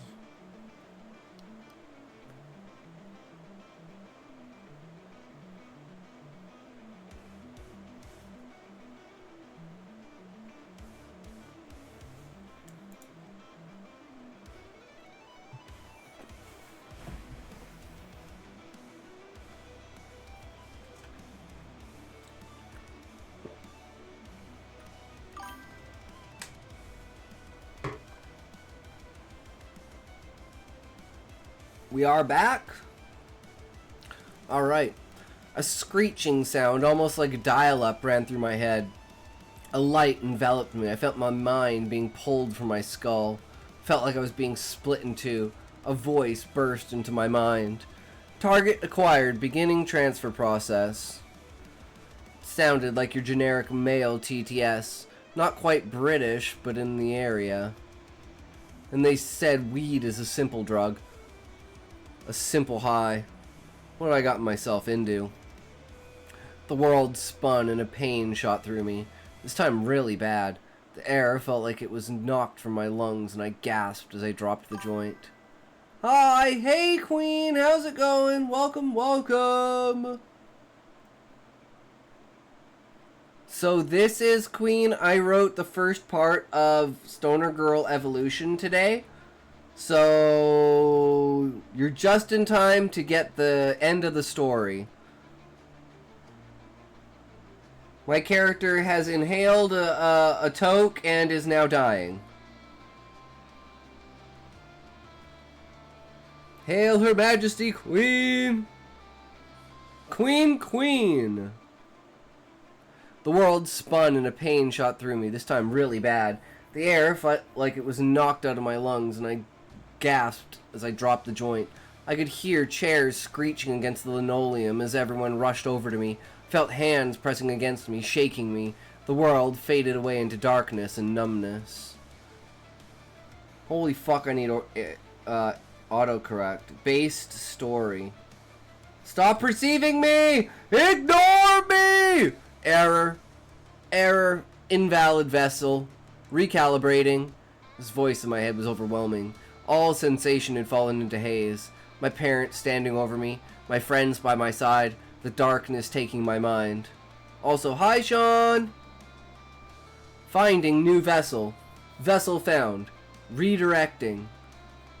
Thoughts flowed like lava burning into my mind every moment. I had taken my first toke. It had been my last. Between a simple seed and a coughing fit, suffocation comes easy. I'm sure the booze didn't help. Or my total physical state, exhausted from the trampoline. A perfect storm to kick me into the afterlife, I guess. Recalculating location. Error. Error. Location lost. Calculating drop distance. My head hurt enough. Enough as it was. This damn voice was not helping. It was like every echo bounced off the sides of my skull, shaking it violently. What are you even talking about?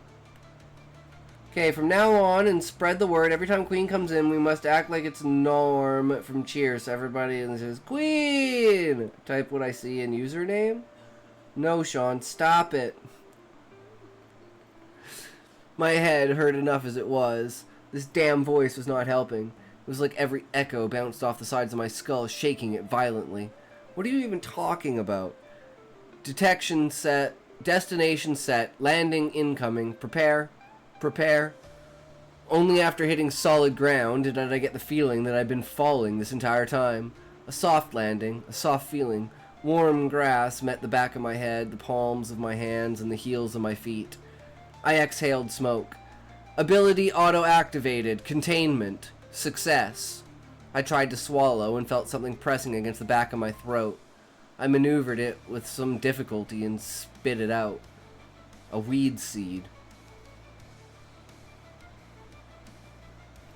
Sean, Sean, Sean are all proper names and sound exactly the same. The spelling my parents gave me was Sean. Sean Simp, Simp Sean, Sean the Simp. Okay, I'm kidding. Simps don't have wives. I'm on my second.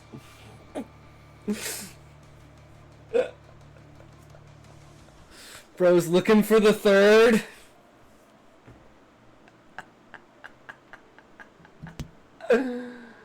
What do you guys think about that? As like a transition, death transition, and now the character's in the new world.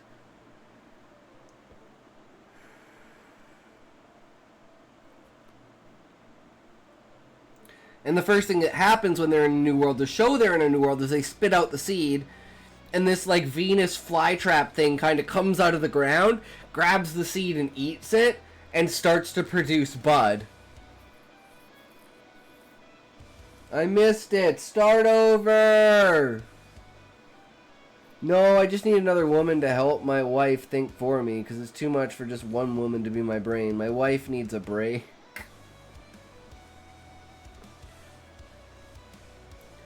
Alright, it's only 300 words or so, so I'll just read it really quickly, okay? I backdropped onto the trampoline, my head almost not moving with my body. The spinning began. Damn it, I thought to myself, I barely made it 5 minutes. I bounced back onto my feet and then did a flip off the trampoline. It was a bad idea. I landed awkwardly and fell over. I needed another drink. That would clear me up. Fight vertigo with vertigo. I walked across the lawn towards the stairs up to the deck, the slightly damp grass caressing my feet. I joined late, but I liked the explanation and details. The music and laughter from the deck played in my ears, a strange smell wafting into my nose. Took a deep sniff and I smelt it before I had smelt it before a few times, but I'd never given it a second thought. Where did Tetra go? A gruff voice asked through a wheezing cough. Trampoline, probably. High-pitched inhale pierces the air. As I walked up the stairs, my damp feet sticking to the old worn and chipped paint, a sharp, short-lived pain hit the ball of my foot, a shard of paint breaking horizontally as I stepped down. I had always hated the fact my parents never did any upkeep with these kinds of things around the house. There's the birthday girl, my dad said as he stood up and walked over to hug me. Big 19. You should live a little, dreamer. He had a joint in his hand, and after taking a puff, he passed it to me. My head was a bit heavy, and all I really wanted was another drink. But sometimes the moment gets the better of you. I took it in my hand. I'd seen people smoke, so it was almost instinct as I brought the paper to my lips and inhaled. Felt something touch the back of my throat, and I burst out coughing, the smoke pouring from my mouth and nose. My mouth began to water, and my lungs burned. The smoke hit my eye, and I blinked hard against the pain. Everything was taking its frustration out on me. My lungs burned, my throat burned, my head burned. Something caught in my throat as I heaved and inhaled hard. Screeching sound, almost like dial-up, ran through my head. A light enveloped me. I felt my mind being pulled from my skull. Felt like I was being split in two. A voice burst into my mind. Target acquired. Beginning transfer process. Sounded like your generic TTS, male TTS. Not quite British, but in the area. And they said weed was a simple drug, a simple high. What have I gotten myself into?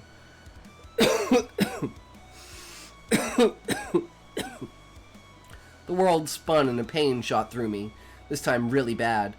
The air felt like it was being knocked from my lungs, and I gasped as I dropped the joint. I could hear chains screeching against the linoleum. Yeah, this is where we were, right? I like it. Yeah, that's my nice first draft of just the nice transition and everything. Give you a nice feel for the character and kind of their mood at the moment and what's going on. And then it's going to be kind of like how weed kind of exacerbates that, and then they have to have this like fight against it. And it's like this kind of weed as a drug as a metaphor for power. Because I thought that was like a really powerful like theme to have this like very, very heavy comparison between weed as a drug and like power, because weed gives you magical spells and magical powers. So it's like you don't have to train, you don't have to do anything. It's just you smoke weed and you gain this power. So it's like it's literally power is a drug. Yep, I understand everything in it. That's another thing. Is like the fact that my writing has gone from this abstract, out of pocket stuff to like now being grounded, translatable, like taking the image from my mind and putting it on paper. Just a small thought, maybe extend the beginning. Give us a look into the life she is leaving and going to be changing from. That's what I want to do, like a flashback kind of moments. Like before she gets reincarnated, right? Like looking back on her life. I just wanted to get like the transition out of the way. But yeah, that's the plan, you know, kind of have like random moments of introducing friends, and then there'll be, because I want to kind of do this like free run aspect to it. I was talking about this yesterday, where I want to do almost like there's a correlation between her old life and the new life, and the people that she's meeting and the souls that she's meeting and interacting with, and they're reminding her of the stories in her old life, and then she's always going back to her old life and thinking back on, you know, maybe this, you know, just it may not have been my decision overall dying and coming here, but, you know, I definitely, and especially like the mood that the beginning will evoke of her, like how she thinks about her life, and then as the story progresses, it's like she gains more of this respect and like admiration for her life, as opposed to like the almost depression she had before. Talk, I need your help in one thing about my final draft. I'll tell you after you read it. I need like maybe 2 tips from you. Alright, sounds good, Sharp. Perfect. But yeah, thanks guys. Yeah, I just kind of threw that together with some inspiration this morning when I woke up. Alright, so now we're on to Treehouse Isekai. This is Sean's story. Here we go. We're going to do 2 chapters of this because it's not that long. Because the first chapter is like pretty long and the second chapter is like super short. It was good, bro? Well, I'm glad. Because it can definitely be better, right? It's good to know that that's a good starting spot. Okay, well, I still think you should give it a little something in the beginning, so we have a start point to look at as to why she is how she is. Exactly. Yeah, there definitely needs to be more to it, Queen. I agree with that.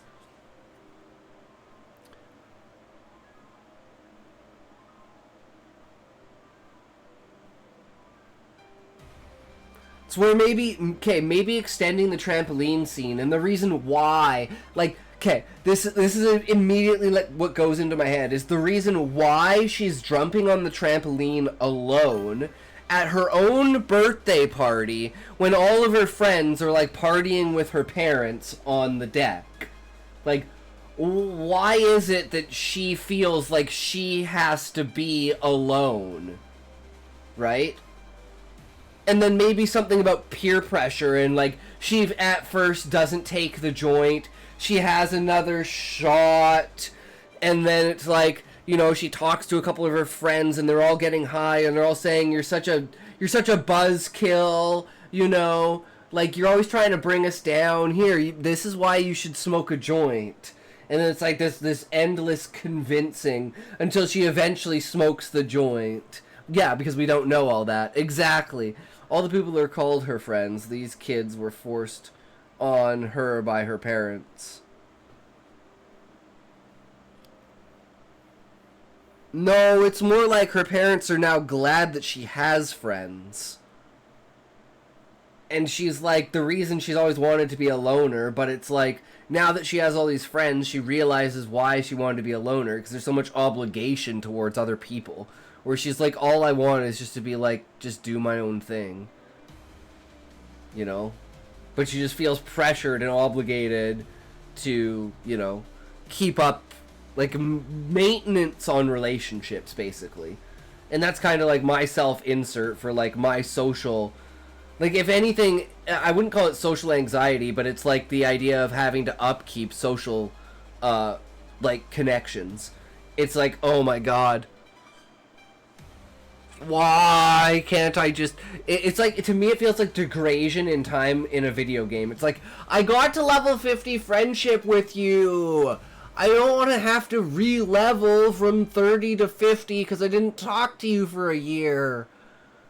Oh, but then the best friends, like the lifetime friends, they don't have that, right? Like people that like I could call up and I could talk to them. It's been a year and a half, and we talk like it was yesterday.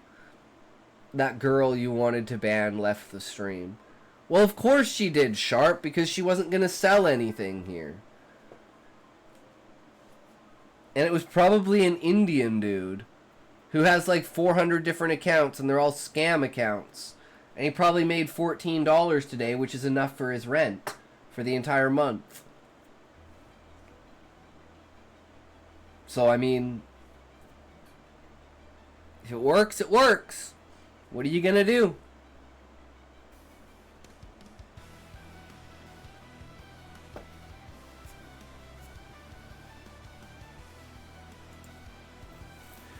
Then we stopped to rest the Cramels. Tracy and I stepped off to the side of the road for our spar. My best friend and I are like that. If we get together, it's like no time has passed, even if his dad did bork my mom, lol. Sean, wouldn't that solidify you as, like, best friends? Being like, dude, we're such good friends, your dad and my mom fucked. Nah. Probably for a rundown warehouse, which isn't big enough for a king-size bed.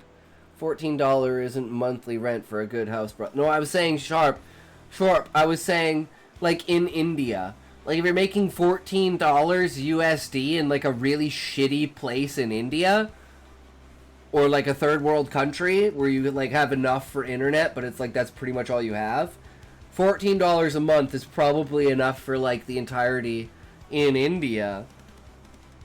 I don't know, maybe somewhere in China. Maybe it's just the fact that, like, India is heavily associated with scammers.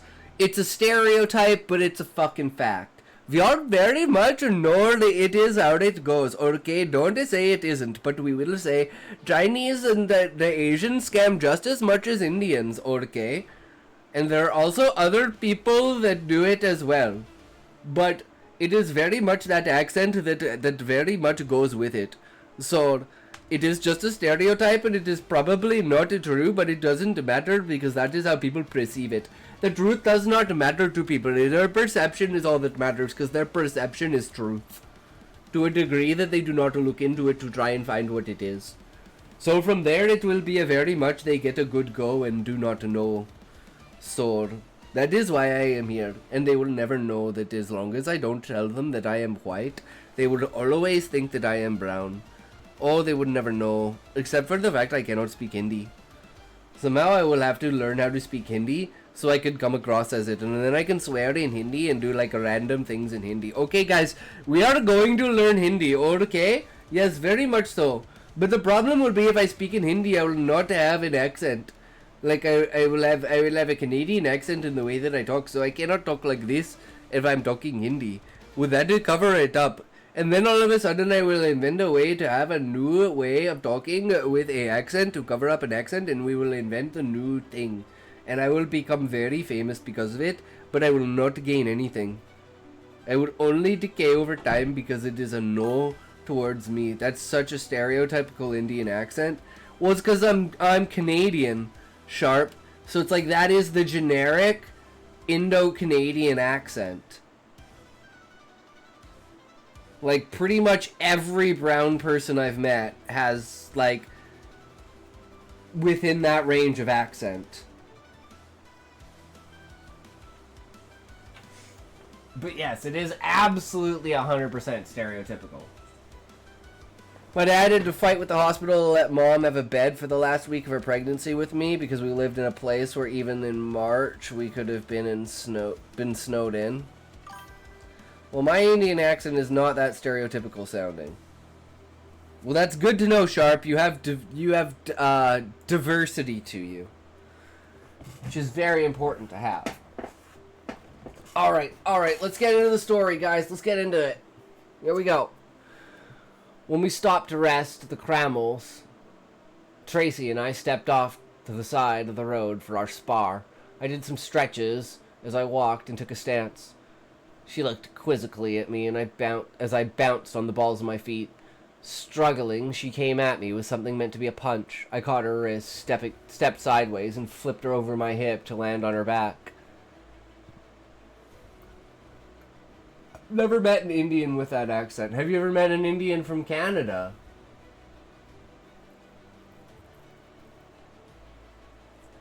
And that is very much the Russell Peters accent as well. He doesn't have an accent, but his Indian accent is very much like this. That is very much where I get it from. Because that is what he does. And very much so, I grew up around brown. Lots of brown. So I know very much. It is just ingrained in me from hearing it.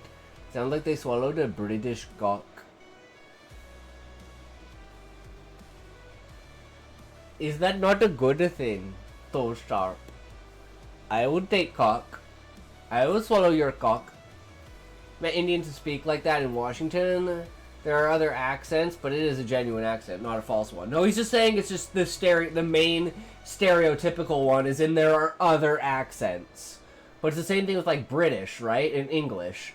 Like there's like 4 or 5 different variations of like English accents. Look at American accents. Look at the Detroit accent, the Alabama accent, the New York accent, the Boston accent, the California accent, right?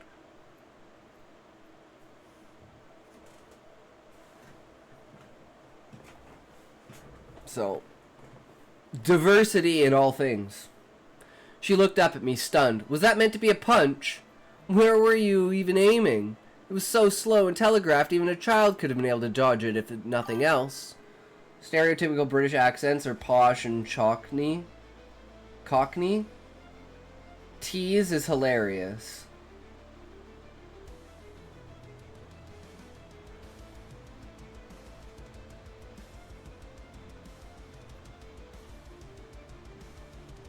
What do you mean, where was I aiming? I'm gonna take your face. Where else? That's your problem. You don't aim for the face. You aim for the space between my skull. My face should just happen to be in the way. Otherwise, there's no power in the punch. But the other issue is your eyes. And how long you take shifting your body weight. You need to move more fluidly with less hesitation. Now come on, get up and let's go again. T stands for this shit, you prick. This shit is hilarious. Fodder. It is what it is, bitch. Fuck you, Sharp. You insult me on my own stream, you bastard.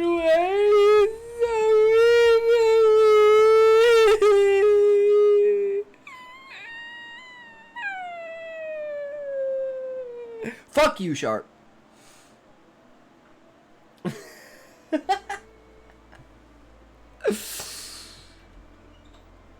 With less hesitation. Now, come on, get up. Let's go again. She grabbed my hand, and I helped her to stand. I'm not going to hold back this time. Man or not, you're going down. I'm clipping this shit. Awesome. Good job, Sharp. Hell yeah, we need some more. Fuck! I keep tapping the edge of the fucking keyboard. You're going down. Here we are. Half an hour of time passed as I repeatedly landed Tracy on their back. Mara giggled, watching the show. She did seem to last longer between bouts and took my words into account. You're improving, but still too focused with your eyes. If you can see where you're looking, I know it's likely coming. Let your vision go wide. Take in everything passively. Let your muscles guide your strikes, not your eyes. Clap. Marta had gotten the cramels ready for the next stint of the trip. That's enough for now. Let's get going. We have enough reason to be out here after all. Tracy's shoulders slumped. Bet you loved that, didn't you, sister? See me get taken down a peg by a man. By your man. Marta hugged her. Damned right I did. I've been your punching target for so long. It was a nice treat to see James teaching you. On the other hand, it means I'm going to have even more trouble with you in your training. Doesn't it? I bet after today you could give elder sister a run for her money. Maybe not beat her, but certainly make her work for it. I meant it when I said you were improving. You don't feel so down on yourself. So don't feel so down on yourself. I've trained for decades in martial arts. I'm not just a fresh student or anything.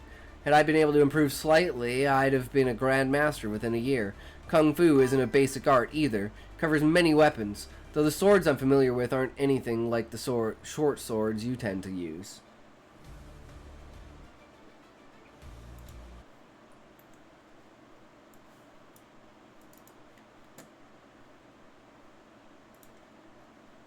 Okay, let's see this. Fuck you, Sharp. You insult me on my own stream, you bastard.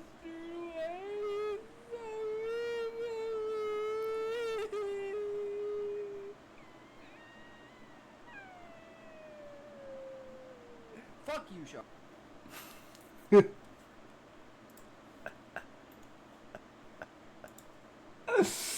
That's pretty good. That's pretty good. I'll give it that. Hell yeah.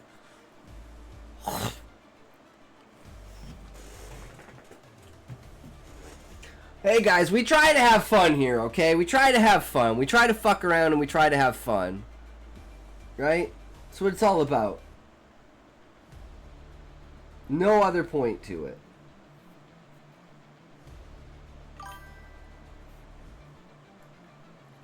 I'm next when we get a chance. I need to improve too.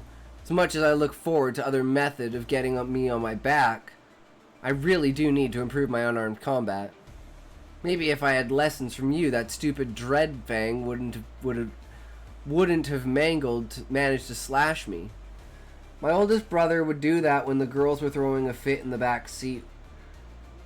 And when he stopped, he'd say, "Oh, sorry, I thought it was my turn."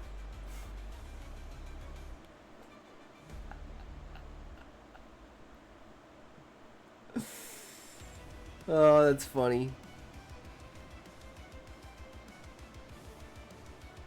I grinned at her. You know it. Who knows, maybe all of you girls and even your mother would like to train together on occasion. You get more frequent lessons, though considering we'll be living together and not coming into town all that often, I hope. Don't get me wrong, the manor's beautiful, but I like my house better.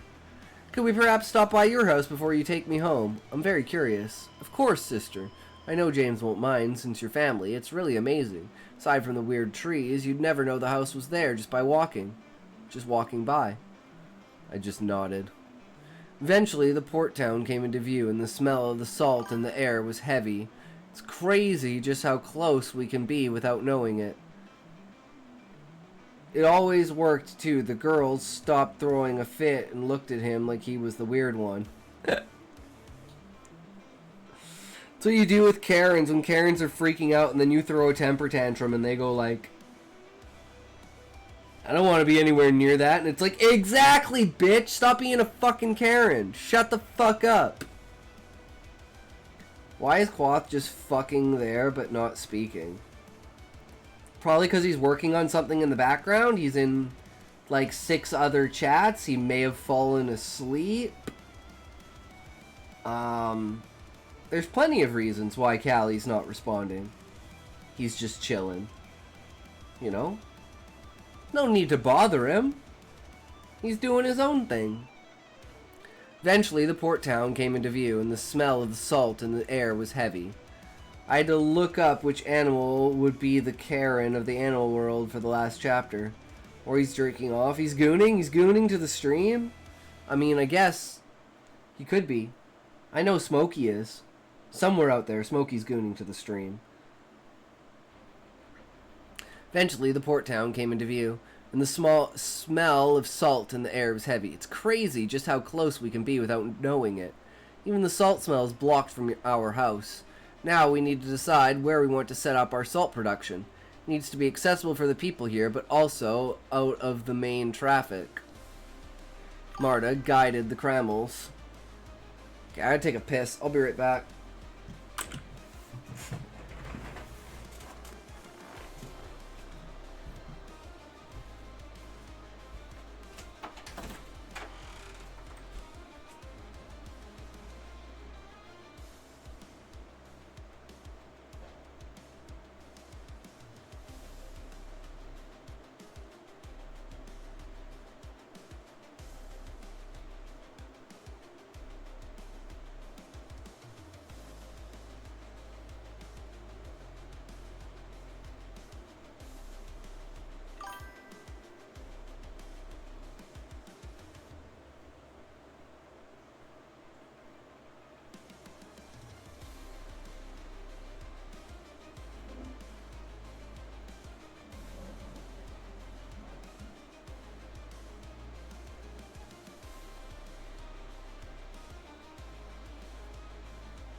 We need to put up a tag saying not a safe space. I don't want Figaro baby oil. I don't know what that is, Sharp.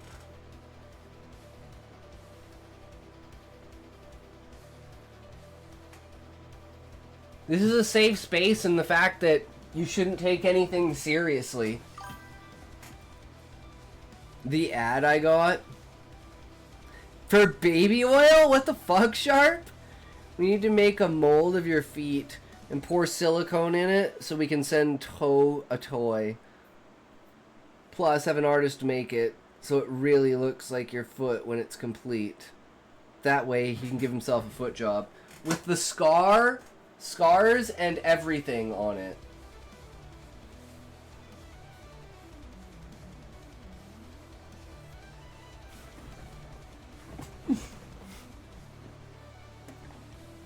Marta guided the Cramels to a place just to the left of the main pier. Okay, what the fuck? It was decently flat, which was perfect for what I wanted to do today, as well as the construct I intended to build. Nah, like seriously. Wait, is that even a thing? I'm gonna have to look that up now. Ugh. Are you sane, Sean? Who hurt you, man? What do you mean, Sharp?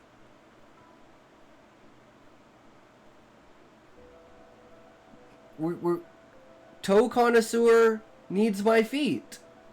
Dude, that would be an amazing thing. To give toe connoisseur my feet.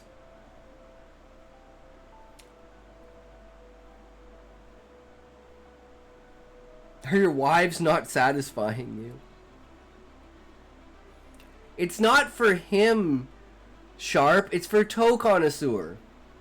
Toe Connoisseur is one of our other viewers.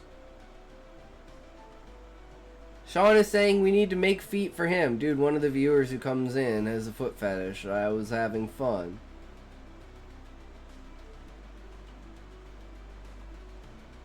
I have a foot fetish.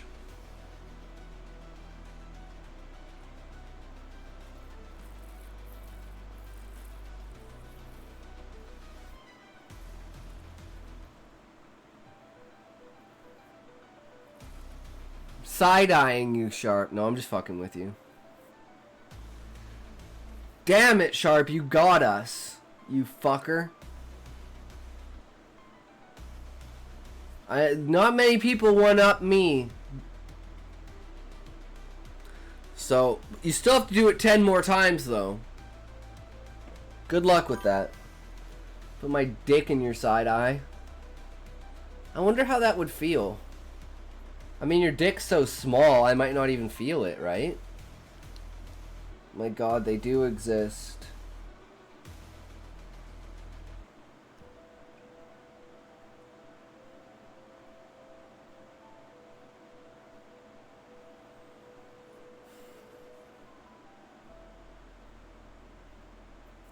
What? Titties! Tended to build for the locals. We set up 2 of the barrels on the ground side by side. Tracy, at my direction, first pulled only salt and water out of the sea and into one barrel, and then I had to pull only water from that barrel and put it into the other barrel. Once that was done, Marta sampled the taste of the supposed fresh water and declared it nearly as perfect as the water in our house. The origin of the foot fetish? I don't know what, man. Excellent. We can use the water we extract to fill all the animal troughs in town. My girl about to think I'm watching porn on Twitch. True, Sharp. True. Can use the water we extract to fill all the animal troughs in town.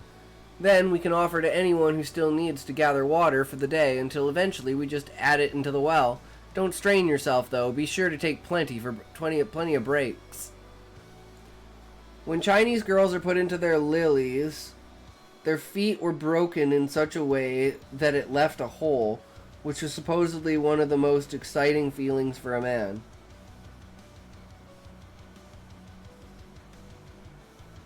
Wait, really, Sean? How and why do you know this?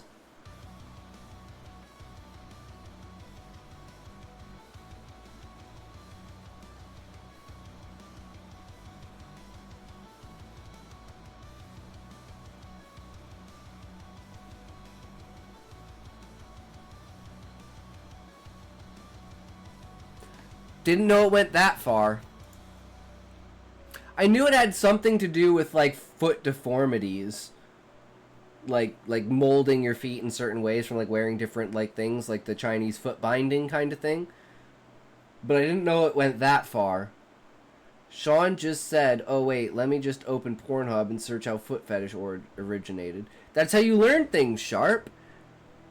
You shouldn't be bashful about it. Yes, really, it's a historical fact. The men wanted their women to have small, dainty feet. Forcing them into those slippers crippled them, so they couldn't even walk that well.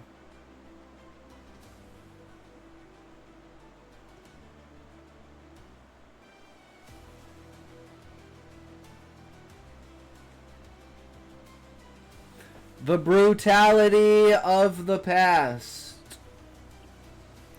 Tracy was able to continue without stopping for nearly an hour before she needed to take a break. Well, Marta and I scraped the salt out of the first barrel and transferred it into the ones remaining on the wagon. 3 full barrels of salt, with a sprinkle in the 4th barrel, were the results of this hour's labor. While Tracy was taking her well-earned break, one of the townsfolk approached. Excuse me, but what exactly are you doing here? Not that you're causing any trouble, but I can't help but be curious. Perfectly understandable, I smiled at her. Does this town happen to have a carpenter? I'd really be glad to have help building what I need here, for the town to use when we're done here. Empires tend to have no shortage of brutality, and women rarely have good lives. Yup. She looked at me. Yes, there are several carpenters, but most of them only know about shipbuilding. What do you need one for? Well, we are extracting salt from the seawater, but we're using magic, which not everyone can do. So I want to build a manual method for the town to use. It takes a lot longer than what we're doing, but still, you will be able to make salt yourselves. Also, once I teach the carpenter how to build one, you can find more locations to build more. Making salt will be another source of income for the town and help the entire nation. Would a shipwright even be able to help with such a project? I nodded. Actually, I think they're even better suited, since they already know what wood stands up to the salt and weather the best. A land-bound carpenter would make something strong enough, but the salt water might destroy it in a year. And you will want as few repairs as possible. So the shipwrights are going to do very well at this, when they're not otherwise engaged. Not only building them, but taking care of them. I could swear her outer, ears twitched. So I remember once one of the streamers I was working with asked me what to do as 2 people were stalking his subathon, and I told him, I'm stalking, then sleep well, Pookie.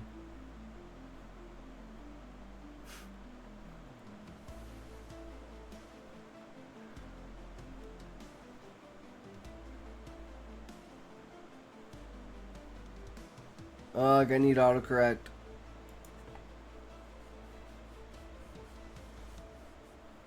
Is what it is, Sharp.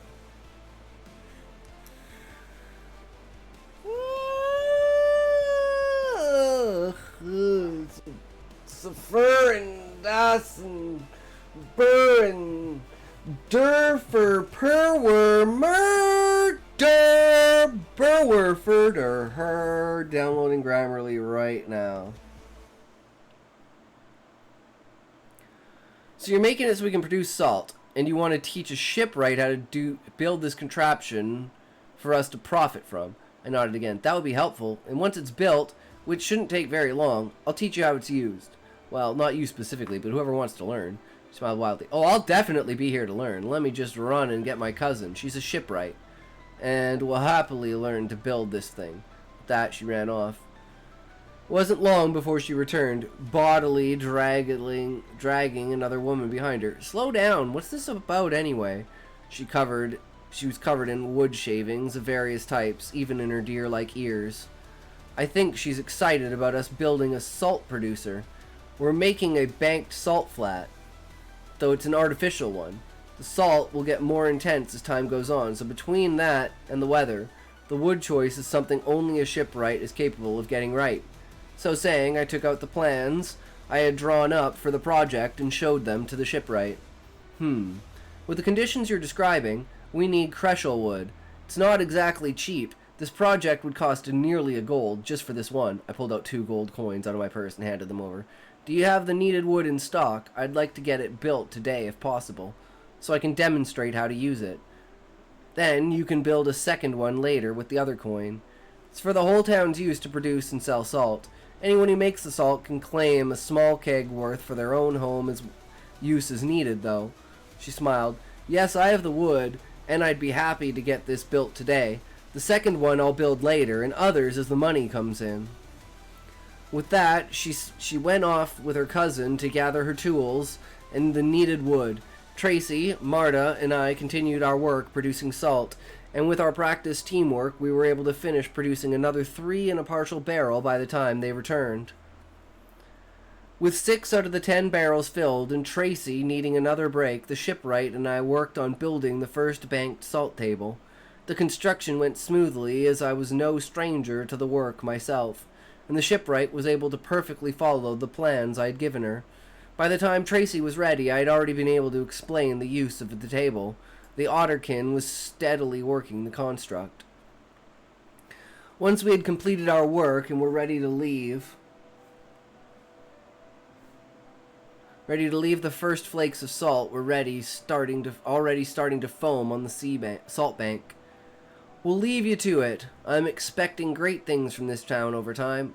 Incidentally, have any children gone missing here? I overheard several have gone missing from the capital in this territory where Lady Sparana resides. The grim look on their faces will nearly answer enough. Yes, nearly 25 at this point, so it's not just us. I shook my head sadly. No, and more concerning is that Lady Sparana wasn't informed by any of her people.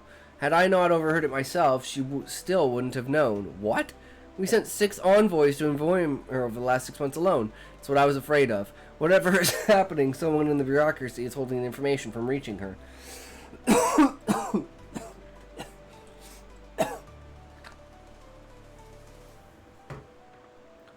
I'll inform her of this myself, since I can go straight there. I am in the company of 2 of her daughters currently, after all. 9. Chapter 9, A Plan of Action. Hey, could one of the mothers who lost a child come with us? I've got an idea, but it needs an actual mother to pull it off. And she can't have one of the envoys. Nobody in the capital should recognize her, otherwise it won't work. Marta, Tracy, and the two locals looked surprised at me. I think of multiple women who fit that criteria, but only one who's got no other children to take care of. She's rather distraught. Is this really a good idea? I nodded. Yes. We simply need her to tell different people about her daughter's abduction. Except, she needs to give a false name in every encounter. That way, we can discover who's involved in this plot. The honest people at the top will inform her ladyship of every name they received, while whoever is involved will say nothing about any of the names they received. Thus, we'll catch the culprit, red-handed as it were. Smile touched their lips, a faint one, but genuine. I'll talk with her. I'm sure she'll help now we know there's a traitor in the mix. The Otterkin ran off to talk with the distraught mother. In about half an hour, she returned with a tear-reddened lionkin in tow. This is Grace. She's agreed to help catch the traitor. I'll leave her in your care. Thank you for agreeing to this. I know you're grieving, and I wish I could let you be. But if there's any chance of getting her back, I think we need the matriarch. And that isn't going to work. With a traitor in the mix, I adopted a foxkin girl whose family was killed by bandits. And she was caged. 2 of the bandits died, one by my hands, one by Marta's. The rest are enslaved. Grace perked up a bit. Have the slaves been questioned?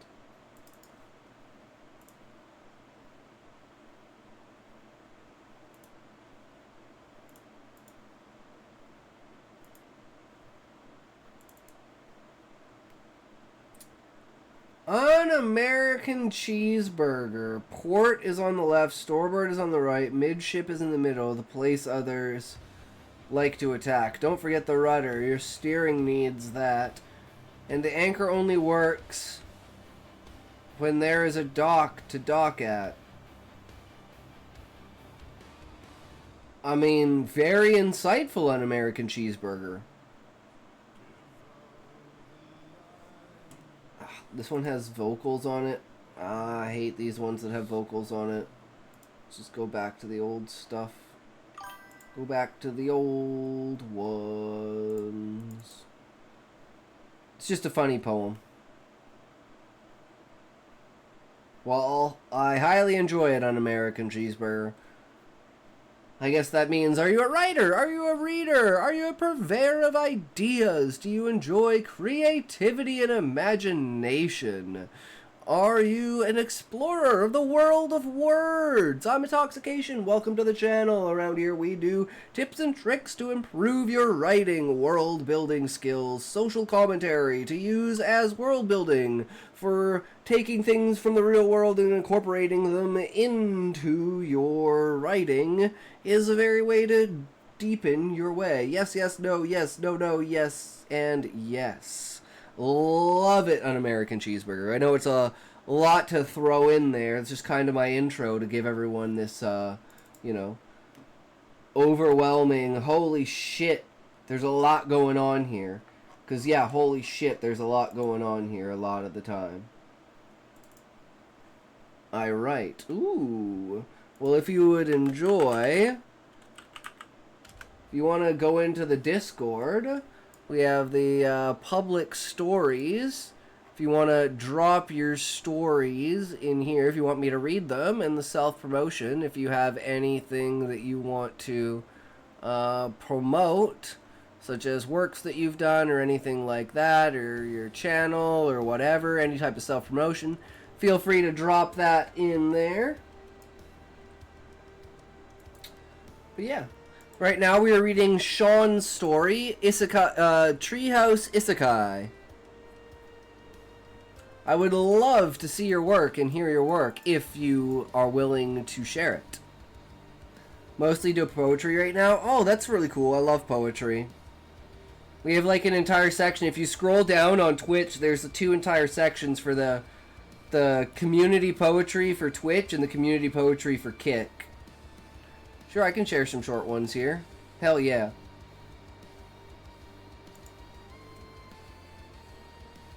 I shrugged.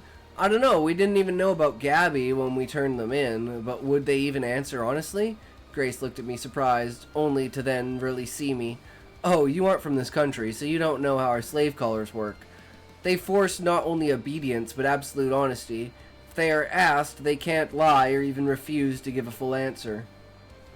So there's a chance they may know where they were meant to meet with whoever took my girl. Marta nodded. True. But we killed the leader and possibly her second.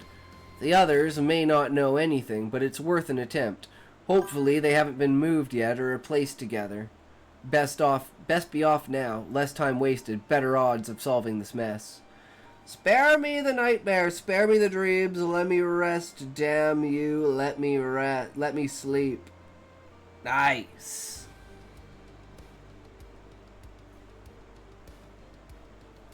I love short, concise pieces like that.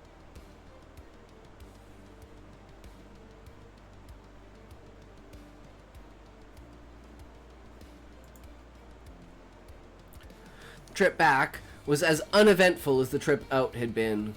When I sparred with Marta at our rest stop, Grace was stunned that I, and not Marta, was the better fighter. 10 throws throughout the spar, but it seemed to me as if Marta was improving faster than Tracy had. I'll be interested to see how the two of you fare against each other now. I think Marta has taken in more of my pointers than you did, Tracy.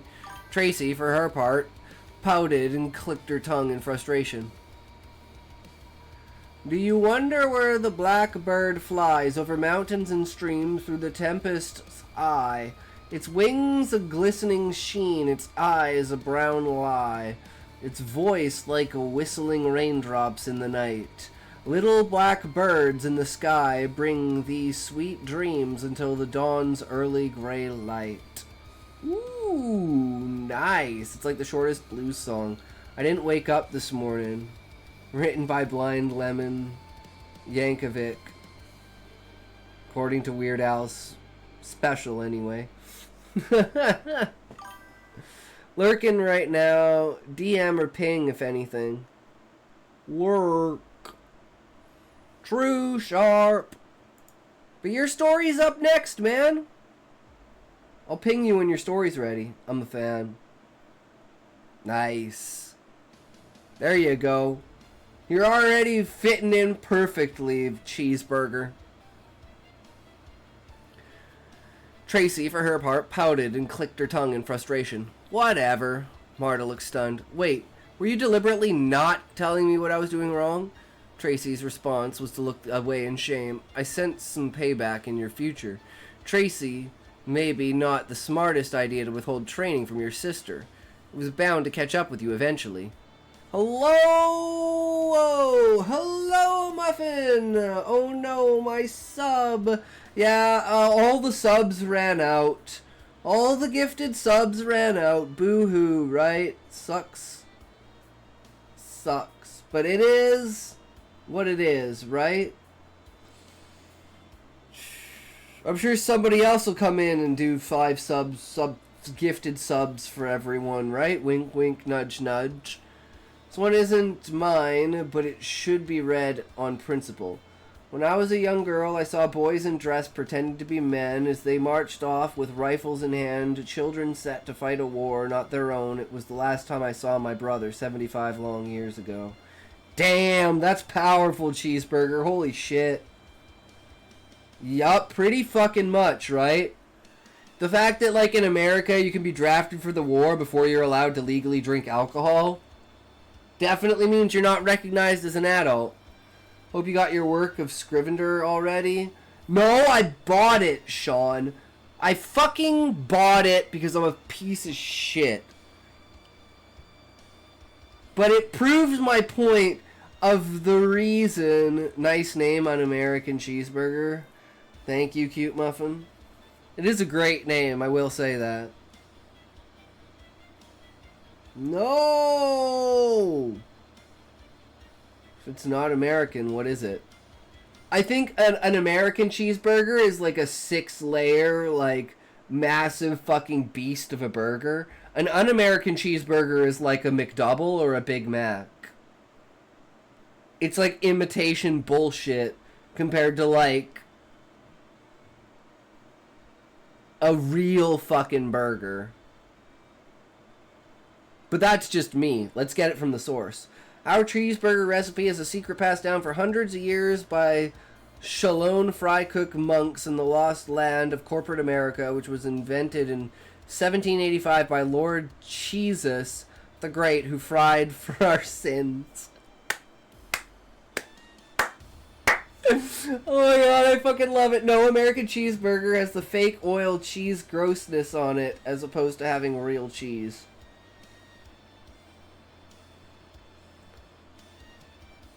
I'm gonna go do something, by the way. I streamed for 8 minutes yesterday. Hey, it's better than nothing, Muffin. It's better than nothing. Blasphemy!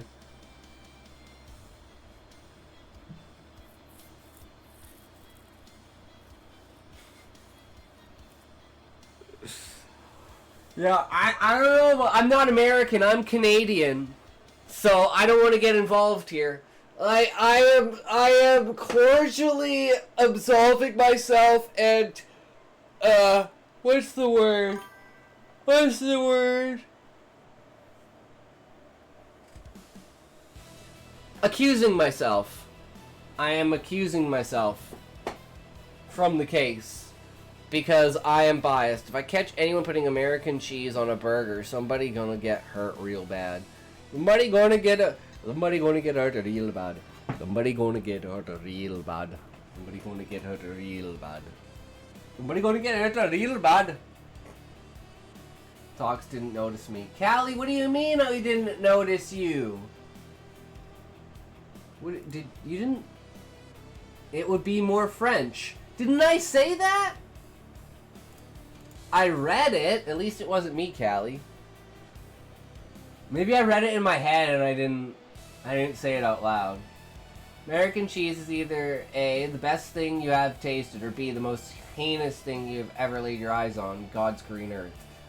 We are the country that committed the cardinal sin of inventing canned cheese. I'm gonna start stream soon. Be back. Bye-bye. I don't know. Muffin. Sounds like a good time. Enjoy your stream, good sir. You gotta shout yourself out first, though. Make sure you take full advantage of your promotional privileges. Boo, bye.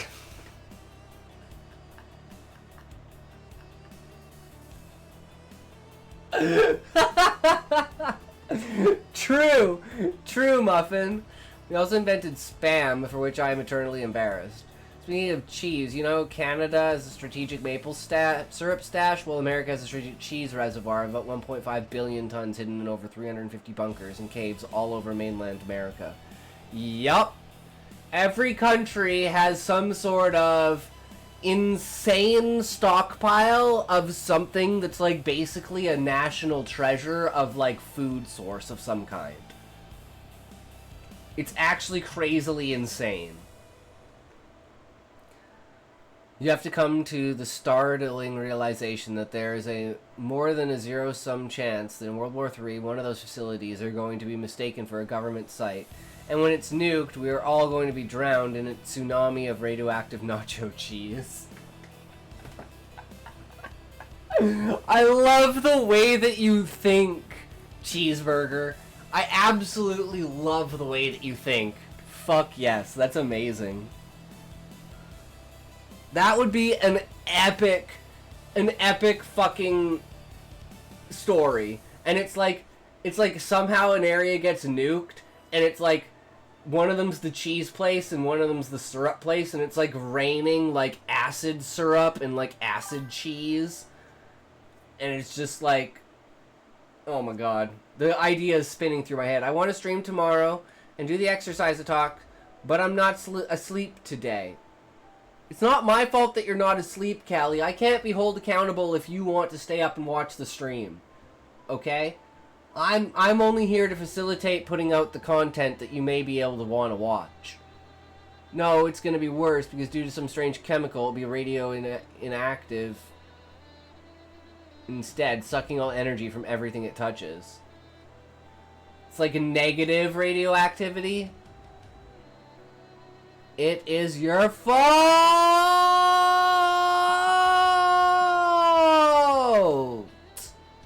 Blame you and your cool hat.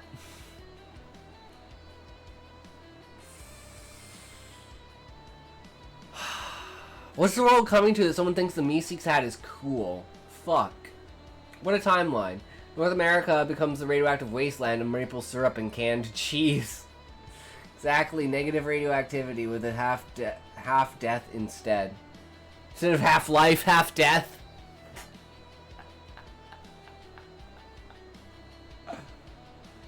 Creates a paradox in the world where it's like, it's inverted, so it creates extras of itself, where after a certain amount of time, the amount of particles double instead of half. And it turns out this is actually Sean, and then the end of the story is this is a look back of a history lesson of how humans discovered like how to divide by zero and basically create matter out of nothing.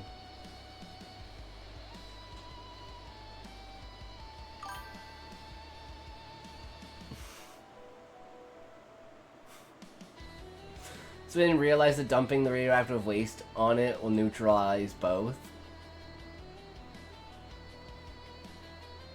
And then it becomes a way of just completely getting rid of radioactivity and like cures cancer and everything like that. Complete whole new step of our civilization, and all it took was the blowing up and nuking of a cheese and a syrup facility. Fiction is, or the world is stranger than fiction.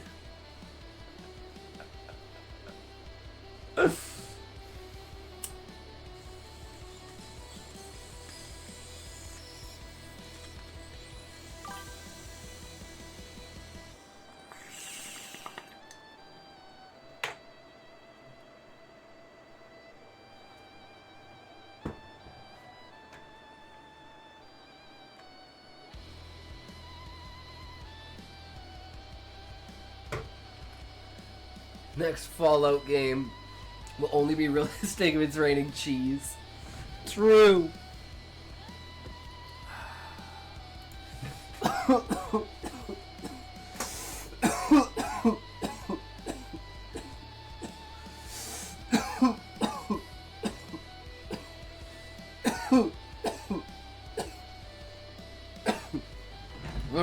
Alright. Then we learned how to do it safely and deliberately so we can produce the negative radioactive substance at the same rate of radioactive waste at the power plants, thus making permanent clean energy. See, Sean, there you go. Extrapolation through effect. I absolutely love it. True. I displeased, huff, was our only response from her, but Grace chuckled. Once we arrived at the town gates, the good captain was visible speaking with what I could only assume was her shift replacement. Captain Cora! Called Marta, causing her to look our way. Jesus Christ. I absolutely love that. Jesus.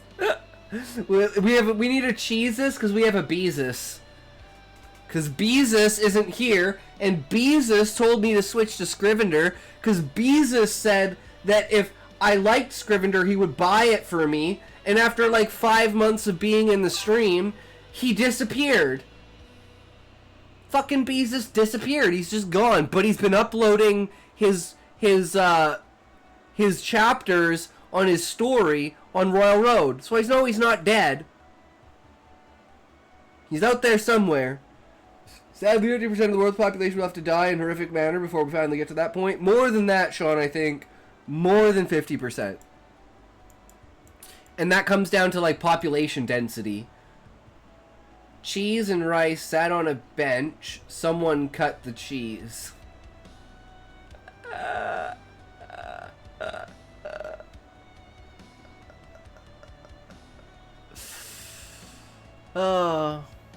Lady Marta, Lady Tracy, Sir James. Pleasure to see you again. What can I do for you? Say it right, like you're cursing. I don't know how to do that, Sean. I don't know how to curse. I have a very gentle vocabulary. I would never fucking swear, you piece of shit. Stop condemning me to being like fucking I don't even know what the word is. Loser.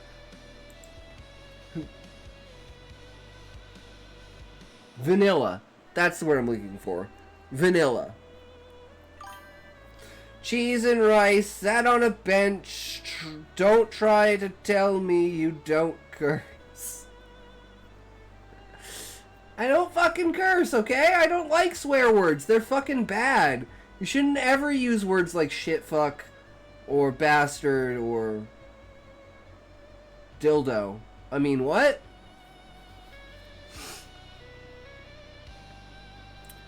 I spoke up. Have the bandits we brought in been collared? There are no bad words, only bad uses and timing. And can we question them? There's a string of missing children, and we're fairly certain there's a traitor withholding information.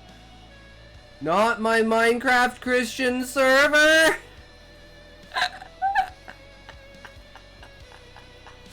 That one probably has the most amount of N-words you've ever heard in one place. I would assume. N-words and F-words. At least that's how it was back in my day. In those good old Halo lobbies.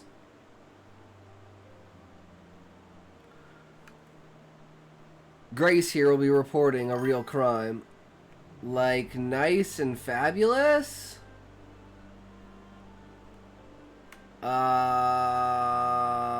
Friendly but fucked. Or fugitively fucked. Or we say fuck fugitives.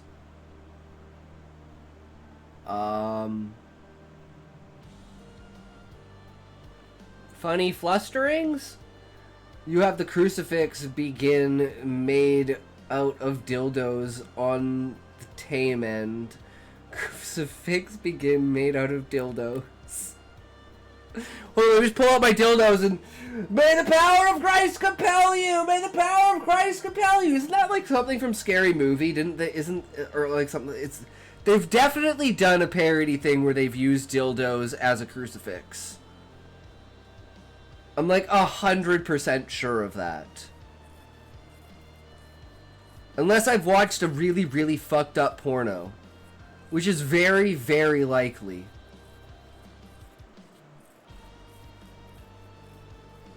It's just called dicking around.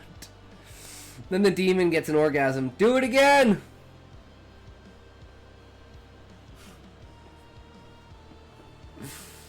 Oh my god. Comes addicted to the crucifix because it gives it an orgasm because it's a dildo.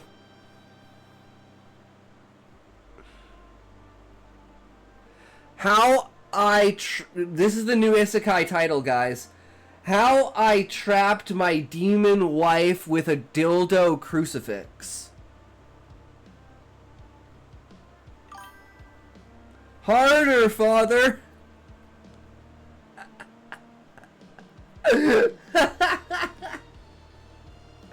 Abso-fucking-lutely. Oh, I love it. Grace here will be reporting a real crime at every level of the chain, with different false names to try to find out where the information is being lost. Whatever names aren't reported, the highest person is the traitor. Will those under them reported to them. I turn off rivals and come back to that? I shouldn't be surprised. Queen. No, that should be the essence of what you think my stream is. The devil's attempt to flood the world with demons backfires. He loses all of them to constant crucifix-induced orgasms, and they turn into angels instead. Oh, I fucking love it, Sean. That's absolutely wonderful.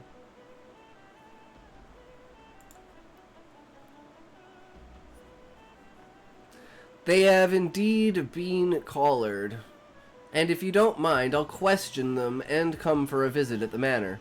Better not risk anyone figuring out you're onto them. As a noble myself, I will not stand for our people being so ill-used. Might I inquire as to what is in the wagon?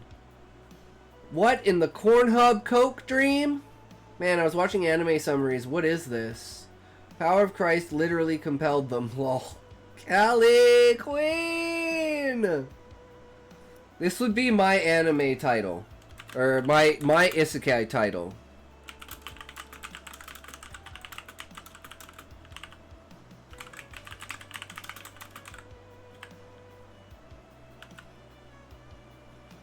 I was born a loser, so I reincarnated as one.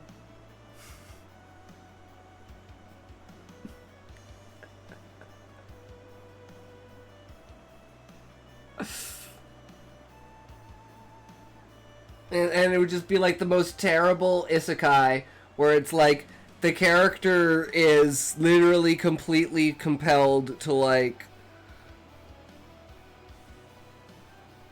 be a loser. Like they have like no skills, no nothing. Wait, did you just say excellent? Egg salad.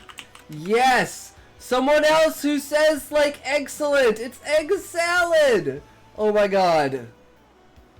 Do I have to make you a mod cheeseburger? Cause you're vibing like 100%, man. Like you fit into this stream like I fit into Smokey's mom. Actually, I guess it's more like how Smokey's mom fits into me. But, you know, it goes both ways. I'm hungry, I might make fries. Lol. Ooh, loves the redeems. Yeah, I know, isn't that sick, Queen? Callie has some really great ideas with that. Fries sounds good. I might actually, Callie, maybe I'll go make fries too. Because I was gonna make lasagna, but maybe I'll save that for tomorrow. And I'll make some fries. Because we need, like, a food intermission. We're coming up on well, I guess we're over 5 hours. Coming up on 5.5 hours now. We're almost done Sean's story, and we've still got to read Sharp's story. So, I don't know how long it is. But I don't think the first chapter is that long. It's only like 2,000 words, right? But anyways, cheeseburger, if you didn't hear me, you 100% fit in here. Like saying excellent, we say egg salad for excellent. Because, yeah, egg salad. Because egg salad is great. I actually had egg salad today. I am completely sober at all times, so I think Coke would dull creativity, since even crack fiends think my stuff is way out there. Yeah, it all depends on the perspective. Yay, we are all special. Well, I definitely am.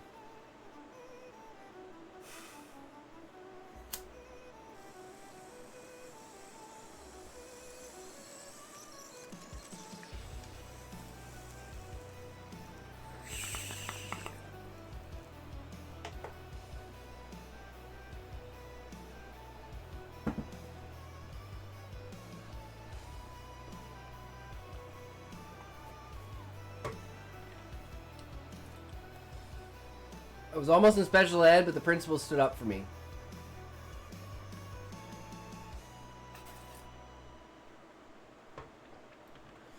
And then I got the highest grade in the class. Insert terrible joke here.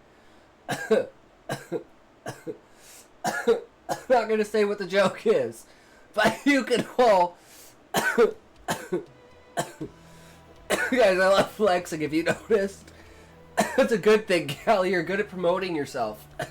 Dies.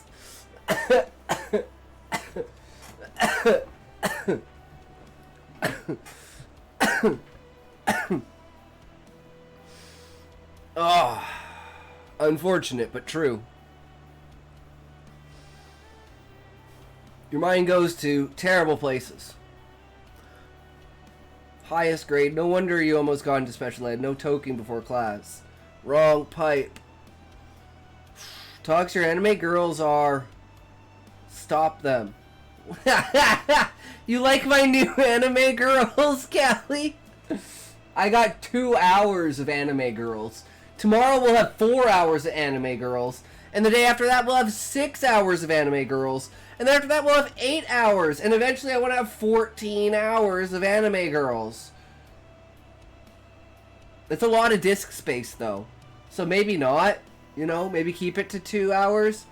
No, I need help, Callie. I'm the one who's making them and putting them there. This is my isekai. Greetings, citizen. We are looking for a dangerous criminal who has been murdered hundreds of innocent weebs, known as Truck-kun. If you have any knowledge in the whereabouts of this menace, please report to your local authorities. Thank you for your cooperation. Full stop.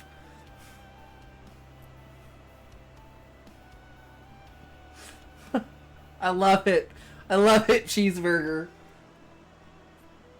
We are desperate, sir. The population of Japan is already reaching dangerous levels.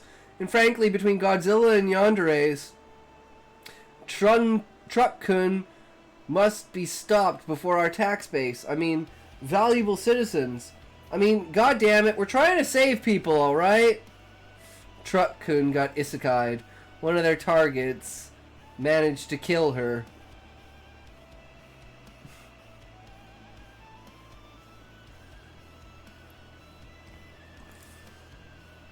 I absolutely love it, Cheeseburger. That's the imagination and creativity we want to bring here. Absolutely crazy. Is Queen playing Marvel Rivals again? Probably, because the last time she came in, we were talking about dicks. And then the time she came before that, we were talking about dicks. And the time that she came before that, we were talking about dicks. I think we talk about dicks a lot, guys.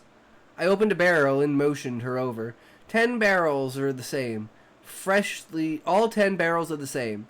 Freshly made by us at the port town, which will soon be producing this openly. But we don't want anyone learning about it early. All but one of the barrels is going to the manor for now. Her eyes widened in shock. How? Dick and all. Dicks are nice. Because of all the karmic debt from killing all those chosen heroes, despite it being sanctioned by the upper management, she got a harsh start reincarnation. Queen is the weight. Queen, I was going to call you an angel, but you have been corrected.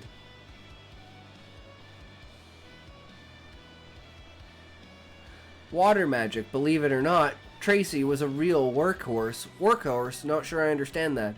An expression from home. A horse is an equivalent to a cramel, so I guess it would be a work cramel here. She really did an amazing amount of work, with a great skill, or so it seemed. Corrupted by whom? Talks learn to read. No, Callie! The COD players. Ah! I can see it. Tracy looked a little smug at the praise. Very well. Get this to the manor, but what about the last one? I need that one for a project that Lady Vanessa wants done. Plus, I have a Dreadfang hide to treat, so I need some for that, plus cooking. I had some, but not as much as I'd need, since I figured I could just run to the store to buy more whenever. It's that easy to get back home, so it wasn't a concern right away. Well, I was corrupted by them from the get-go. My alarm is set now. Okay, Callie, are you gonna actually go to sleep? Cora nodded. Impressive, Lady Tracy. I'll see you at the manor in about an hour. I need to go to bed early. I need to go to bed early too, because I'm not going to bed at 4 in the morning, or 7 in the morning again, because I ended the stream at 4:30. I got up at like 11. I was like, fuck, what is the Avatar fanfic what in the Avatar fanfic is this? Will not sleep, but Queen is almost gone. I'm so sad. I have a doc appointment at 8 a.m. Thursday, so I have to wake up at 6 so I can leave at 7. It's funny you say that, Cheeseburger, because it's kind of like, don't you even mention that in here? Sean, the powers are kind of Avatar, right? Like, I swear you do. I too have to fake up. Yeah, I know, right? It sucks. The one part about being human. Having to go to sleep. If I never had to go to sleep, I'd never have to wake up, and I would have to well, I mean, it's usually a quarter of my life, because it's about I give it it's a quarter and a fifth. I give between 4 to 6 hours of sleep. I am cheeseburger. The mighty cheeseburger, the one you cannot defeat. I have come for your buns. I must stack them with my beef to create a multitude of cheeseburger wrath upon the world. I will slap people with my cheeseburger and they will turn into cheeseburgers, and those cheeseburgers will slap other cheeseburgers, and soon we will all be cheeseburgers.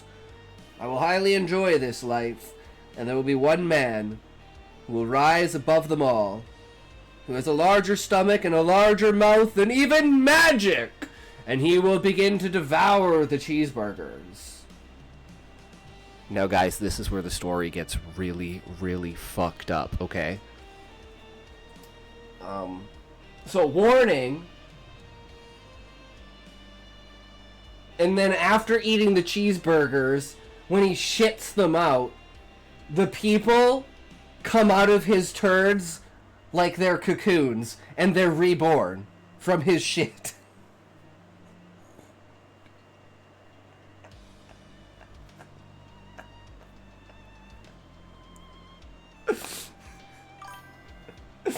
I have become fat, destroyer of plants, book of Jesus.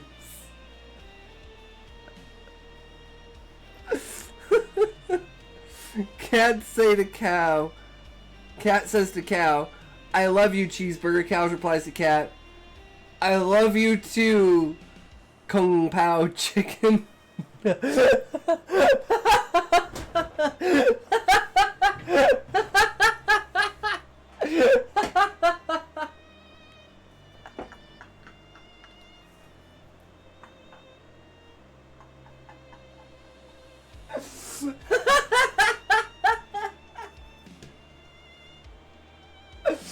That is fucking amazing, Sean. I fucking love that. So true.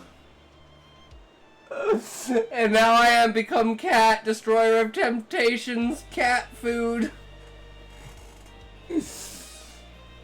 Oh my god.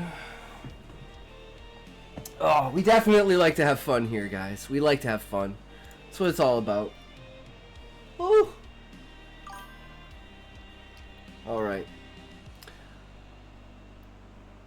Stop! Do not do math! All it takes is 1 milligrams of synthetic meth can cause immediate cardiac arrest, hallucinations, and or even death. This message is sponsored by Big Cigarettes.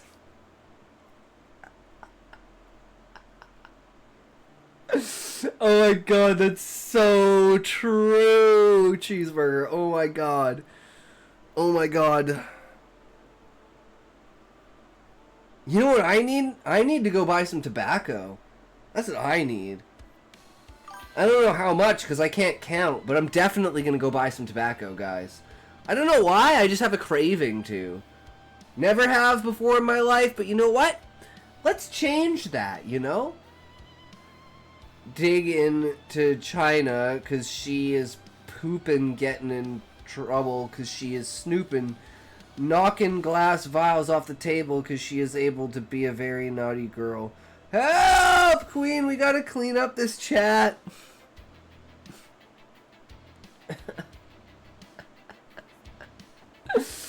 Oh, man.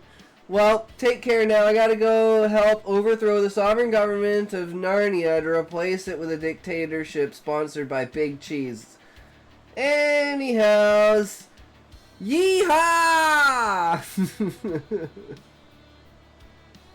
Absolutely, that's amazing. I'm gonna get food. That's a good idea, Callie. I should probably do the same thing. Is Sharp, are you still here? Are you gonna be around for your story? Why is it animated? Because it can be. You're a fraud. Where's my toke? 700 septillion. Thank you for the follow. I hope you are enjoying the stream less than 3 plus 1. Thank you so much, An American Cheeseburger. I really appreciate the follow. I hope you really enjoy the content. We stream every day at the same time, so always feel free to come back and, I feel like you fit in pretty perfectly with us here. Spelled that wrong. Cheeseburger. It's a dictator chip.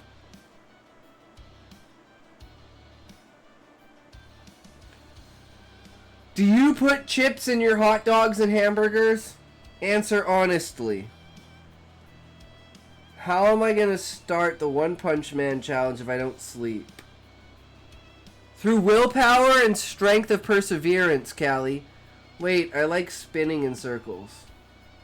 He's chasing his tail. He's chasing his tail.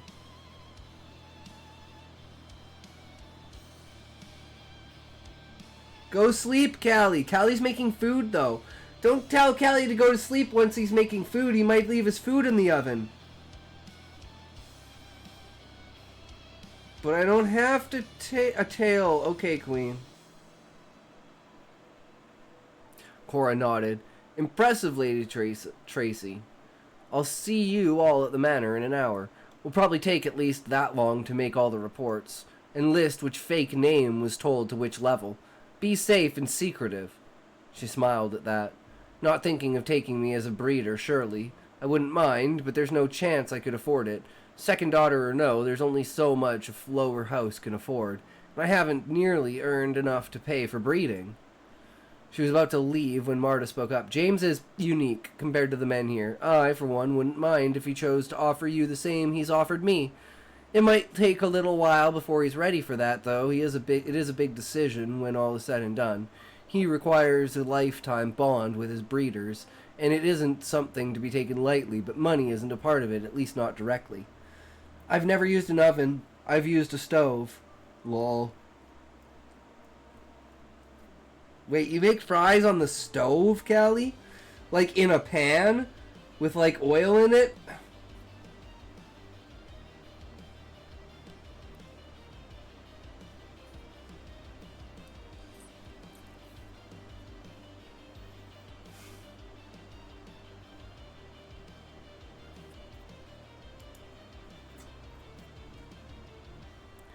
I was stunned that she'd offer just like that, but I suppose I shouldn't be. It's still taking me some time to get used to how different our culture is from that of my homeland. I would point out, if you hadn't heard, that Marta and I adopted a foxkin named Gabby, but whom we rescued from a cage after we had turned in those bandits. So that's something for you to consider, assuming you're really interested in pursuing the idea.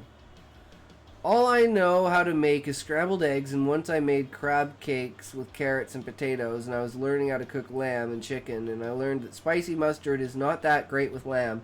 I want to use honey mustard next time. Cora looked between the two of us, then smiled. Interested doesn't begin to cover it. I'll see you all later, she winked, and waved as she stalked off on her mission.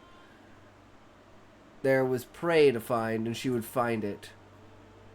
The rest of us went on with our own mission, Marta having given me the names of 10 people who would have been involved in reporting the disappearances of their higher-ups.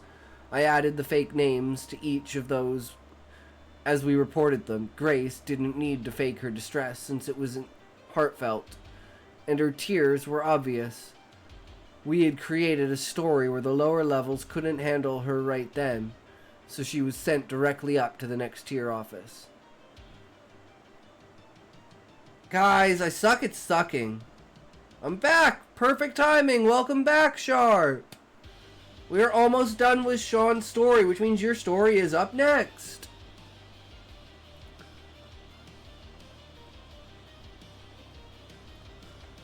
It did take nearly the whole hour to report to every level and then reach the manor. The guards were simply informed that Grace was one of the affected mothers that was helping with a plan. Vanessa was quite happy with our initiative, and we waited for a little over 2 hours before a woman of higher office arrived in the company of Cora. Yippee! My apologies for the lateness of the hour, but between what I have heard and Cora's reports on her questioning some bandits turned slaves, I felt it was appropriate to come immediately. I have 4 names of missing children to add to the fact that those bandits were actively capturing young girls to sell into slavery. Warn, Sean, stop being so good. We need to find these children, my lady, I spoke up. Only 4 names, huh? So the 5th name down would be Scrag. Any knowledge about them? Enough to not be surprised that it's him, Cora. Do be a dear and call her Scrag, if you please.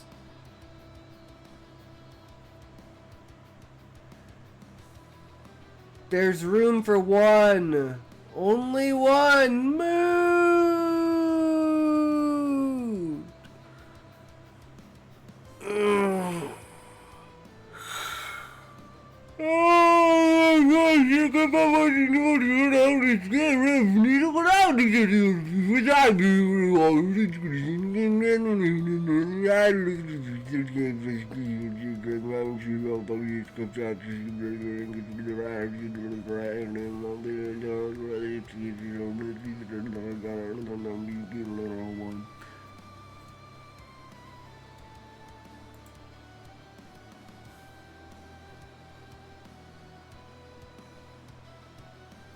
I just remembered one of my nightmares. Oh shit, Callie, that's not good.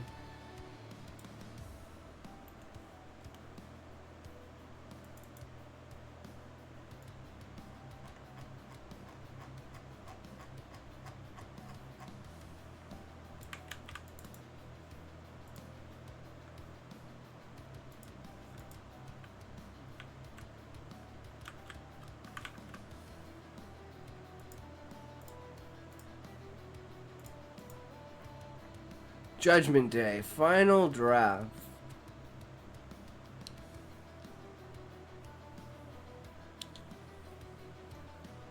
For not plotting anything, what's the verdict? Sean, it's better than cat version. 100% better than cat version. You can see the improvement between the 2 stories. 100%. It's fucking huge. No, it's a sharp spear. What's it gonna do? Poke me. How I enjoy that. Wait, how old is Sharp? Get away!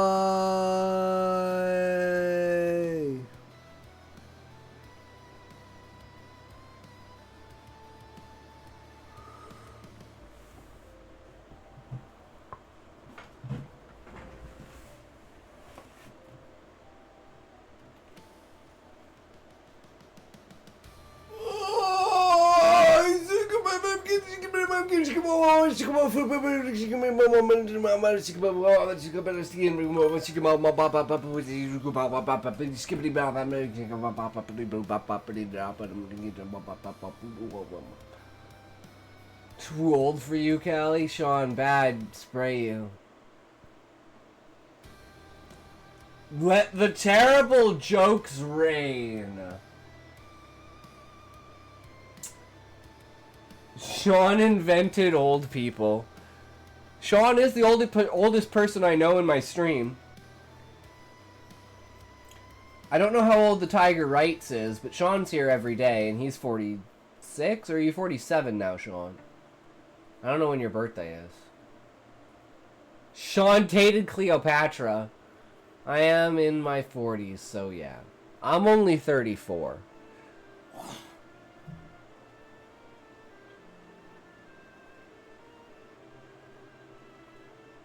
Sean deped Jesus up. Daped Jesus up. The fuck is daped? Cleopatra was a bitch.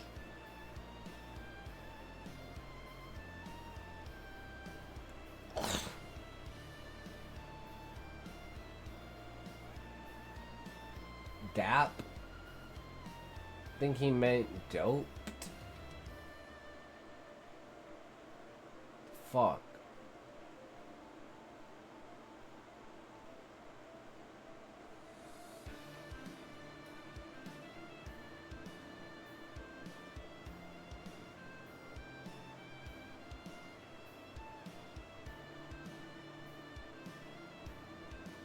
Like I'm dapping you up.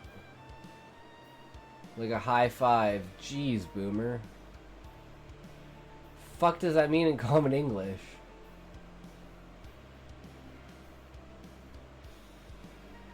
They changed the name of a high five?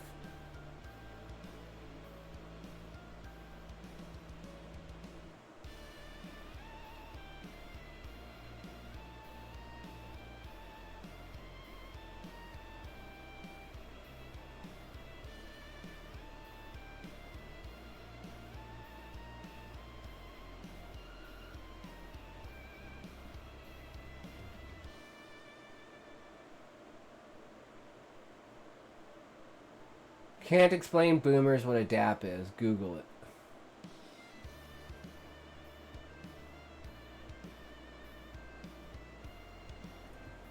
Names already exist. Use them. I'm also not a boomer. I'm only Gen X. Boomers are older than me.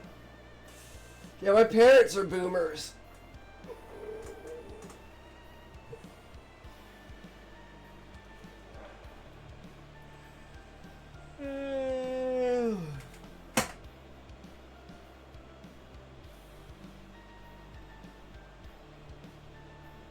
Alright, okay. Enough stalling, let's get into Sharp's story here. A law professor was never considered a famous or influential career path. Guys, I set my alarm for 9 a.m. Hell yeah, Callie, fall asleep. Boomers thought rotary telephones were high tech. You don't even know how to use one of those. Google says to dap someone up is an informal way to greet, congratulate, or show solidarity to someone through a stylized hand gesture, such as a handshake, fist pump, or intricate combination of movements.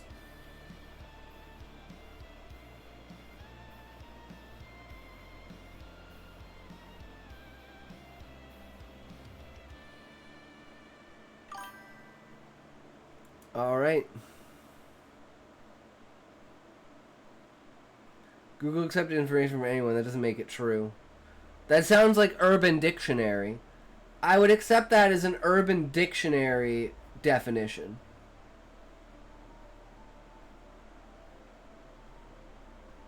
Yeah, but Wikipedia, for instance, Sharp is the same way.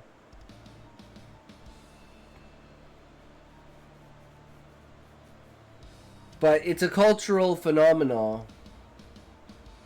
What's the dictionary that's not Webster's? The dictionary that uses, like, social slang in it. It's like Urban Dictionary, but it's like an actual official version of Urban Dictionary.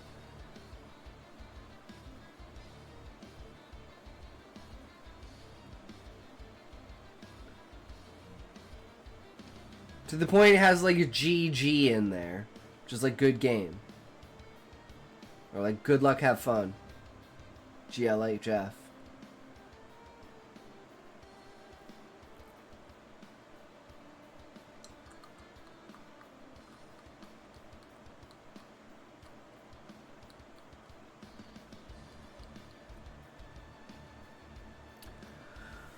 The law profession was never considered a famous or influential career path. For decades, people dismissed it as a trade for those who couldn't find glory elsewhere. The average lawyer was seen as an office dweller, buried under stacks of paperwork, arguing over contracts and minor disputes that rarely made the newspapers. Courtrooms were filled with routine cases, most of them blending together in the public's memory. To be a lawyer was to live in obscurity. Can't expect people to understand or respect you if you speak different languages when you're talking with someone old like me. Speak English, not teen. At least that was the belief before Stark Bright came along. From the moment his name first appeared in the headlines, the profession began to shift. Stark was not just another lawyer. He was a phenomenon, a man who carried himself with the aura of inevitability. No one in the United States dared to face him in court willingly. Those who tried soon discovered that the legend was not exaggerated. He never wavered, never hesitated, and never accepted defeat. Stark took on the cases that other lawyers abandoned. Where others saw hopeless battles, Stark saw opportunities. Do you want your wife beater? Stark saw opportunities. He thrived in chaos, dragging light into the darkness, corners of the law. His victories stacked higher and higher until his reputation no longer belonged to the legal world alone, but the nation itself. He became a menace to the legal community, feared and respected at the same time. Judges straightened their posture when he entered the courtroom. Jurors leaned forward when he spoke. Reporters filled notebooks just to capture the rhythm of his arguments. Stark Bright was no longer a man practicing law. He was the embodiment of what law could do when yielded without fear. The governor's trial. They said it was suicide to challenge a man sitting in the governor's chair. A governor did not sit alone. He was guarded by a wall of influence, protected by allies in every department, shielded by wealth and power. Witnesses who dared speak against him disappeared without explanation. Jurors suddenly withdrew after receiving threats to their families. Prosecutors found their paths blocked at every turn. The case was untouchable. No lawyer in the state wanted to touch it. The risk was too high. Losing against a governor meant the end of a career. It meant being silenced, ridiculed, even targeted outside of the courtroom. The governor's trial was a battle no one wanted. I don't wear those aside from in winter while I sleep because I get too cold otherwise. Incidentally, we called them that because those under tank tops were worn by anyone in a movie who was beating their wife. It made sense. Even our grandparents understood the term. Yep.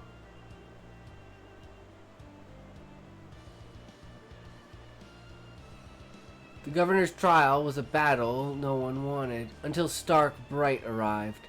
When Stark entered the courtroom, the air shifted. People whispered his name in the corridors. Reporters scrambled for better seats. The defense team stiffened in their chairs. Stark walked with steady confidence, his coat perfectly pressed, his expression calm. While others saw a fortress, Stark saw cracks. He studied the files as if they were maps of weakness. He noticed details the prosecution ignored, inconsistencies no one else dared to confront. Day after day, he stood before the court, stripping away the layers of corruption with sharp, precise arguments. The defense lawyers tried to fight back, but every objection fell flat. Every attempt to corner Stark only revealed their true fragility. And when the verdict rang guilty, the sound carried beyond the courtroom. It spread through the city across the country. For the first time in memory, a sitting governor had been brought down by the law. The community of lawyers, once cautious and fearful, realized that Stark Bright had accomplished the impossible. He had toppled a giant no one else dared to challenge. The wrongful execution appeal. No lawyer had ever argued for the dead. Once a man was executed, his case was considered closed forever. The files were sealed, the witnesses scattered, the evidence destroyed. To reopen such a case was unthinkable, almost insulting to the system itself. But Stark Bright did not care about what was considered impossible. 5 years after the state executed a man for murder, Stark demanded the trial be reopened. The request shook the courts. Judges scoffed at the idea. Lawyers mocked him in the papers. The family of the victim stood alongside with banners, condemning him as a troublemaker who refused to let the old wounds close. Yet Stark persisted. He stood before the court, not with arrogance, not with conviction. His voice was steady, cutting through the heavy silence as he declared, "If the law killed the wrong man, then the law itself must answer." Those words did not just echo in the chamber. They burrowed into the minds of everyone listening. Jurors shifted uneasily. Reporters scribbled the line with trembling hands. Even the judge paused before continuing. The case dragged on, filled with resilience. But Stark's persistence was relentless. He uncovered evidence long thought destroyed, testimonies buried in forgotten records. Piece by piece, he built a picture of the truth that could not be ignored. That trial did not simply end with a ruling. It reshaped the very definition of justice. It proved that even the dead could still have a voice if someone was willing to fight for it. And Stark Bright became not just a lawyer, but a guardian of the law's conscience. We're gonna get an ad in a sec here. I am passing the fuck out, though. Oh my god. Oh my god, guys. I'm so tired.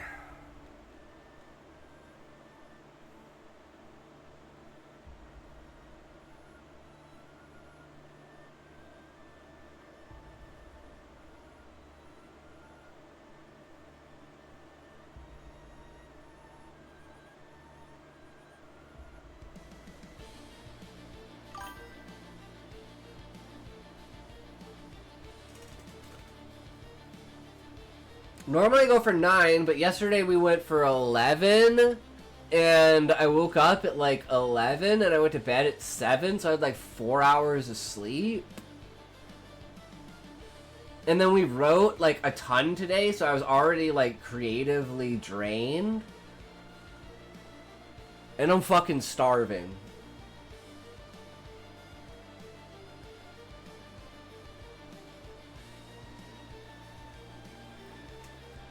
Huh? No, I'm gonna finish your story, Sharp. I ain't a bitch. I ain't a bitch. I'm just saying, I probably might end the stream after, the story. We'll see. I might just make some food, because I have to make food either way, so I can't sleep. I have to make food, so I might as well make food. Sleep, sleep, sleep. Because I'm not going to be able to sleep because I'm hungry. Sleep.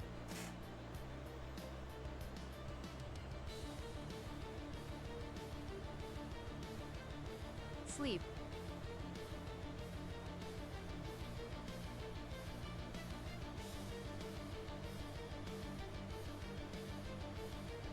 End stream.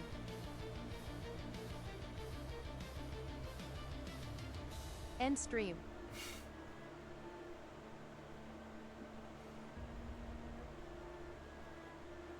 Sleep.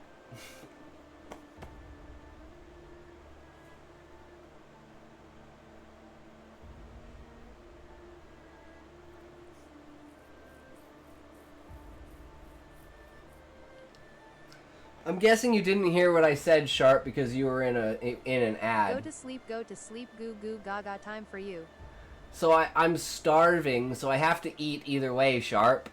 So I'm going to finish reading your story, because it's only going to take like 10 or 15 minutes to finish reading your story.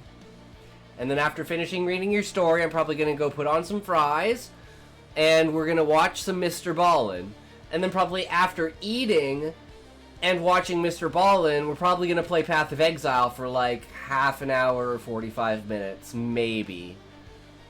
So there's probably still another hour and a half in the stream. Overall. But even if I end the stream now, I still have to eat. And I don't like to sleep immediately after I eat because I get stomachache. So I gotta like... I gotta dip in 10 minutes. Okay, well... We'll get through your story as best we can. The Mafia Kingpin case. There was a name whispered in the streets, though never spoken aloud in court. It belonged to the Mafia Kingpin who ruled the city's underworld. His syndicate stretched through every neighborhood, every port, every alley. Police bowed their heads in defeat. Politicians looked away in fear. Jurors received midnight threats. Their children were followed to school. Witnesses who agreed to testify disappeared. Their bodies found days later in rivers or abandoned warehouses. Even prosecutors admitted the syndicate's reach was too deep. Every lawyer who had been offered the case refused. To challenge the Kingpin was to sign your own death warrant. Every lawyer except Stark Bright. He entered the courtroom with guards, without allies, without hesitation. The Kingpin stared at him from across the room, expecting fear. Instead, Stark met his gaze with calm indifference. The trial dragged on for weeks, thick with tension. The air was heavy, with threats unspoken, but Stark's arguments cut through the darkness. He exposed lies, dismantled the defenses, revealed the Kingpin's empire as nothing more than a carefully constructed illusion. When the gravel fell and the verdict was ready, the room erupted. The Kingpin was dragged away in chains, his power shattered. Even in the underworld, men whispered Stark's name with dread. He had done what the police and courts of the city could not do. the AI liability case. It began with tragedy. Self-driving car malfunctioned and slaughtered 6 people on a crosswalk. The nation demanded answers, but the law had no clear direction. Who was guilty? The machine, the coder, the company that built it? Judges dismissed the question as impossible. Corporations sent armies of attorneys to bury the case under technical jargon. They claimed it was an accident, nothing more, but Stark Bright saw something deeper. He saw a dangerous future where the machines could kill without consequence, where corporations could shrug off responsibility behind lines of code. He stood before the court and forced them to listen. His arguments were not just about the one accident, but about the survival of accountability itself. The trial was long and bitter, fought against the endless teams of lawyers backed by billions of dollars. Yet Stark pressed forward, showing the flaws, connecting the dots, refusing to let the victims be forgotten. When the case ended, history was made. For the first time, artificial intelligence was held accountable for human death. The predicament would echo across decades, shaping laws yet to be written. People versus Stark Bright. Then came the trial no one thought he would survive. Accused of fabricating evidence, Stark faced an enemy greater than any kingpin or governor. He faced the system itself. Judges who once praised him now sharpened their words into weapons. Prosecutors dug into every corner of his life, searching for shadows. Even his allies abandoned him. Unwilling to stand beside a man who might fall, Stark Bright stood alone. His career, his reputation, even his very name was on trial. But when he spoke, it was not fear that filled the courtroom, it was defiance. He argued not only for his innocence, but for the truth itself. His words reminded everyone that envy could not rewrite reality, that the law could not be twisted by bitterness.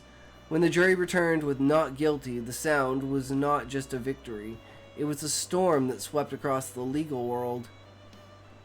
Stark Bright's legend was sealed forever. They called him the Falcon, the man with a flawless record, 148 out of 148 cases.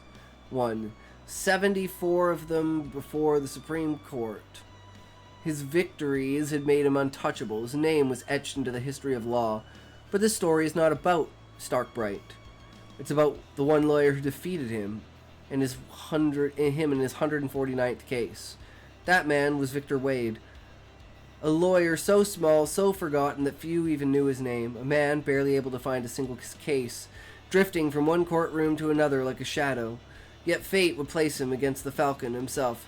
Victor had been a fan of Stark's for years. He studied his techniques, watched every trial, and dreamed of standing beside him as an associate. But Stark's requirements for new advocates were merciless. Victor failed at the third test, defeating Stark's substitute lawyer, and with that failure, his chance was gone. Debt pressed down on Victor's shoulders. He begged the law firms for a chance, even as a junior advocate, but doors closed in his face. His father, who never approved of his decision to become a lawyer, mocked him openly. "You're so confident in your skills, then take fees only after you win a case." The words stung, but Victor said nothing. Instead, he drowned himself in news reports. Stark Bright was everywhere, winning case after case. One report caught his attention. Stark defending a terrorist named Travis Morgan. Victor tried to access the case files legally, but failed. Desperation drove him to less proper methods. He searched through leaks, whispers, and fragments of information. What he discovered chilled him. He discovered that Stark is the first terrorist.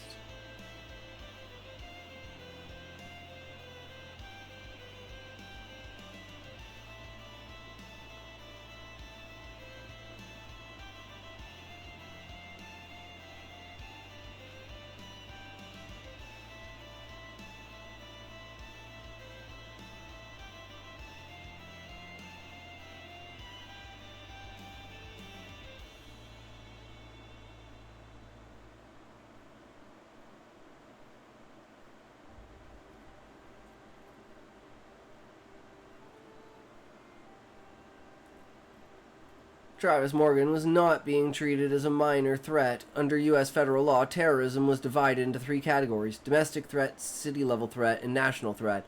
Travis was given the highest category. Domestic threat, the lowest scale. This involves conduct that endangers individuals or spreads fear, but does not move beyond isolated incidents. Examples include unlawful possession of explosives, small-scale targeted attacks, or threats that frighten a community without creating citywide panic.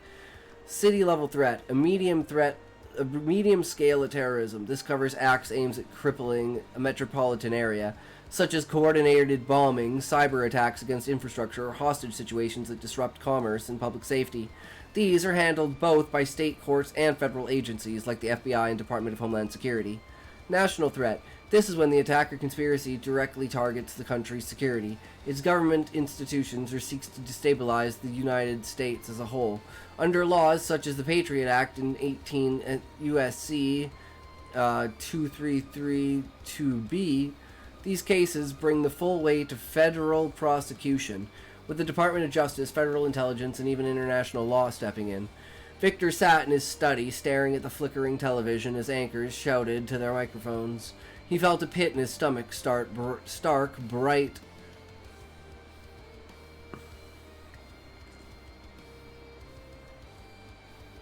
Oh, man. Stark Bright was defending a man labeled as the greatest possible danger to the nation. The trial began. Victor watched through a live feed from his lonely office, knowing he would have no clients walking through his door. He studied the arrangement of the court, noting how distressed the defense lawyer had already appeared. The judge entered, commanding the room with practiced authority. Everyone rose, then sat as the case officially began. The judge's deep voice called for the plaintiff to begin.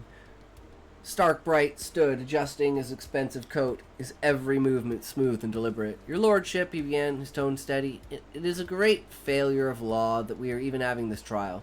This man is a threat to national security, yet he's being given the opportunity to appeal. I respect the court, and I will begin my statement without blasphemy, without theatrics, but only with rock-hard evidence. He continued, sliding documents across the bench. This is the intelligence report of the CIA months before the FBI raid conducted in Mr. Morgan's house. It clearly states that the subject is many cases of trespassing and other unlawful activities. Defense lawyer leapt up. Objection! This has no relevance to the case, the judge overruled calmly. The criminal record holds relevance. Stark pressed forward, his words sharp as knives.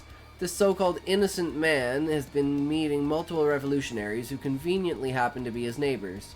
He then traveled to Afghanistan. He spent less than $50 there. There was no holiday. That was training. The defense lawyer shouted in anger. Direct attack without evidence. The judge turned toward Stark. Provide evidence for your claim. Stark nodded, unbothered. Here is a report from the finance department. It shows Mr. Morgan's expensive.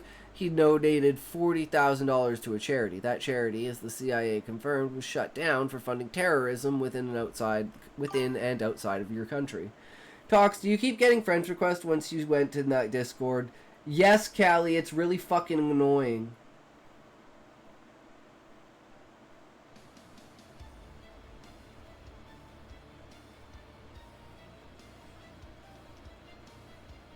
They're all bots, right, Callie? I just ignore them.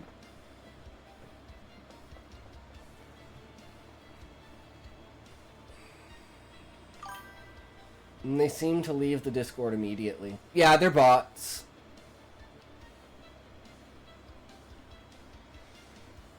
I mean, I was talking in the Discord earlier, even before you were in there as well. Good old Discord. The jury gasped. Murmurs rippled through the court. The defense lawyer, pale and sweating, asked for more time to prepare. The judge struck his gavel. The court is adjourned until March 3rd, 2023. I can make your Discord server. We already have one. We're talking about someone else's server. One me and Callie joined yesterday. Crack of the gavel echoed like thunder. Victor sat back in his chair, his mind racing. He had played out 100 possibilities in his head, each one ending in failure. He knew he would never be able to stand against Stark Bright, yet something inside him refused to let go. Like I can make it good. Wow, that's an insult to Callie, because Callie already made it good. And if you don't think it's good, then if you can do better, do what you need to do to make it better. But I think Callie did a fantastic job with it. That night, he sat at the dinner table with his parents. As they ate beef stew in silence, Victor finally spoke. He told his father that he would take his advice and only ask for fees after he won his case. His father laughed cruelly, pointing at him. No one would trust a nobody like you, Victor. Victor said nothing. He finished his meal in silence, returned to his room, and sat in his own warm bed.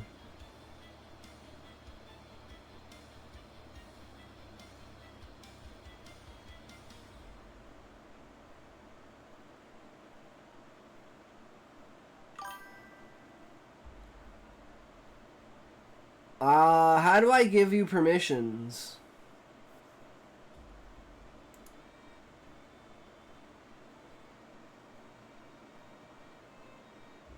Roles?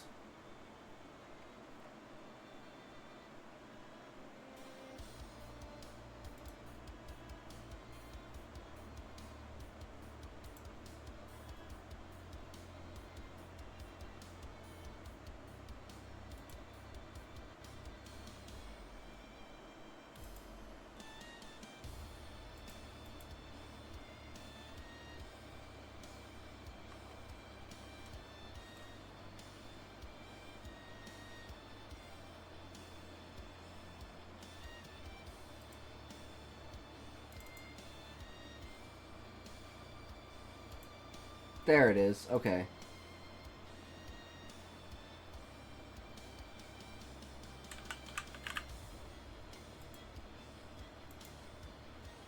There you go. You're an owner now, Sharp.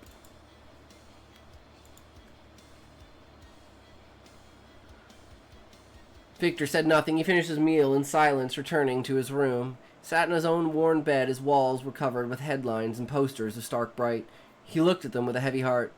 When will I fight him in court? He whispered to himself, his eyes lifted to the portrait of Jesus hanging above his bed. Thought struck him that his wish would never come true. He reached for the half-empty bottle of brandy on the bed, drinking it like a lifeline. Still dressed in his suit, he collapsed onto the bed, slipping into a restless sleep, surrounded by the shadows of his dreams. Damn, Sharp. I love that ending there. That definitely turns it around. I'm super excited to read more, bro. Smokey! Yo, what's up, brother? Welcome, welcome.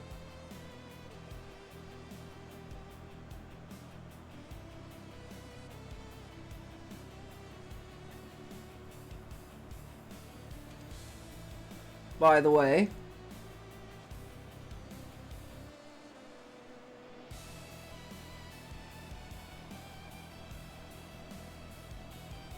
I'm gonna be shutting the server down for repairs. What do you mean, Sharp?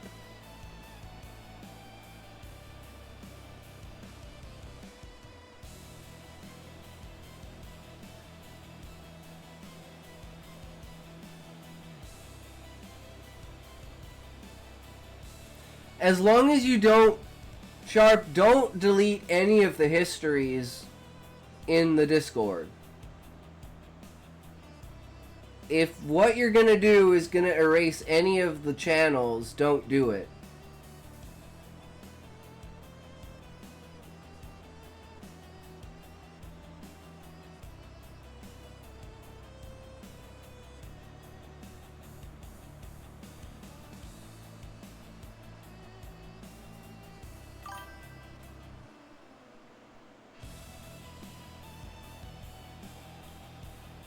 Alright. That's all I care about, Sharp. Do what you gotta do, bro. I just hate to lose everyone's stories that are on there. Because then I don't have access to them, right?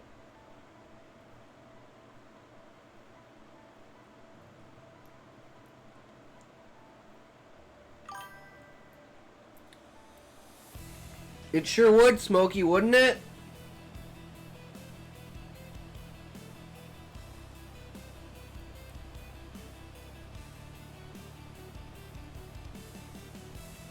I definitely agree, Smokey. You're funny.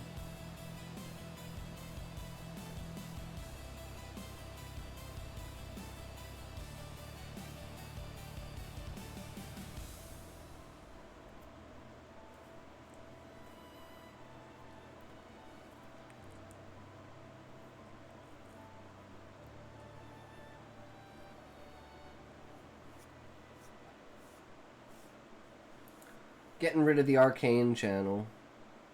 What's the Arcane channel?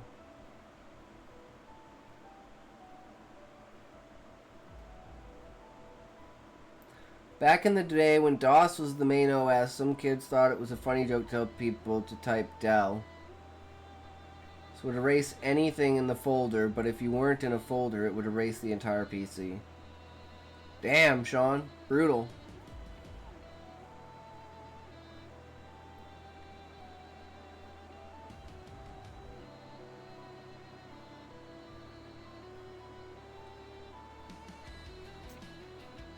Why would you get rid of the waifu game, Sharp?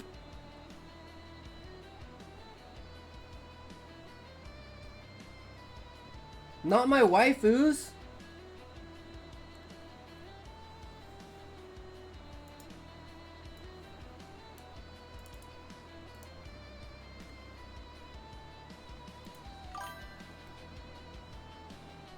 Because it violates rules?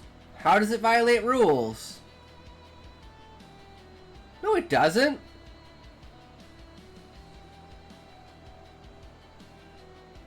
It's literally marked as NSFW. As long as it's marked as NSFW, it's age restricted, it's fine.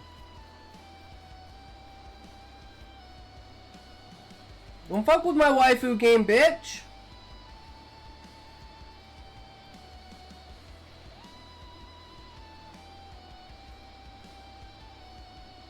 Yes, it's marked. It's marked as age verified. You can't go into it. Because it's awesome! I'm a pervert, you fuck! Of course I want to see my fucking fucked up waifus. I love hentai. You kidding me? I don't play the game, I just scroll through it. Bro's about to delete everything. Yeah, fuck that. Now we have administrator functionality on our PC, so only the administrator can delete the whole PC. I don't want to Google it, because then it'll be in my search history, Sharp. This way I can, like, kind of look at hentai on my PC, and it's clean. You know? Why do you guys think I'm always staring off to the side?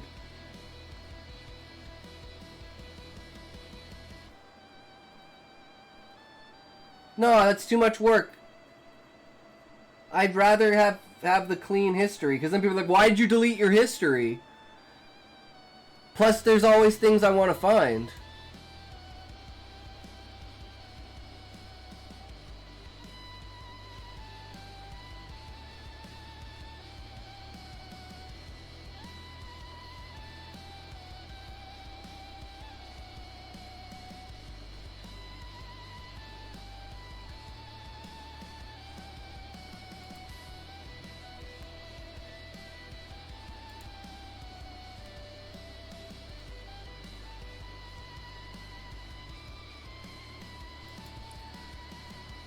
Possibly for a little bit, Smokey. I am so unbelievably tired.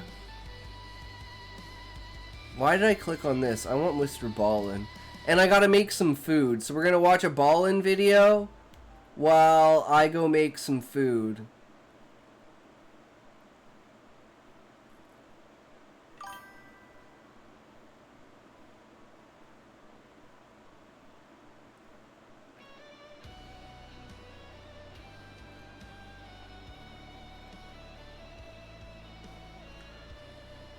Anyone here that's like 35 minutes? 35 minutes would be perfect.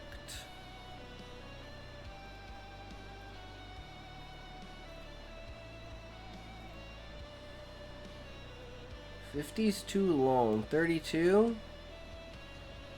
Oh, this is him live. Places you can't go, 32 minutes. Boom, sold. Okay, I gotta throw some fries in, I'll be right back. I like his Skinwalker Ranch vid. I delete my history fairly regularly so it doesn't bog down my net, but I couldn't care less if people see what I search. I will get an fucked up idea for a porn in my head and must look it up to see if someone already made it, and then I'm mildly horrified that it does in fact exist already. Mine is mainly like bringing things up on stream, Sean. I don't want to accidentally click on something or have the potential to click on something that could bring up on the screen something that could get me banned.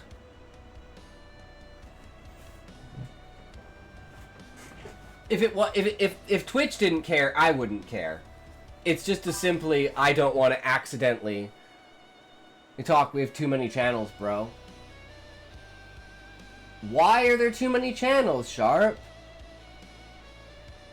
Do you mean like you can't make more channels? You should be able to make an insane amount of channels.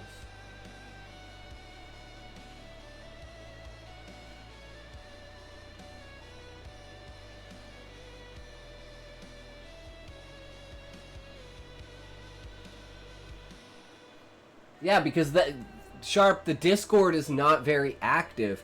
Just because the Discord isn't active doesn't mean I want to get rid of...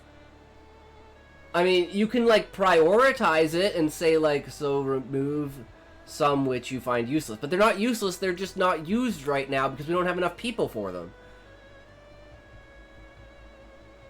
But, like, I mean, if you want to categorize them by use case, but still, like, don't delete any of the channels. You can, like, rearrange them. Yeah, currently unused is not useless. Like, the brainstorming one is pretty much empty, but it's still got some stuff in it. We've got the art, the self-promotion, stream suggestions for the stream, public suggestions for other people's streams. We got the Discords, you know, streamers that were watching at the time, game suggestions, movie suggestions, songs, books, movie night, shit posting, pics, and media. Like, all of these are like, viable. I'm asking you to remove some you think should be removed. I gotta go back. I'll be back tomorrow. If you think current unused is useless, then send me all your currently unused money. Yeah. Every single channel that we have is viable and, like, has a purpose. So I don't know why you would get rid of any of them. But anyways, I gotta go throw in some fries. I'm fucking starving.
Hello everyone, hope you're having a lovely day. Wow, Smokey, you're being civil?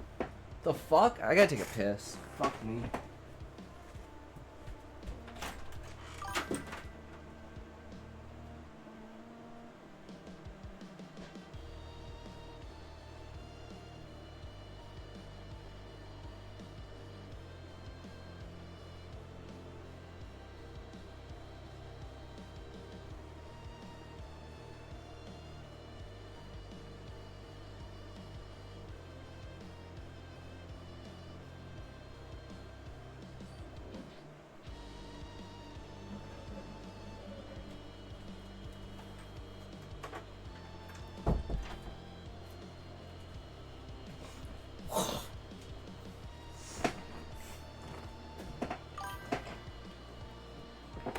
Okay.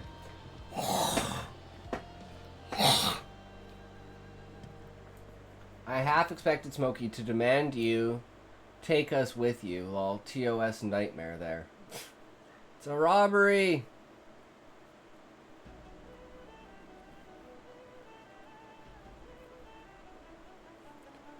Okay, here we go. New ballin'. Let's go. Today, we're going to look at 3 places you can't go and people who went there anyways. But before we get into those stories, if you're a fan of the strange, dark, and mysterious delivered in story format, then you've come to the right place because that's all we do, and we upload once a week. Talks is So, One if Punch that's of Man interest to you, challenge too the much. next time the like button says they need to replace their tires on their... Oh, ads. You're right, ads.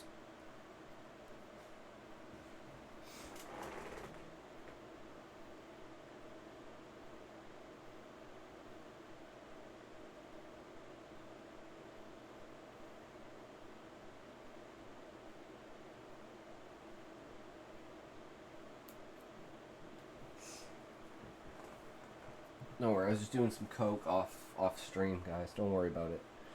Don't worry about it. It's all good, right? You know, this is what it is, guys. Just, you know, it's not my problem. But we're gonna do like on.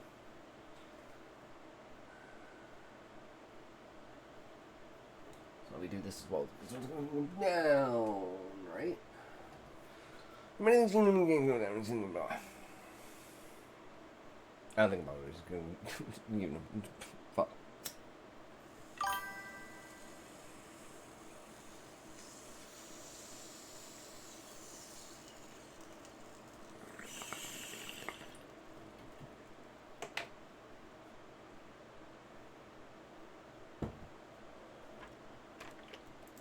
Today, we're going to look at 3 places you can't go and people who went there anyways. But before we get into those stories, if you're a fan of Someone made a raid that turns everyone into robbers. Roberts, and you've come to the right place because that's all we do, and we upload once a week.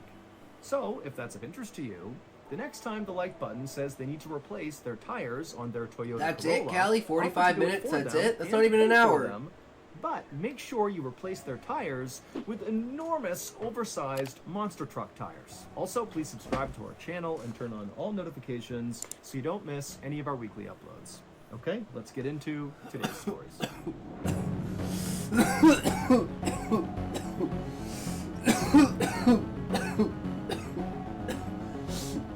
In the pics section with the media. On the evening of March 22nd, 1994, a 40-year-old, very experienced airline pilot named Andrei Danilov walked into the cockpit of a huge airplane that he was about to fly out of Moscow. Once he was in the cockpit, he said hello to the 2 other pilots he'd be flying with that night, and then Andrei took a seat in the captain's chair. Now, this flight tonight was going to be a very routine 13-hour trip to Hong Kong, something Andrei and these other 2 pilots had done many times before. But this night, Andrei was totally dreading this trip because one of the pilots he'd be flying with that night was a guy that Andrei just could not stand. His name was Yaroslav Kudrinsky, and he was going to be the relief pilot that night. So Andrei is the captain and the primary pilot. He has a co-pilot or first officer who sits right next to him, and then behind those 2 would be Yaroslav, the relief pilot, who basically is just there in case the captain or first officer needed a break. And so basically, Andrei was going to be forced to interact with Yaroslav all night long.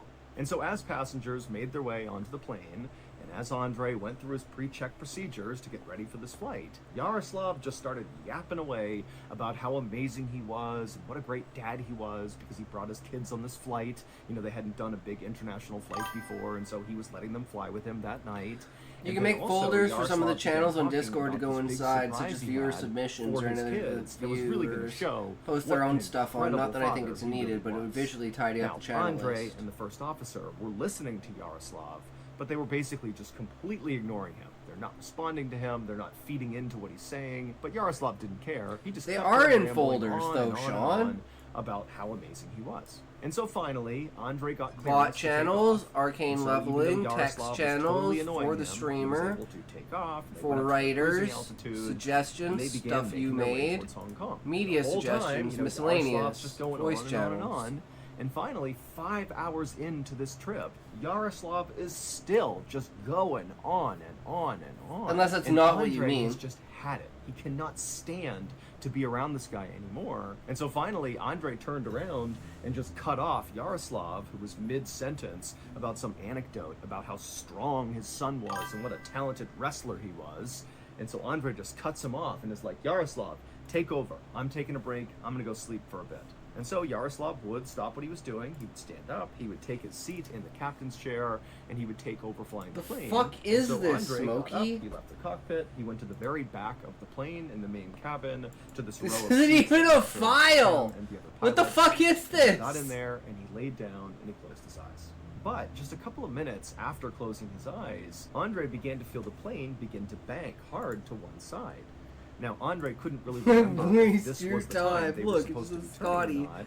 And it's like, But open just it with felt what? like this turn was more aggressive than anything he anticipated at any point in this journey. It's a But blank. Andre knew this plane was brand new, and so if there were any kind of minor mistakes that Yaroslav was making flying the plane, well, the autopilot feature, which was state-of-the-art in this plane, would easily correct those small errors and keep the plane going towards its destination. And so, even though, again, they're still in this pretty sharp turn here, Andre just closed his eyes again and tried to go to sleep. Those are But a couple minutes threads. later, they were still I guess banking. I'm worried In fact, if the bank was starting to get people even more would aggressive, actually to the watch point me where Andre opened his exercise. eyes and he's thinking to Holy himself, shit, "What is dude. Yaroslav What doing the up there?" fuck? Like, we're basically Dude, what going the in a circle fuck? at this point. We're spiraling midair. And so Dude, right as that's Andre was about to insane. get up and go see what the heck was going on, the plane began to shake. Holy violently, shit, and suddenly dude. Andre What the realized, "Oh my fuck, goodness, Smokey? the plane could be That is stalling. insane. There could be a real issue in the cockpit, What and the this is not fuck? some minor error. And so as passengers on the plane are starting to sense that something Welcome in, wrong here, and Chronicles. the plane is like hard to the side and shaking, so people are starting to scream and cry, people are nervous, and so Andre, he begins to stand up to go to the cockpit. It's so When suddenly the unbelievably plane amazing. goes from What the just shaking fuck? and banking to basically rolling completely on its side. So all the windows are now on the ground, and everybody's We're on watching the a ball-in Andre video knew while I he make could not food. go to the cockpit. There was But no Smokey way to just do posted that. this And so all picture, he and could oh do my was fucking just god, hold I'm on to his downloading seat this link. and pray they got out of this. And then just as quickly as all this started, it stopped. The plane kind of went back to level. It stopped How do I download shaking, it? and then Andre heard the sound of the twin engines out on the wings. How do I roar download as if it? The plane was kind of getting back up to speed, and for a second, it seemed like everything was okay. And so Andre, sensing that this was his chance to get back to the cockpit and frankly just reassume command, because whatever was going on in there, it was not okay. And so Andre, he got up and began running down I'm guessing the aisle to Smokey, get to because the Smokey cockpit. posted it. But right as he was about to grab the door, the plane suddenly tilted upward and they began rocketing up into the sky. So strong that Andre was pinned to the carpet. And so for a couple of seconds, Andre couldn't do anything. But then he began to hear the sound of the actual frame of the plane beginning to crack from all the pressure of accelerating so quickly up into the sky. And so with all of his strength, Andre reached up, he's on his hands and knees, and he grabs the door handle to the cockpit and he opens it up. And the second he looks into the cockpit, he would have known exactly what was wrong. It would turn out Yaroslav's big surprise for his kids, that he promised Andre and the first officer would demonstrate what an amazing father he was that he was going to let his kids fly the plane, just for a second. But these are untrained children that have no idea how to fly a plane. And so when Andre got up and went to go take a nap and Yaroslav took over, well, Yaroslav called up his kids who were in the main cabin, a teenage son and daughter, and they went into the cockpit and they sat down in the captain's chair and they began to fly the plane. And the daughter took the seat first in the captain's chair, and she was very careful not to touch any of the controls, even though Yaroslav was kind of encouraging her, to take the wheel and really see what it feels like. But she was nervous, and so she really didn't touch anything. But then Yaroslav's son, when he sat down in the captain's chair, he did grab the controls and he pulled on the wheel hard enough that he somehow disengaged the autopilot feature. And nobody noticed. And so as Yaroslav's son is yanking forward and backwards on the yoke, so the steering wheel of the plane began going in all these crazy directions because there was no autopilot to stop it. And by the time he had figured out what was wrong, it was too late, because the plane had entered into an unrecoverable stall and it crashed into the foothills of Siberia, killing all 75 people on board. Man, humans are fucking Thank you dumb. to BetterHelp for sponsoring today's video. Back in 2018, I was very depressed. I had just left the military and I was really struggling to re-assimilate back into civilian society, and it was making me Okay, I'm gonna go depressed. check on my And food. even though I was encouraged from a young age to open up and talk about my feelings when I was feeling down, you know, as an adult, I just couldn't do it. I felt very insecure about it and was worried if I began talking about my problems that I would be viewed as kind of a weak person, or even worse, a complainer, something I was very worried about. But eventually I would go seek out a therapist because I became so miserable and it just had to happen. And I'm so glad I did, because as soon as I actually talked to a real therapist, I saw therapy is actually kind of great. As soon as you open up and kind of unburden yourself, a trained therapist can really help you work through your issues and come to terms with them, and over time, you'll get better. And so that's why today I want to talk to you about BetterHelp. BetterHelp is a highly reviewed online therapy platform, which means you can get the help you need right from the comfort of your own home. And then after filling out a brief survey online, BetterHelp will usually be able to match you with one of their licensed therapists within 24 hours. And then it's up to you how you I communicate like this with guy's your therapist. elegance. You It's can quite chat with your therapist volcanic. on your phone, your But computer, I wanted to you know, use phone his call, video call, toothpaste, messaging. or maybe visit It's his totally up to you. dentist. His teeth So, are very if you're shiny. struggling right now and you think therapy could help you too, think Mr. about giving Ballin? BetterHelp a try. Let BetterHelp connect you with a therapist right? who can support you right from the comfort of your own home. Visit Look at his shirt. It's turquoise blue. BetterHelp.com/MrBallin, or just I know, click right? Mr. Ballin during Perfect sign-up flannel. to enjoy a special discount on your first month.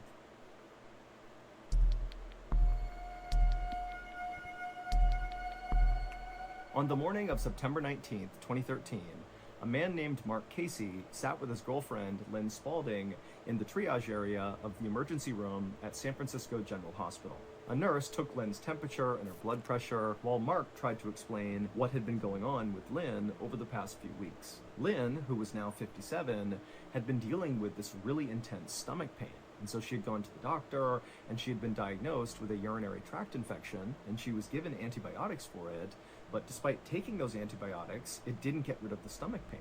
And in fact, her stomach pain was only getting worse. She was losing weight. This story isn't and she going just to end seemed well, really is it? frail. No, none But of them despite her do. condition obviously getting worse every single day. The whole point of over these the stories past is few that people weeks, die. Lynn had basically refused to go back to the hospital, despite Mark saying, "We really got to go. You're getting worse. We got to have you looked at." But she just kept saying no. And then finally, when Mark noticed Lynn was now becoming somewhat despondent, like he would try to talk to her and her eyes would glaze over and she would look off into the distance like she didn't even hear him, Mark had just looked at Lynn and I'm in a said, very "You know what? frantic I'm taking you immersion. to the I didn't even hospital." imagine And this. So he put her in the car, he brought her to the hospital, and now that he was here, he had to explain what was going on because Lynn was still despondent, just kind of staring off into space and very likely having no idea what was going on. And so after Mark gave all the information to the nurse said that, okay, Yeah, man, Lynn Mr. needs Ballin's to be amazing. admitted You've to the never hospital. seen Mr. And so Ballin after a before, short wait, Chronicle? an orderly came over and We're pushed watching Lynn in a Mr. wheelchair Ballin. up to the 5th floor where she'd be staying, and Mark went with them. And then once in the room, Mark helped Lynn get settled in her bed. And again, Lynn is just kind of staring off into space, not really paying attention. And then a whole team of nurses and doctors came in and hooked Lynn up to Love getting TVs told and I'm wasting. machines to make sure they could monitor I her. wasn't And then at some healing point, one of the someone, doctors even though pulled I Mark have aside almost and 40k said, heal, "We and the other think healers Lynn have is 10, dealing with 12k. some Love kind of it. infection. And Oh, so what we need Queen, to I do feel is ya. run some tests to Watching figure out something that what will this change your infection perspective is, of and then empathy. hopefully we can treat it. And so Mark said, okay, that sounds great. And then all day, Mark sat right next to Lynn and held her hand as the medical team came in and out of the room running all these tests. The following day, the medical team still didn't know what was wrong with Lynn. The tests they had run so far were inconclusive or were negative. Now, the biggest issue with Lynn was not trying to figure out what infection she had or how to cure her. Instead, it was, how do we keep Lynn in her hospital room? Because on this second day that Lynn was at the hospital, despite being very despondent still, any chance she got, she was getting out of her bed and trying to escape her room. And so the medical team, they kept having to go find her and bring her back to her room. And they tried to explain to her, like, Lynn, you're sick. That's why you're here. You need to stay in your room. You can tell the kid But to watch Lynn my clearly POV was in the just not replay. getting It says She I'm was just just mad. not He there. can't admit And when she I'm would just wrong. say Like, to the what? team, I want to go home. Dude, And she seriously, the said, fact that "Go this home. I cat wanna go matches his home." shirt so well makes me And want to say, know the "Lynn, name you of his gotta get better toothpaste. first, and then you can go home. Now, Mark, like the medical staff, was also concerned about Lynn's behavior. It was not safe for her to get up and flee her hospital room. This guy looks like But Brad Mark kinda Jones, the secretly cinema thought, snob. maybe this is a good sign, because the day before, Lynn couldn't even walk on her own, and now today, she's walking around on her own, trying to escape the hospital, which is bad. But, she's ambulatory. That's going to be a good sign. And also, Mark was thinking that because Lynn was fleeing her room over and over again, she's going to get even better medical care because the staff has to be super focused on her. And so Mark was feeling kind of optimistic that Lynn was on the road to recovery. The next morning, so now Lynn has been at the hospital for 2 days at this point, a nurse went into Lynn's room to check on her at about 10:15 a.m., and she walked up to Lynn, who was in her bed, and Lynn immediately told the nurse that she wanted to go home, and the nurse said, "Sorry, Lynn, we still don't know what's wrong with you. You got to stay here for now." But again, it was pretty clear Lynn did not understand what the nurse was saying. And so Lynn was not agitated. She was laying in bed and did not appear to, want to flee the room. Please anytime respect the soon. families. And so the People nurse took suffer Lynn's vitals. for They were this all message basically to reach you, normal. okay? And then the nurse wrote down on Lynn's chart that her condition as of this moment was fair. And then the nurse left the room. And once this nurse was gone, Lynn laid in bed for a second.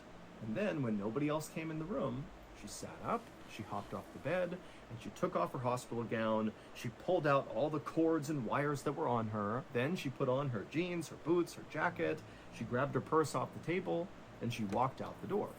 And the second she walked out the door, she would have been in this long hallway, except her room was at the end of the hallway. It's exactly So what when she I stepped said, out into sir. the hallway, if she turned right, she would have seen a long, long stretch of hallway with other hospital rooms and lots of staff and doctors and nurses kind of walking around. But to her left, Sorry, it would have Dad. been a dead end with a single blue door with a green exit sign over the top of it. And so Lynn, she steps into the hallway, she looks down the long side to the right, then she looks to the left, she sees the blue door, and she goes to the blue door, she opens it up, and she disappears inside. When the nurse came back to Lynn's room and saw she wasn't there, she reported Lynn missing. Now, remember, the hospital was well aware of the fact that Lynn had been trying to escape for the past 48 hours, and so nobody was really shocked by this. In fact, the hospital, their first move was to contact Mark, who had actually gone home the night before to get some real sleep and to take a shower. And so they contacted Mark and they said, "Hey, Lynn's not here. Is she with you?" And Mark was like, "No, I'm home. She's not here. I have not seen her. I haven't talked to her. I have no idea where she is."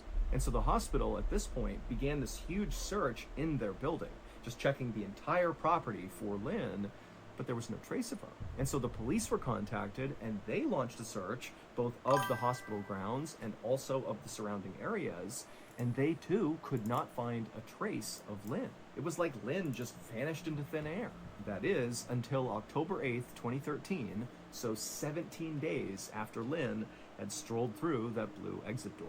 On that day, October 8th, a hospital maintenance Dad, are you worker playing was tricks on walking me, down smartass? the I'm gonna long take hallway action of the right now for your hospital, actions. Not on the 5th floor where Lynn was staying, but one floor below. He So on wants the you to 4th floor. spank him. He's walking down this long hallway Please, in Daddy. the direction of the dead end side, so the same side that Lynn was on, where her room was. Do not drink but again, water. one floor Do not above. leave your seat. And the maintenance Do not worker move your who walks feet. all the Do way to not the end of this stretch. hallway Do not on go the to 4th the floor, bathroom. and he Have another arrives in Coke. front of the blue door with the green exit sign above it. Again, this is below where Lynn was. Smokey, It you're looks such the a same. dick. And the maintenance worker, he opened up the door, and when he looked out of the 4th floor door, he just froze.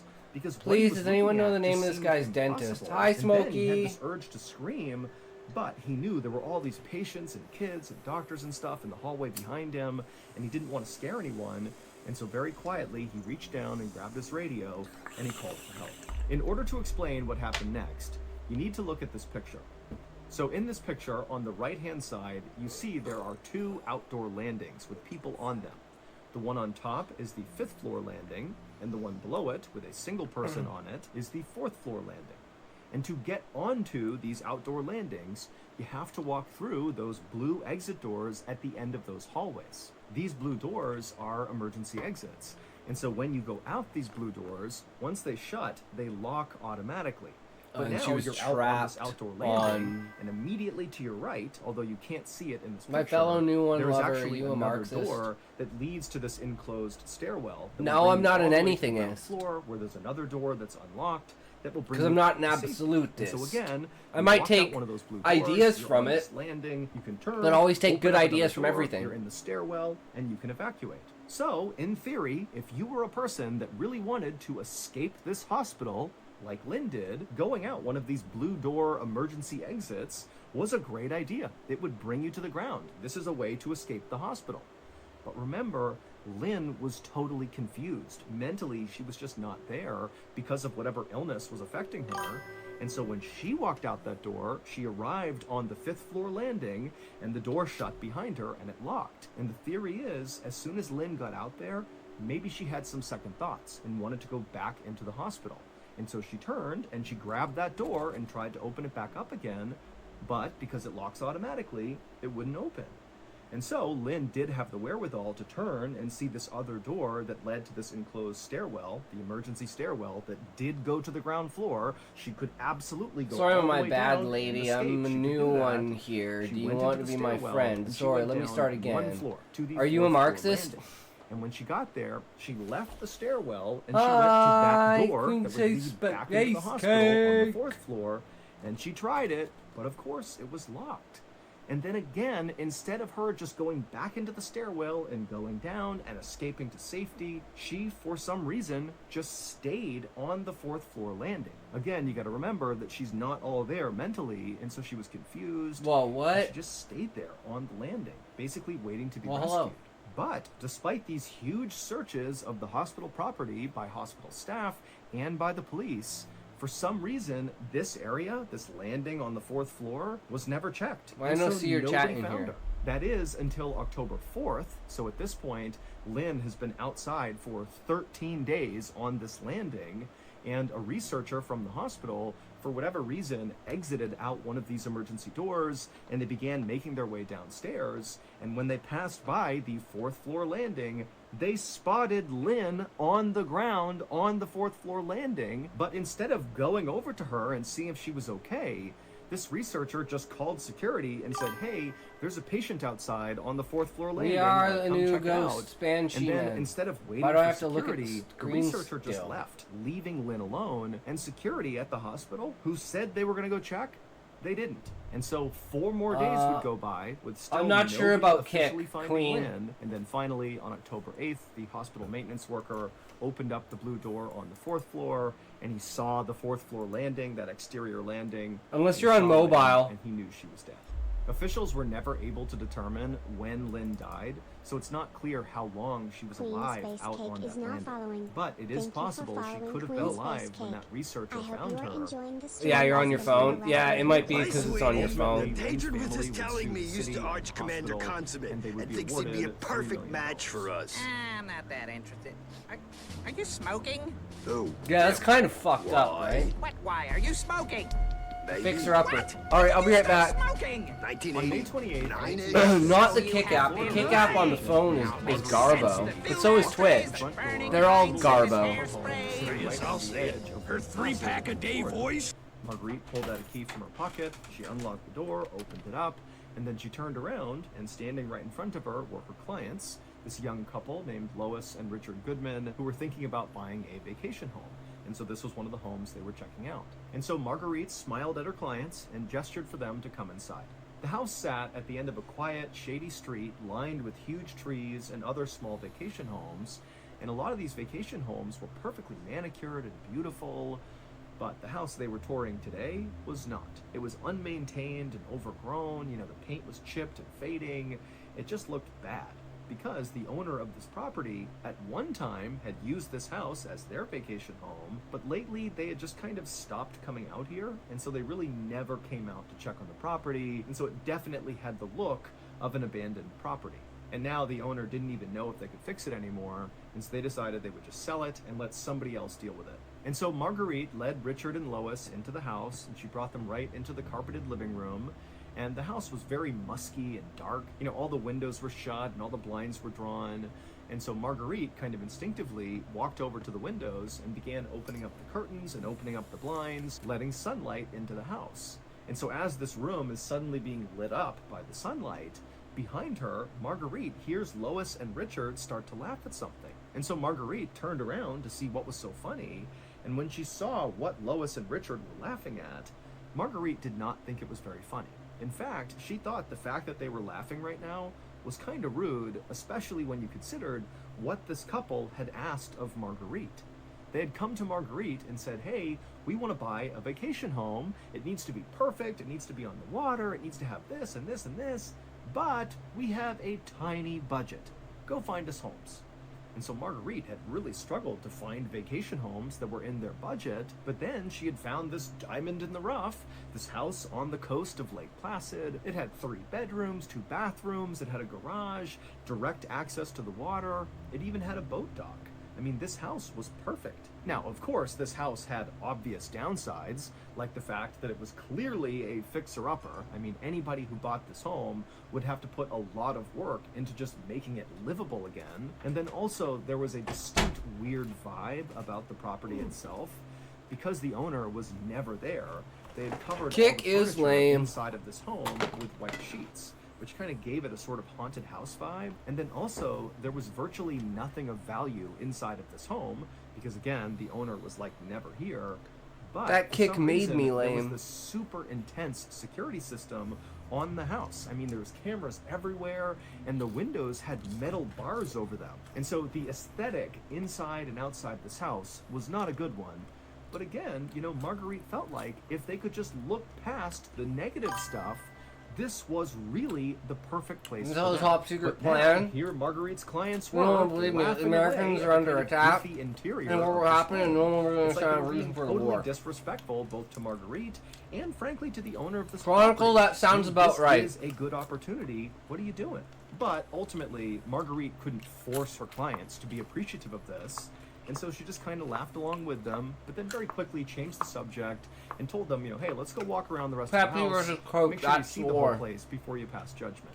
But Marguerite only had to lead Richard and Lois around the house for a couple more minutes to figure out they definitely were not in the market for this house. They could not look past the bizarre, kind of spooky almost atmosphere inside the house and how run down it was. You know, so they were just not going to put an offer on this house, and Marguerite knew it. And so even though Marguerite was definitely frustrated, she told her clients, you know, don't worry about it. I have new secrets, but I'm part of the Russian service. And we'll check those out. And so Marguerite Nice, led Chronicle. Richard and Lois out of Hell the yeah, property. brother. She shut and locked the door behind her, and then she and her clients left. 2 days later, on May 30th, 1986, Spread the owner of secrets, this bro. Spread the rundown old secrets. vacation home came by to check on the property.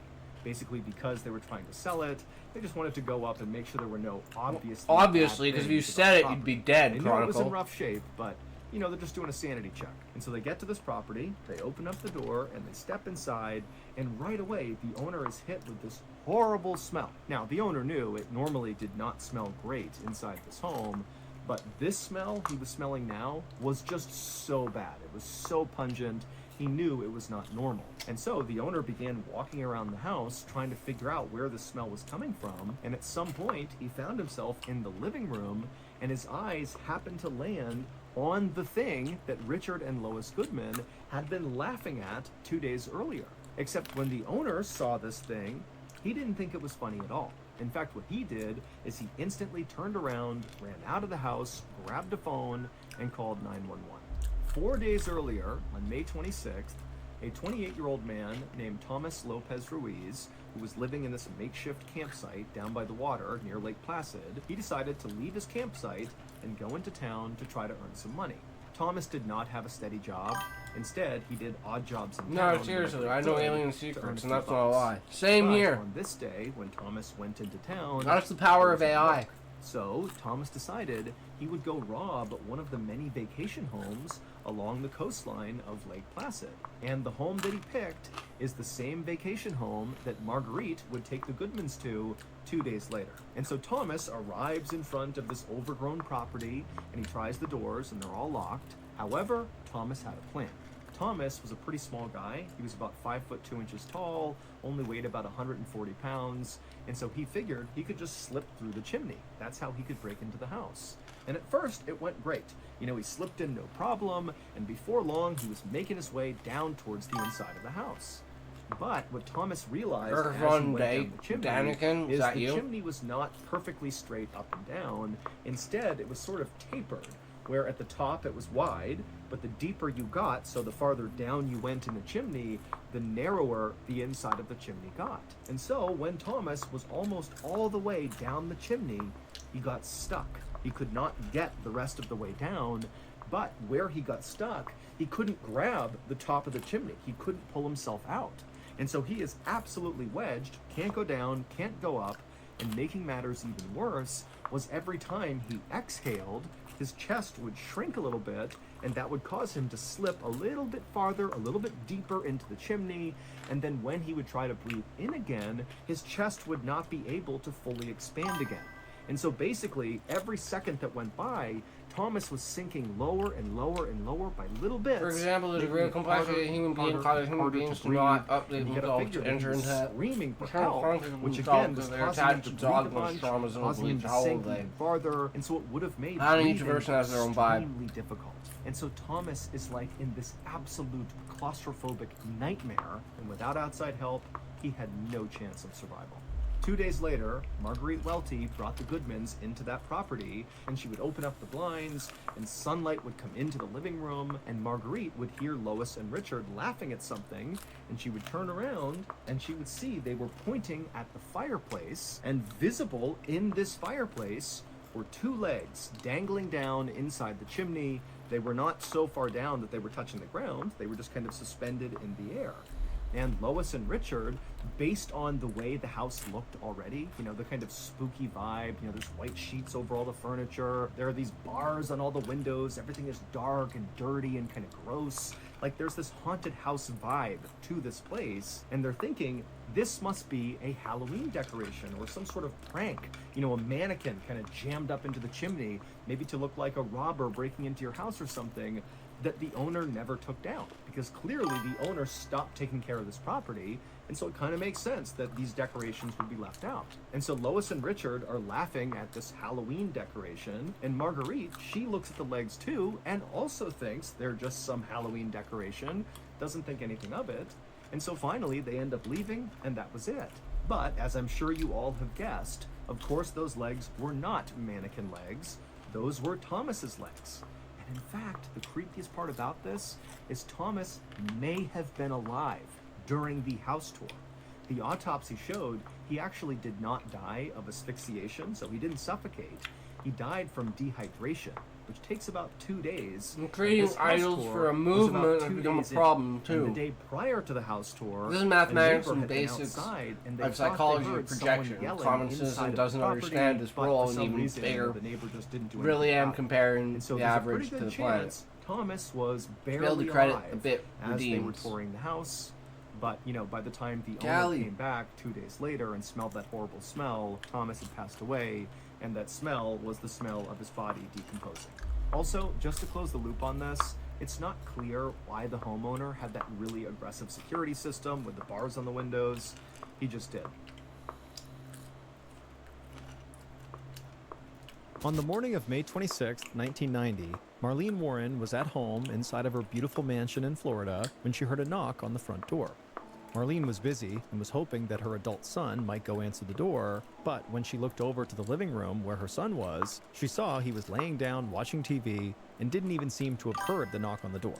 So Marlene sighed and just walked over to the front door herself and opened it up.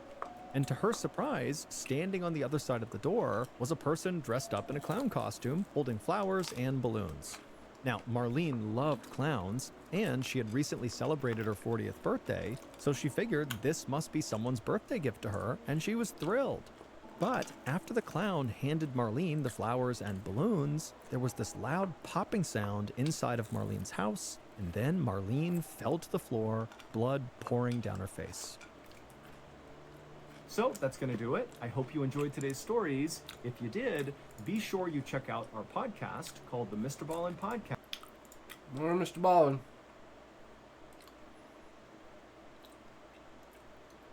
Like I lay my head down and I'm either afraid of nightmares or feel a presence in my room.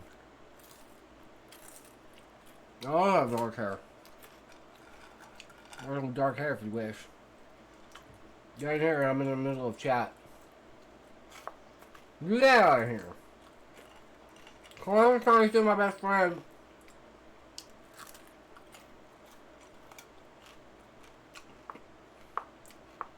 Not before I steal you first. Okay, I don't want to steal me from you. Carlos is my second best friend now. Callie, you can have a male best friend and a female best friend.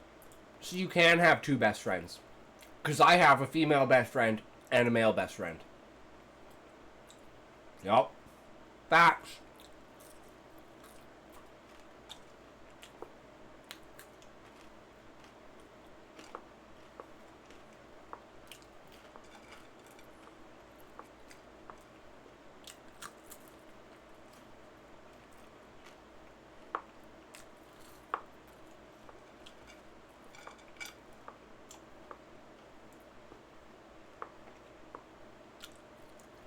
Well, I'm whole secret plan all along. You fell for my whole sentimental ploy. Now I'm gonna blow up the Tower of Paris and forget the name, by the way.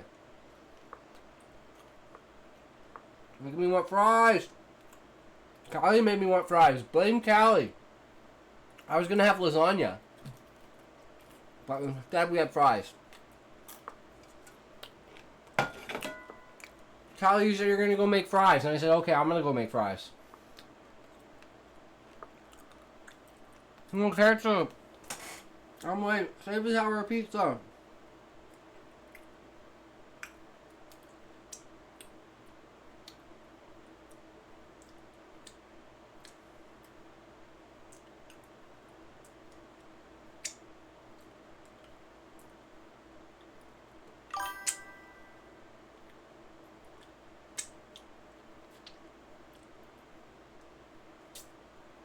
Queen, do you prefer red hair, blonde hair, or purple hair?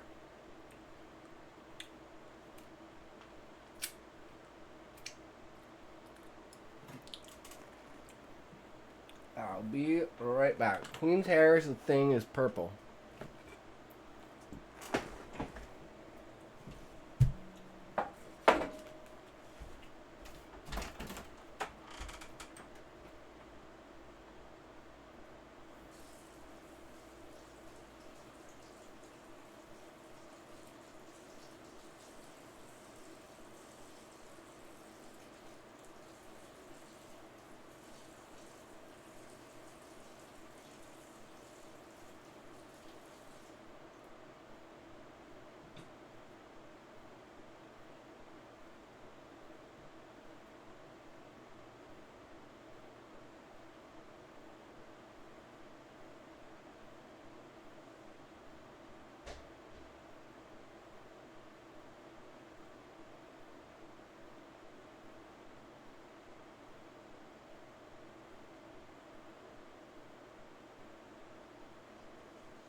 Oh man. I won't tell anyone. What is this?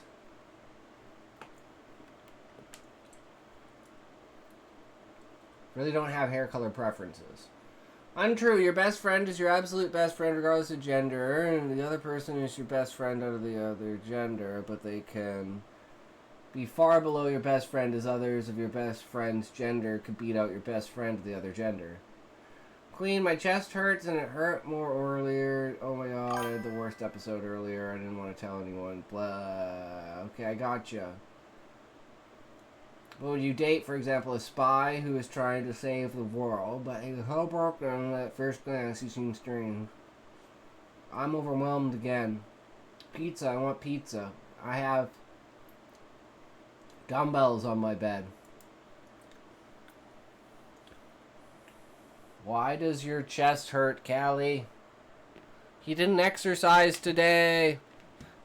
And the exercise gods are punishing him.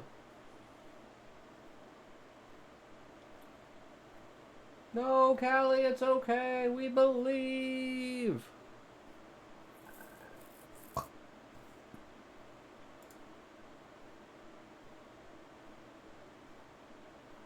I'm definitely not your type. I'm the invention guy. Queen is married. If you know, you know, no. We're in for like 4 days or something now.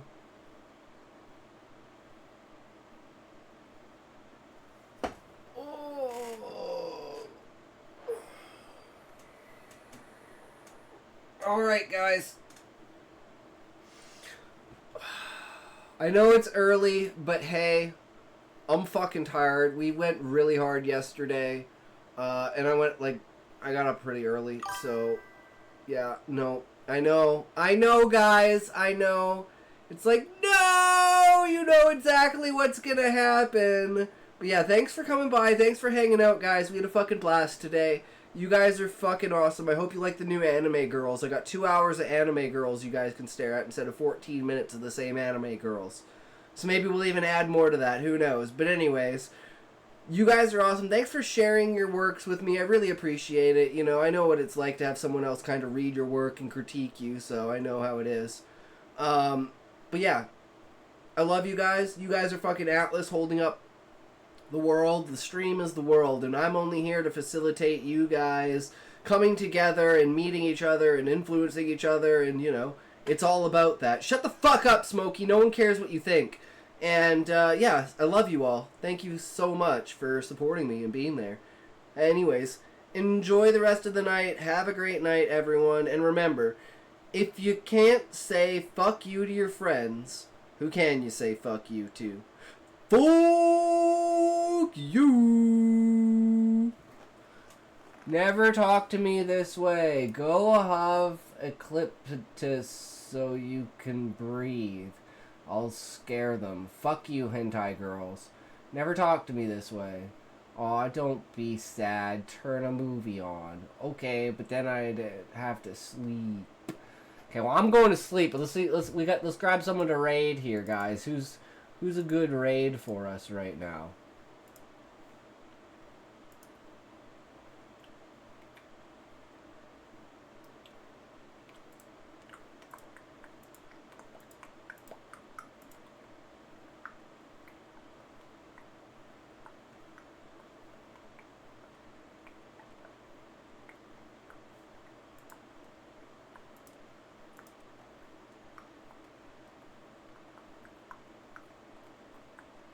Looks like there's like absolutely no one online.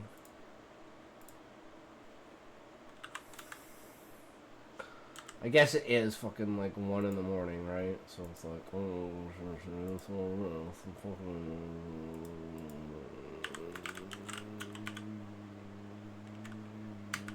who knows?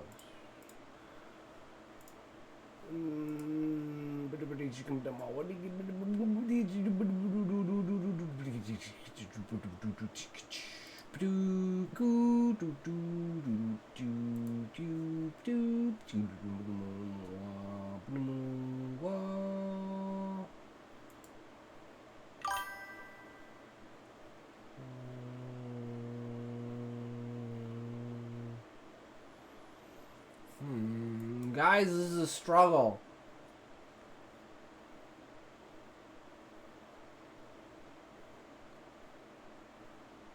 Okay, I know what we're gonna do. We're gonna go here.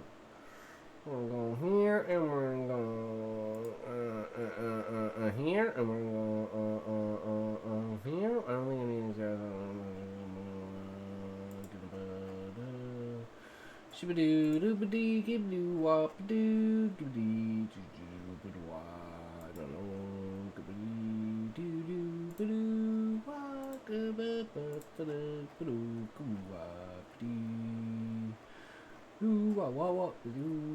I have no idea. I got no one, guys.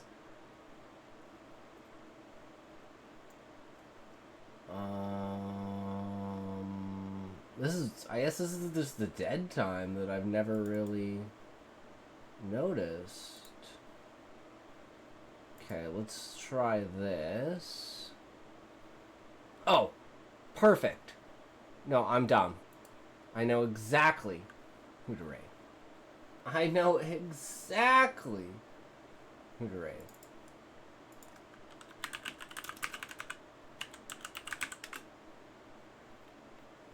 Are you guys ready? Let's fucking go. Get your wheels ready.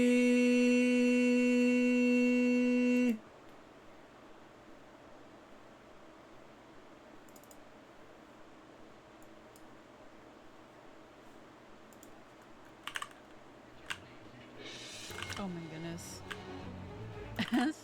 It is. Intoxication. Oh my goodness. Scaring the crap out of me. Chronicles and Tales.